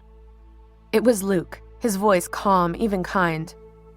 Jace sounded as if he were speaking from the bottom of a well. "What?" Clary took a step forward. "Give Luke the sword. Let him have it, Jace." He shook his head. "I can't do that." She took another step forward. One more and she'd be close enough to touch him. "Yes, you can," she said gently. "Please." He didn't look at her. His eyes were locked on his father's. The moment stretched out and out, interminable. At last he nodded, curtly, without lowering his hand. but he did let Luke move to stand beside him and place his hand over Jace's on the hilt of the blade. "You can let go now, Jonathan," Luke said, and then, seeing Clary's face, amended himself. "Jace." Jace seemed not to have heard him. He released the hilt and moved away from his father. Some of Jace's color had come back, and he was now a shade more like putty, his lip bloody where he'd bitten it. Clary ached to touch him, put her arms around him, knew he'd never let her. "I have a suggestion," said Valentine to Luke in a surprisingly even tone. "Let me guess," said Luke. "It's, don't kill me, isn't it?" Valentine laughed, a sound without any humor in it. "I would hardly lower myself to ask you for my life," he said. "Good," said Luke, nudging the other man's chin with his blade. "I'm not going to kill you unless you force my hand, Valentine. I draw the line at murdering you in front of your own children. What I want is the cup." The roaring downstairs was louder now. Clary could hear what sounded like footsteps in the corridor outside. "Luke." "I hear it," he snapped. "The cup's in Idris, I told you," said Valentine, his eyes shifting past Luke. Luke was sweating. "If it's in Idris, you use the portal to bring it there. I'll go with you, bring it back." Luke's eyes were darting. There was more movement in the corridor outside now, sounds of shouting, of something shattering. "Clary, stay with your brother. After we go through, you use the portal to take you to a safe place." "I won't leave here," said Jace. "Yes, you will." Something thudded against the door. Luke raised his voice. "Valentine, the portal, move." "Or what?" Valentine's eyes were fixed on the door with a considering look. "I'll kill you if you force my hand," Luke said. "In front of them or not.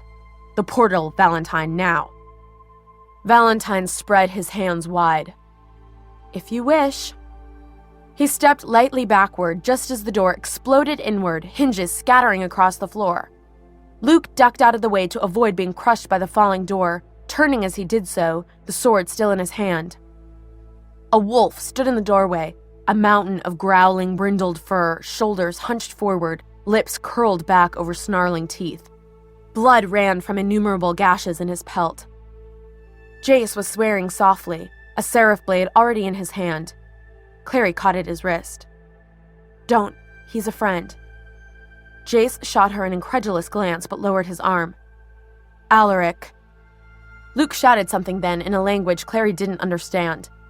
Alaric snarled again, crouching closer to the floor, and for a confused moment she thought he was going to hurl himself at Luke. Then she saw Valentine's hand at his belt, the flash of red jewels, and realized that she had forgotten that he still had Jace's dagger. She heard a voice shout Luke's name, thought it was her own, then realized that her throat seemed glued shut and that it was Jace who had shouted. Luke slewed around, excruciatingly slowly it seemed, as the knife left Valentine's hand and flew toward him like a silver butterfly, turning over and over in the air. Luke raised his blade, and something huge and tawny gray hurtled between him and Valentine.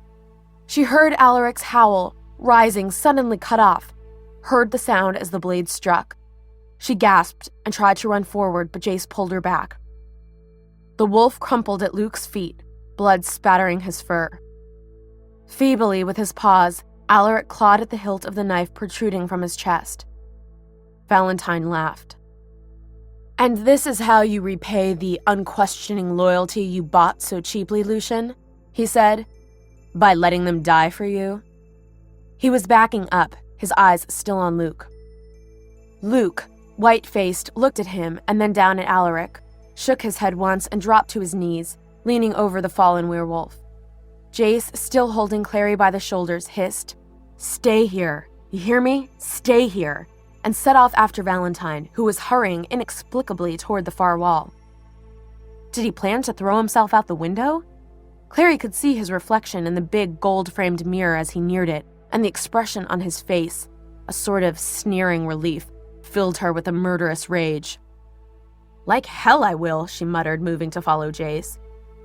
She paused only to grab the blue-hilted Kindle from the floor beneath the table where Valentine had kicked it. The weapon in her hand felt comfortable now, reassuring, as she pushed a fallen chair out of her way and approached the mirror. Jace had the seraph blade out, its light casting a hard illumination upward, darkening the circles under his eyes, the hollows of his cheeks. Valentine had turned and stood outlined in its light, his back against the mirror. In its surface, Clary could also see Luke behind them. He had set his sword down and was pulling the red-hilted Kindle out of Alaric's chest, gently and carefully. She felt sick and gripped her own blade more tightly. "Jace," she began. He didn't turn to look at her, though of course he could see her in the mirror's reflection. "Clary, I told you to wait." "She's like her mother," said Valentine. One of his hands was behind him. He was running it along the edge of the mirror's heavy gilt frame. "Doesn't like to do what she's told." Jace wasn't shaking as he had been earlier, but Clary could sense how thin his control had been stretched, like the skin over a drum. "I'll go with him to Idris, Clary. I'll bring the cup back." "No, you can't," Clary began and saw in the mirror how his face twisted. "Do you have a better idea?" he demanded. "But Luke..." "Lucien," said Valentine in a voice like silk, "is attending to a fallen comrade. As for the cup and Idris, they are not far. Through the looking glass, one might say." Jace's eyes narrowed. "The mirror is the portal?" Valentine's lips thinned, and he dropped his hand, moving back from the mirror as the image in it swirled and changed like watercolors running in a painting. Instead of the room with its dark wood and candles, now Clary could see green fields, the thick emerald leaves of trees, and a wide meadow sweeping down to a large stone house in the distance. She could hear the buzzing sound of bees and the rustle of leaves in wind, and smell the honeysuckle carried on the wind. "I told you it was not far." Valentine stood in what was now a gilt-arched doorway, his hair stirring in the same wind that ruffled the leaves on the distant trees. "Is it as you remember it, Jonathan? Has nothing changed?" Clary's heart clenched inside her chest. She had no doubt this was Jace's childhood home, presented to tempt him as you might tempt a child with candy or a toy. She looked toward Jace, but he didn't seem to see her at all. He was staring at the portal and the view beyond it of the green fields and the manor house. She saw his face soften, the wistful curve of his mouth as if he were looking at someone he loved. "You can still come home," said his father. The light from the seraph blade that Jace held threw his shadow backward so it seemed to move across the portal, darkening the bright fields, the meadow beyond. The smile faded from Jace's mouth. "That's not my home," he said. "This is my home now." A spasm of fury twisting his features, Valentine looked at his son. She would never forget that look. It made her feel a sudden wild longing for her mother. Because no matter how angry her mother had been with her, Jocelyn had never looked at her like that. She had always looked at her with love. If she could have felt more pity for Jace than she already did, she would have felt it then. "Very well," said Valentine, and took a swift step back through the portal so that his feet struck the earth of Idris. His lips curled into a smile. "Ah," he said, "home." Jace stumbled to the edge of the portal before stopping, a hand against the gilt frame. A strange hesitation seemed to have taken hold of him, even as Idris shimmered before his eyes like a mirage in the desert. It would only take a step. "Jace, don't," Clary said quickly. "Don't go after him." "But the cup," said Jace. She could not tell what he was thinking, but the blade in his hand was shaking violently as his hand shook. "Let the clave get it, Jace, please. If you go through that portal, you might never come back. Valentine will kill you. You don't want to believe it, but he will." "Your sister is right." Valentine was standing amid green grass and wildflowers, the blades waving around his feet, and Clary realized that though he and they were inches away from each other, they stood in different countries. "Do you really think you can win this? Though you have a seraph blade and I am unarmed? Not only am I stronger than you, but I doubt you have it in you to kill me. And you will have to kill me, Jonathan, before I'll give the cup to you." Jace tightened his grip on the angel blade. "I can." "No, you can't." Valentine reached out, through the portal, and seized Jace's wrist in his hand, dragging it forward until the tip of the seraph blade touched his chest. Where Jace's hand and wrist passed through the portal, they seemed to shimmer as if they had been cast in water. Do it then, said Valentine. Drive the blade in. 3 inches, maybe 4. He jerked the blade forward, the dagger's tip slicing the fabric of his shirt. A red circle like a poppy bloomed just over his heart. Jace, with a gasp, yanked his arm free and staggered back. As I thought, said Valentine. Too soft-hearted. And with a shocking suddenness, he swung his fist toward Jace. Clary cried out, but the blow never connected. Instead, it struck the surface of the portal between them with a sound like 1,000 fragile, shattering things. Spider webbing cracks fissured the glass that was not glass. The last thing Clary heard before the portal dissolved into a deluge of ragged shards was Valentine's derisive laughter. Glass surged across the floor like a shower of ice, a strangely beautiful cascade of silver shards. Clary stepped back, but Jace stood very still as the glass rained around him, staring at the empty frame of the mirror. Clary had expected him to swear, to shout, or curse at his father, but instead he only waited for the shards to stop falling. When they did, he knelt down silently and carefully in the welter of broken glass and picked up one of the larger pieces, turning it over in his hands. Don't. Clary knelt down next to him, setting down the knife she'd been holding. Its presence no longer comforted her. There wasn't anything you could have done. Yes, there was. He was still looking down at the glass. Broken slivers of it powdered his hair. I could have killed him. He turned the shard toward her. Look, he said. She looked. In the bit of glass, she could still see a piece of Idris, a bit of blue sky, the shadow of green leaves. She exhaled painfully. Jace. Are you all right? Clary looked up. It was Luke standing over them. He was weaponless, his eyes sunk into blue circles of exhaustion. We're fine, she said. She could see a crumpled figure on the ground behind him, half covered in Valentine's long coat. A hand protruded from beneath the fabric's edge. It was tipped with claws. Alaric is dead, said Luke. There was a wealth of controlled pain in his voice. Though he had barely known Alaric, Clary knew the crushing weight of guilt would stay with him forever. And this is how you repay the unquestioning loyalty you bought so cheaply, Lucian, by letting them die for you. My father got away, said Jace, with the cup. His voice was dull. We delivered it right to him. I failed. Luke let one of his hands fall on Jace's head, brushing the glass from his hair. His claws were still out, his fingers stained with blood, but Jace suffered his touch as if he didn't mind it and said nothing at all. It's not your fault, Luke said, looking down at Clary. His blue eyes were steady. They said, your brother needs you. Stay with him. She nodded, and Luke left them and went to the window. He threw it open, sending a draft of air through the room that guttered the candles. Clary could hear him shouting, calling down to the wolves below. She knelt down next to Jace. It's all right, she said haltingly, though clearly it wasn't, and might never be again, and she put her hand on his shoulder. The cloth of his shirt was rough under her fingertips, damp with sweat, strangely comforting. We have my mom back. We have you. We have everything that matters. He was right. That's why I couldn't make myself go through the portal, Jace whispered. I couldn't do it. I couldn't kill him. The only way you would have failed, she said, is if you had. He said nothing, only whispered something under his breath.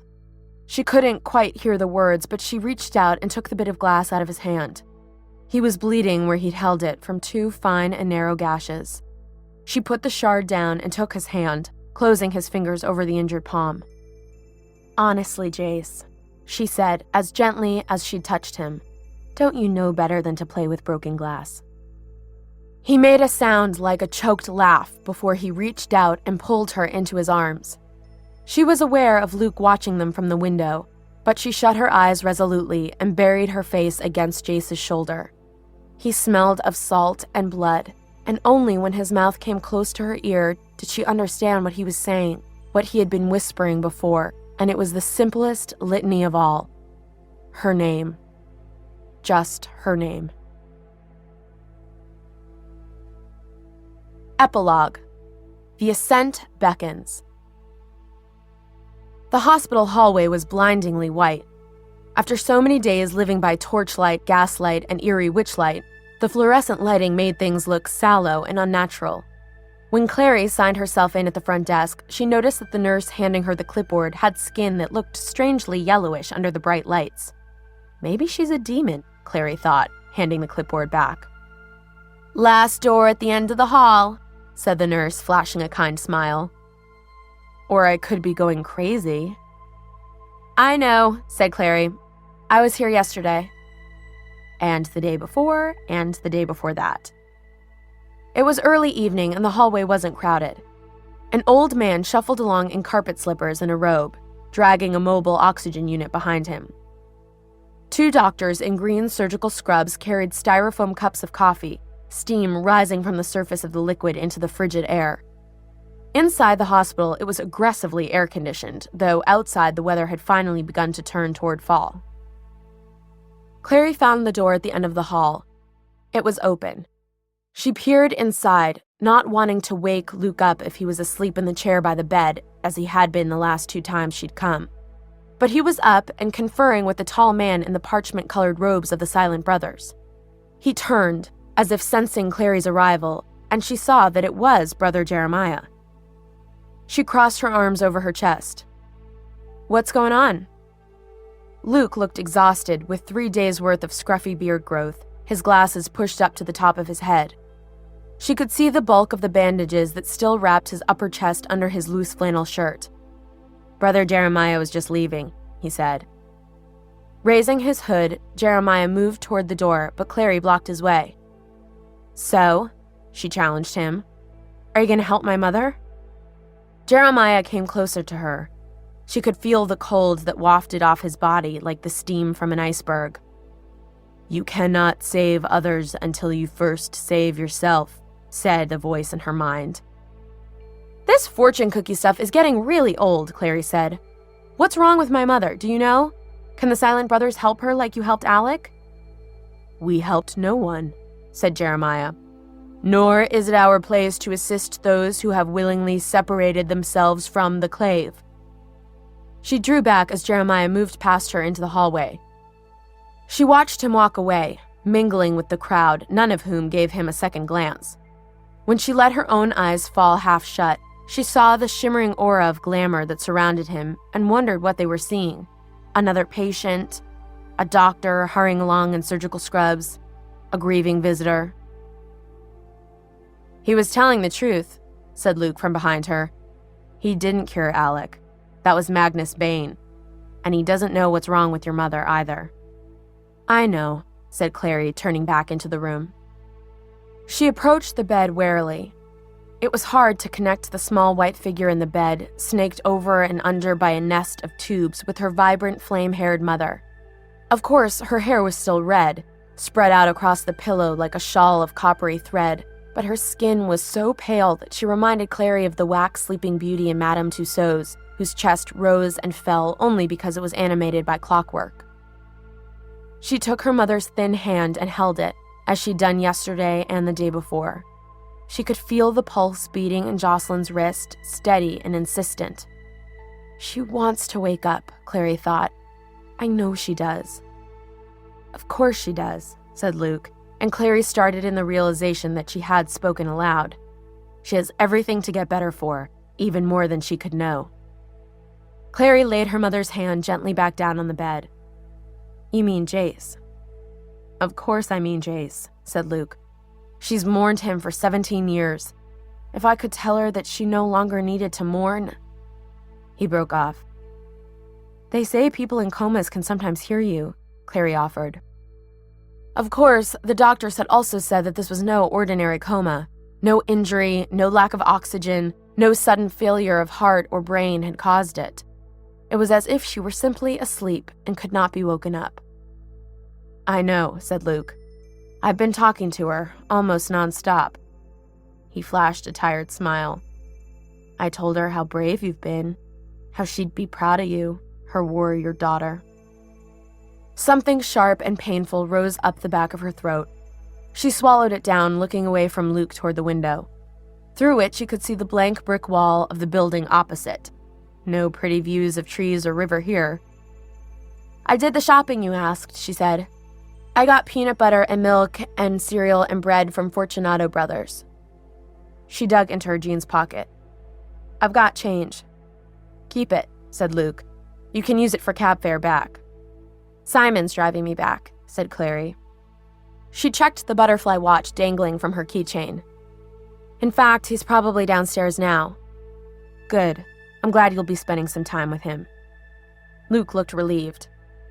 "Keep the money anyway. Get some takeout tonight." She opened her mouth to argue, then closed it. Luke was, as her mother had always said, a rock in times of trouble, solid, dependable, and totally immovable. "Come home eventually, okay? You need to sleep too." "Sleep? Who needs sleep?" he scoffed, but she saw the tiredness in his face as he went back to sit down by her mother's bed. Gently, he reached to brush a strand of hair away from Jocelyn's face. Clary turned away, her eyes stinging. Eric's van was idling at the curb when she walked out of the hospital's main entrance. The sky arced overhead, the perfect blue of a china bowl, darkening to sapphire over the Hudson River where the sun was going down. Simon leaned over to pop the door for her, and she scrambled up into the seat beside him. "Thanks." "Where to? Back home?" he asked, pulling the van out into the traffic on First. Clary sighed. "I don't even know where that is anymore." Simon glanced at her sideways. "Feeling sorry for yourself, Frey?" His tone was mocking but gentle. If she looked past him, she could still see the dark stains on the back seat where Alec had lain, bleeding, across Isabel's lap. "Yes, no, I don't know." She sighed again, tugging on a wayward curl of copper hair. "Everything's changed. Everything's different. I wish sometimes it could all go back to the way it was before." "I don't," said Simon to her surprise. "Where are we going again? Tell me uptown or downtown at least." "To the Institute," said Clary. "Sorry," she added as he executed a terrifically illegal U-turn. The van, turning on two wheels, screeched in protest. "I should have told you that before." "Huh?" said Simon. "You haven't been back yet, right? Not since—" "No, not since," said Clary. "Jace called me and told me Alec and Isabel were okay. Apparently their parents are racing back from Idris now that someone finally actually told them what's going on. They'll be here in a couple of days." "Was it weird, hearing from Jace?" asked Simon, his voice carefully neutral. "I mean, since you found out—" His voice trailed off. "Yes," said Clary, her voice sharply edged. "Since I found out what? That he is a killer transvestite who molests cats?" "No wonder that cat of his hates everyone." "Oh, shut up, Simon," Clary said crossly. "I know what you mean, and no, it wasn't weird.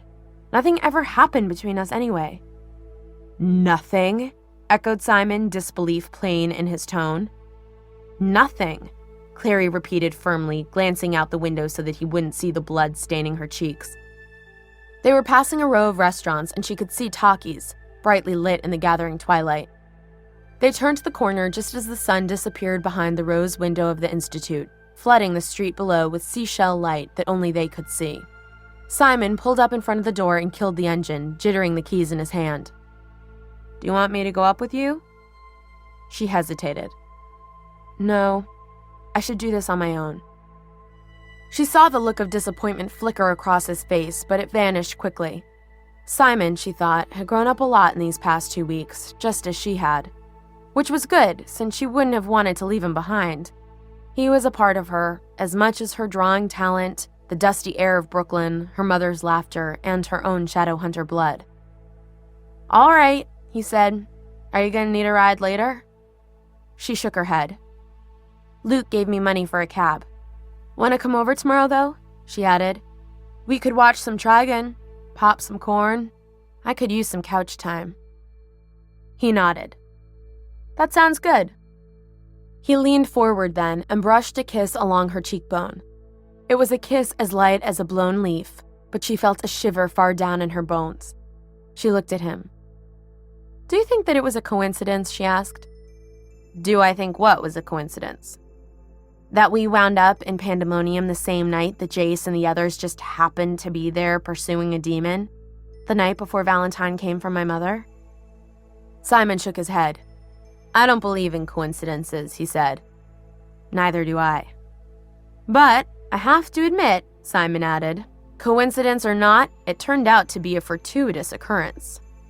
The Fortuitous Occurrences, said Clary. Now there's a band name for you. It's better than most of the ones we've come up with, Simon admitted. You bet. She jumped down out of the van, slamming the door behind her. She heard him honk as she ran up the path to the door between the slabs of overgrown grass and waved without turning around.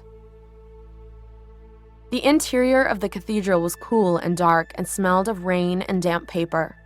Her footsteps echoed loudly on the stone floor, and she thought of Jace and the church in Brooklyn. There might be a God, Clary, and there might not. Either way, we're on our own. In the elevator, she stole a look at herself in the mirror as the door clanged shut behind her. Most of her bruises and scrapes had healed to invisibility. She wondered if Jace had ever seen her looking as prim as she did today. She dressed for the hospital in a black pleated skirt, pink lip gloss, and a vintage sailor collared blouse. She thought she looked about 8. Not that it mattered what Jace thought about how she looked, she reminded herself, now, or ever. She wondered if they'd ever be the way Simon was with his sister, a mixture of boredom and loving irritation. She couldn't imagine it. She heard the loud meows before the elevator door even opened.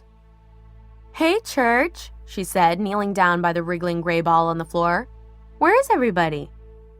Church, who clearly wanted his stomach rubbed, muttered ominously. With a sigh, Clary gave in. Demented cat, she said, rubbing with vigor. Where? Clary! It was Isabel, swooping into the foyer in a long red skirt, her hair piled on top of her head with jeweled clips. It's so great to see you! She descended on Clary with a hug that nearly overbalanced her.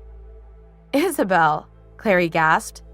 It's good to see you too, she added, letting Isabel pull her up to standing position. I was so worried about you, said Isabel brightly.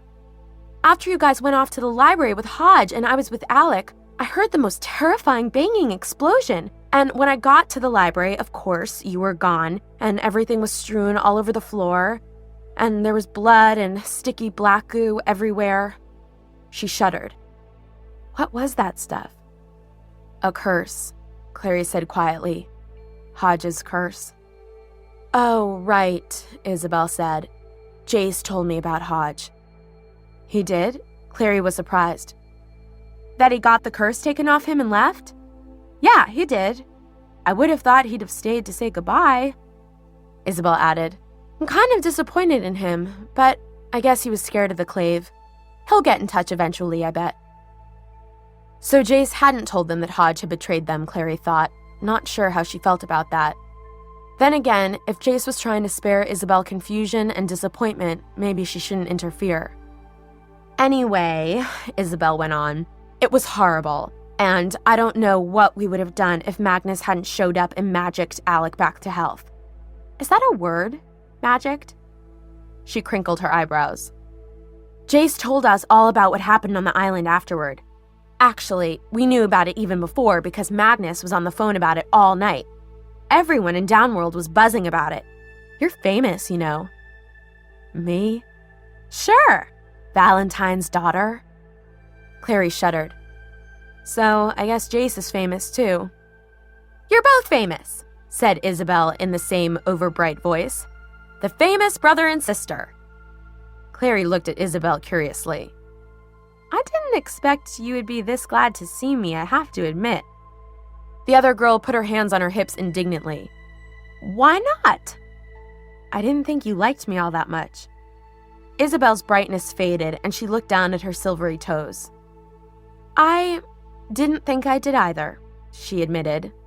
But when I went to look for you and Jace, and you were gone... Her voice trailed off. I wasn't just worried about him. I was worried about you, too. There's something so reassuring about you. And Jace is so much better when you're around. Clary's eyes widened. He is? He is, actually. Less sharp-edged somehow. It's not so much that he's kinder, but that he lets you see the kindness in him. She paused. And I guess I just resented you at first, but I realize now that that was stupid. Just because I've never had a friend who was a girl doesn't mean I couldn't learn how to have one. Me too, actually, said Clary. And Isabel? Yeah? You don't have to pretend to be nice. I like it better when you just act like yourself. Bitchy, you mean? Isabel said and laughed. Clary was about to protest when Alec swung into the entryway on a pair of crutches. One of his legs was bandaged, his jeans rolled up to the knee, and there was another bandage on his temple under the dark hair. Otherwise, he looked remarkably healthy for someone who'd nearly died 4 days before. He waved a crutch in greeting. Hi, Clary said, surprised to see him up and around. Are you? All right. I'm fine, Alec said. I won't even need these in a few days. Guilt swelled her throat. If it hadn't been for her, Alec wouldn't be on crutches at all. I'm really glad you're okay, Alec, she said, putting every ounce of sincerity into her voice that she could muster. Alec blinked. Thanks. So Magnus fixed you, Clary said. Luke said, He did, said Isabel. It was so awesome. He showed up and ordered everyone out of the room and shut the door. Blue and red sparks kept exploding out into the hallway from underneath the floor. I don't remember any of it, said Alec. Then he sat by Alec's bed all night and into the morning to make sure he woke up okay, Isabel added. I don't remember that either, Alec said hastily. Isabel's red lips curved into a smile. I wonder how Magnus knew to come. I asked him, but he wouldn't say. Clary thought of the folded paper Hodge had thrown into the fire after Valentine had gone. He was a strange man, she thought, who'd taken the time to do what he could to save Alec even while betraying everyone and everything he'd ever cared about. I don't know, she said. Isabel shrugged. I guess he heard about it somewhere. He does seem to be hooked into an enormous gossip network. He's such a girl. He's the High Warlock of Brooklyn, Isabel, Alec reminded her, but not without some amusement. He turned to Clary. Jace is up in the greenhouse if you want to see him, he said. I'll walk you. You will? Sure. Alec looked only slightly uncomfortable. Why not? Clary glanced at Isabel, who shrugged. Whatever Alec was up to, he hadn't shared it with his sister. Go on, said Isabel. I've got stuff to do anyway. She waved a hand at them. Shoo! They set off down the hallway together. Alec's pace was fast, even on crutches. Clary had to jog to keep up. I have short legs, she reminded him. Sorry. He slowed down, contrite. Look, he began. Those things you said to me when I yelled at you about Jace. I remember, she said in a small voice. When you told me that that I was just, that it was because... He seemed to be having trouble forming a complete sentence. He tried again. When you said I was... Alec, don't. Sure, never mind. He clamped his lips together. You don't want to talk about it. It's not that. It's that I feel awful about what I said. It was horrible. It wasn't true at all. But it was true, said Alec. Every word. That doesn't make it okay, she said. Not everything that's true needs to be said. It was mean. And when I said Jace had told me you'd never killed a demon, he said it was because you were always protecting him and Isabel. It was a good thing he was saying about you. Jace can be a jerk, but he... loves you, she was about to say and stopped. Never said a bad word about you to me ever, I swear. You don't have to swear, he said. I know already. He sounded calm, even confident in a way she'd never heard him sound before. She looked at him surprised. I know I didn't kill Abaddon either, but I appreciate you telling me I had. She laughed shakily. You appreciate me lying to you? You did it out of kindness, he said. That means a lot, that you would be kind to me even after how I treated you. I think Jace would have been pretty pissed at me for lying if he hadn't been so upset at the time, said Clary. Not as mad as he would be if he knew what I'd said to you before, though. I've got an idea, said Alec, his mouth turning up at the corners. Let's not tell him. I mean, maybe Jace can behead a Ducian demon from a distance of 50 feet with just a corkscrew and a rubber band, but sometimes I think he doesn't know much about people. I guess so, Clary grinned. They'd reached the bottom of the spiral staircase that led to the roof. I can't go up. Alec tapped his crutch against a metal step. It rang tinnily. It's okay, I can find my way. He made as if to turn away, then glanced back at her. I should have guessed you were Jace's sister, he said. You both have the same artistic talent. Clary paused, her foot on the lowest stair. She was taken aback. Jace can draw? Nah. When Alex smiled, his eyes lit like blue lamps, and Clary could see what Magnus had found so captivating about him. I was just kidding. He can't draw a straight line. Chuckling, he swung away on his crutches. Clary watched him go, bemused. And Alec, who cracked jokes and poked fun at Jace, was something she could get used to, even if his sense of humor was somewhat inexplicable. The greenhouse was just as she'd remembered it, though the sky above the glass roof was sapphire now. The clean, soapy smell of the flowers cleared her head. Breathing in deeply, she pushed her way through the tightly woven leaves and branches.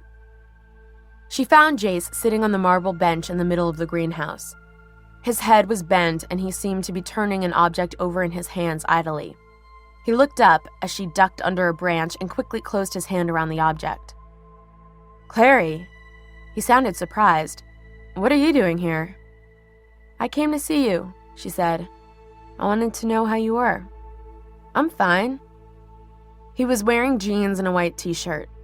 She could see his still fading bruises like the dark spots on the white flesh of an apple. Of course, she thought the real injuries were internal, hidden from every eye but his own. What is that? She asked, pointing to his closed hand. He opened his fingers. A jagged shard of silver lay in his palm, glimmering blue and green at the edges. A piece of the portal mirror. She sat down on the bench next to him. Can you see anything in it? He turned it a little, letting the light run over it like water. Bits of sky, trees, a path. I keep angling it, trying to see the manor house, my father. Valentine, she corrected. Why would you want to see him? I thought maybe I could see what he was doing with the mortal cup, he said reluctantly. Where it was. Jace, that's not our responsibility anymore. Not our problem. Now that the Clave finally knows what's happened, the Lightwoods are rushing back. Let them deal with it. Now he did look at her. She wondered how it was that they could be brother and sister and look so little alike. Couldn't she at least have gotten the curling dark lashes or the angular cheekbones? It hardly seemed fair. He said, when I looked through the portal and saw Idris, I knew exactly what Valentine was trying to do, that he wanted to see if I'd break. And it didn't matter. I still wanted to go home more badly than I could have imagined. She shook her head. I don't see what's so great about Idris. It's just a place. The way you and Hodge talk about it. She broke off. He closed his hand over the shard again. I was happy there. It was the only place I was ever happy like that. Clary plucked a stem from a nearby bush and began to denude it of its leaves. You felt sorry for Hodge. That's why you didn't tell Alec and Isabel what he really did. He shrugged. They'll find out eventually, you know. I know, but I won't be the one who told them. Jace. The surface of the pond was green with fallen leaves. How could you have been happy there? I know what you thought, but Valentine was a terrible father. He killed your pets, lied to you. I know he hit you. Don't even try to pretend he didn't. A flicker of a smile ghosted across Jace's face. Only on alternate Thursdays. Then how could... It was the only time I ever felt sure about who I was, where I belonged. It sounds stupid, but... He shrugged. I kill demons because it's what I'm good at and what I was taught to do, but it isn't who I am. And I'm partly good at it because after I thought my father had died, I was cut free. No consequences, no one to grieve, no one who had a stake in my life because they'd been a part of giving it to me. His face looked as if he'd been carved out of something hard. I don't feel that way anymore. The stem was entirely denuded of leaves. Clary threw it aside. Why not? Because of you, he said. If it weren't for you, I would have gone with my father through the portal. If it weren't for you, I would go after him right now. Clary stared down into the clogged pond. Her throat burned. I thought I made you feel unsettled. It's been so long, he said simply, that I think I was unsettled by the idea of feeling like I belonged anywhere. But you made me feel like I belong. I want you to go somewhere with me, she said abruptly. He looked at her sideways. Something about the way his light gold hair fell into his eyes made her feel unbearably sad. Where? I was hoping you'd come to the hospital with me. I knew it. His eyes narrowed until they looked like the edges of coins. Clary, that woman. She's your mother too, Jace. I know, he said, but she's a stranger to me. I only ever had one parent and he's gone. Worse than dead. I know, and I know there's no point in telling you how great my mom is, what an amazing, terrific, wonderful person she is, and that you'd be lucky to know her. I'm not asking this for you, I'm asking for me. I think if she heard your voice, then what? She might wake up. She looked at him steadily. He held her gaze, then broke it with a smile, crooked and a little battered, but a real smile. Fine, I'll go with you. He stood up. You don't have to tell me good things about your mother, he added. I already know them. Do you? He shrugged slightly. She raised you, didn't she? He glanced toward the glass roof. The sun's almost set. Clary got to her feet. We should head out to the hospital. I'll pay for the cab, she added as an afterthought. Luke gave me some cash. That won't be necessary. Jace's smile widened. Come on, I've got something to show you. But where did you get it? Clary demanded, staring at the motorcycle perched at the edge of the cathedral's roof. It was a shiny poison green with silver-rimmed wheels and bright flames painted on the seat. Magnus was complaining that someone had left it outside his house the last time he had a party, said Jace. I convinced him to give it to me. And you flew it up here? She was still staring. Uh-huh. I'm getting pretty good at it. He swung a leg over the seat and beckoned her to come and sit behind him. Come on, I'll show you. Well, at least you know it works this time, she said, getting on behind him. If we crash into the parking lot of a Key Food, I'll kill you, you know that? Don't be ridiculous, said Jace. There are no parking lots on the Upper East Side. Why drive when you can get your groceries delivered? The bike started with a roar, drowning out his laugh. Shrieking, Clary grabbed hold of his belt as the bike hurtled down the slanted roof of the Institute and launched itself into space. The wind tore her hair as they rose up over the cathedral, up above the roofs of the nearby high-rises and apartment buildings. And there it was, spread out before her like a carelessly opened jewelry box. This city, more populous and more amazing than she had ever imagined. There was the Emerald Square of Central Park, where the fairy courts met on midsummer evenings. There were the lights of the clubs and bars downtown, where the vampires danced the nights away at Pandemonium. There, the alleys of Chinatown, down which the werewolves slunk at night, their coats reflecting the city's lights. There walked warlocks in all their bat-winged, cat-eyed glory. And here, as they swung out over the river, she saw the darting flash of multicolored tails under the silvery skin of the water, the shimmer of long, pearl-strewn hair, and heard the high, rippling laughter of the mermaids. Jace turned to look over his shoulder, the wind whipping his hair into tangles. What are you thinking? He called back to her. Just how different everything down there is now, you know? Now that I can see. Everything down there is exactly the same, he said, angling the cycle toward the East River. They were heading toward the Brooklyn Bridge again. "You're the one that's different." Her hands tightened convulsively on his belt as they dipped lower and lower over the river. "Jace!" "Don't worry." He sounded maddeningly amused. "I know what I'm doing. I won't drown us." She squinted her eyes against the tearing wind. "Are you testing what Alex said about some of these bikes being able to go underwater?" "No." He leveled the bike out carefully as they rose from the river's surface. "I think that's just a story." "But Jace," she said, "all the stories are true." She didn't hear him laugh, but she felt it, vibrating through his ribcage and into her fingertips. She held on tightly as he angled the cycle up, gunning it so that it shot forward and darted up the side of the bridge like a bird freed from a cage. Her stomach dropped out from under her as the silver river spun away and the spires of the bridge slid under her feet. But this time, Clary kept her eyes open so that she could see it all.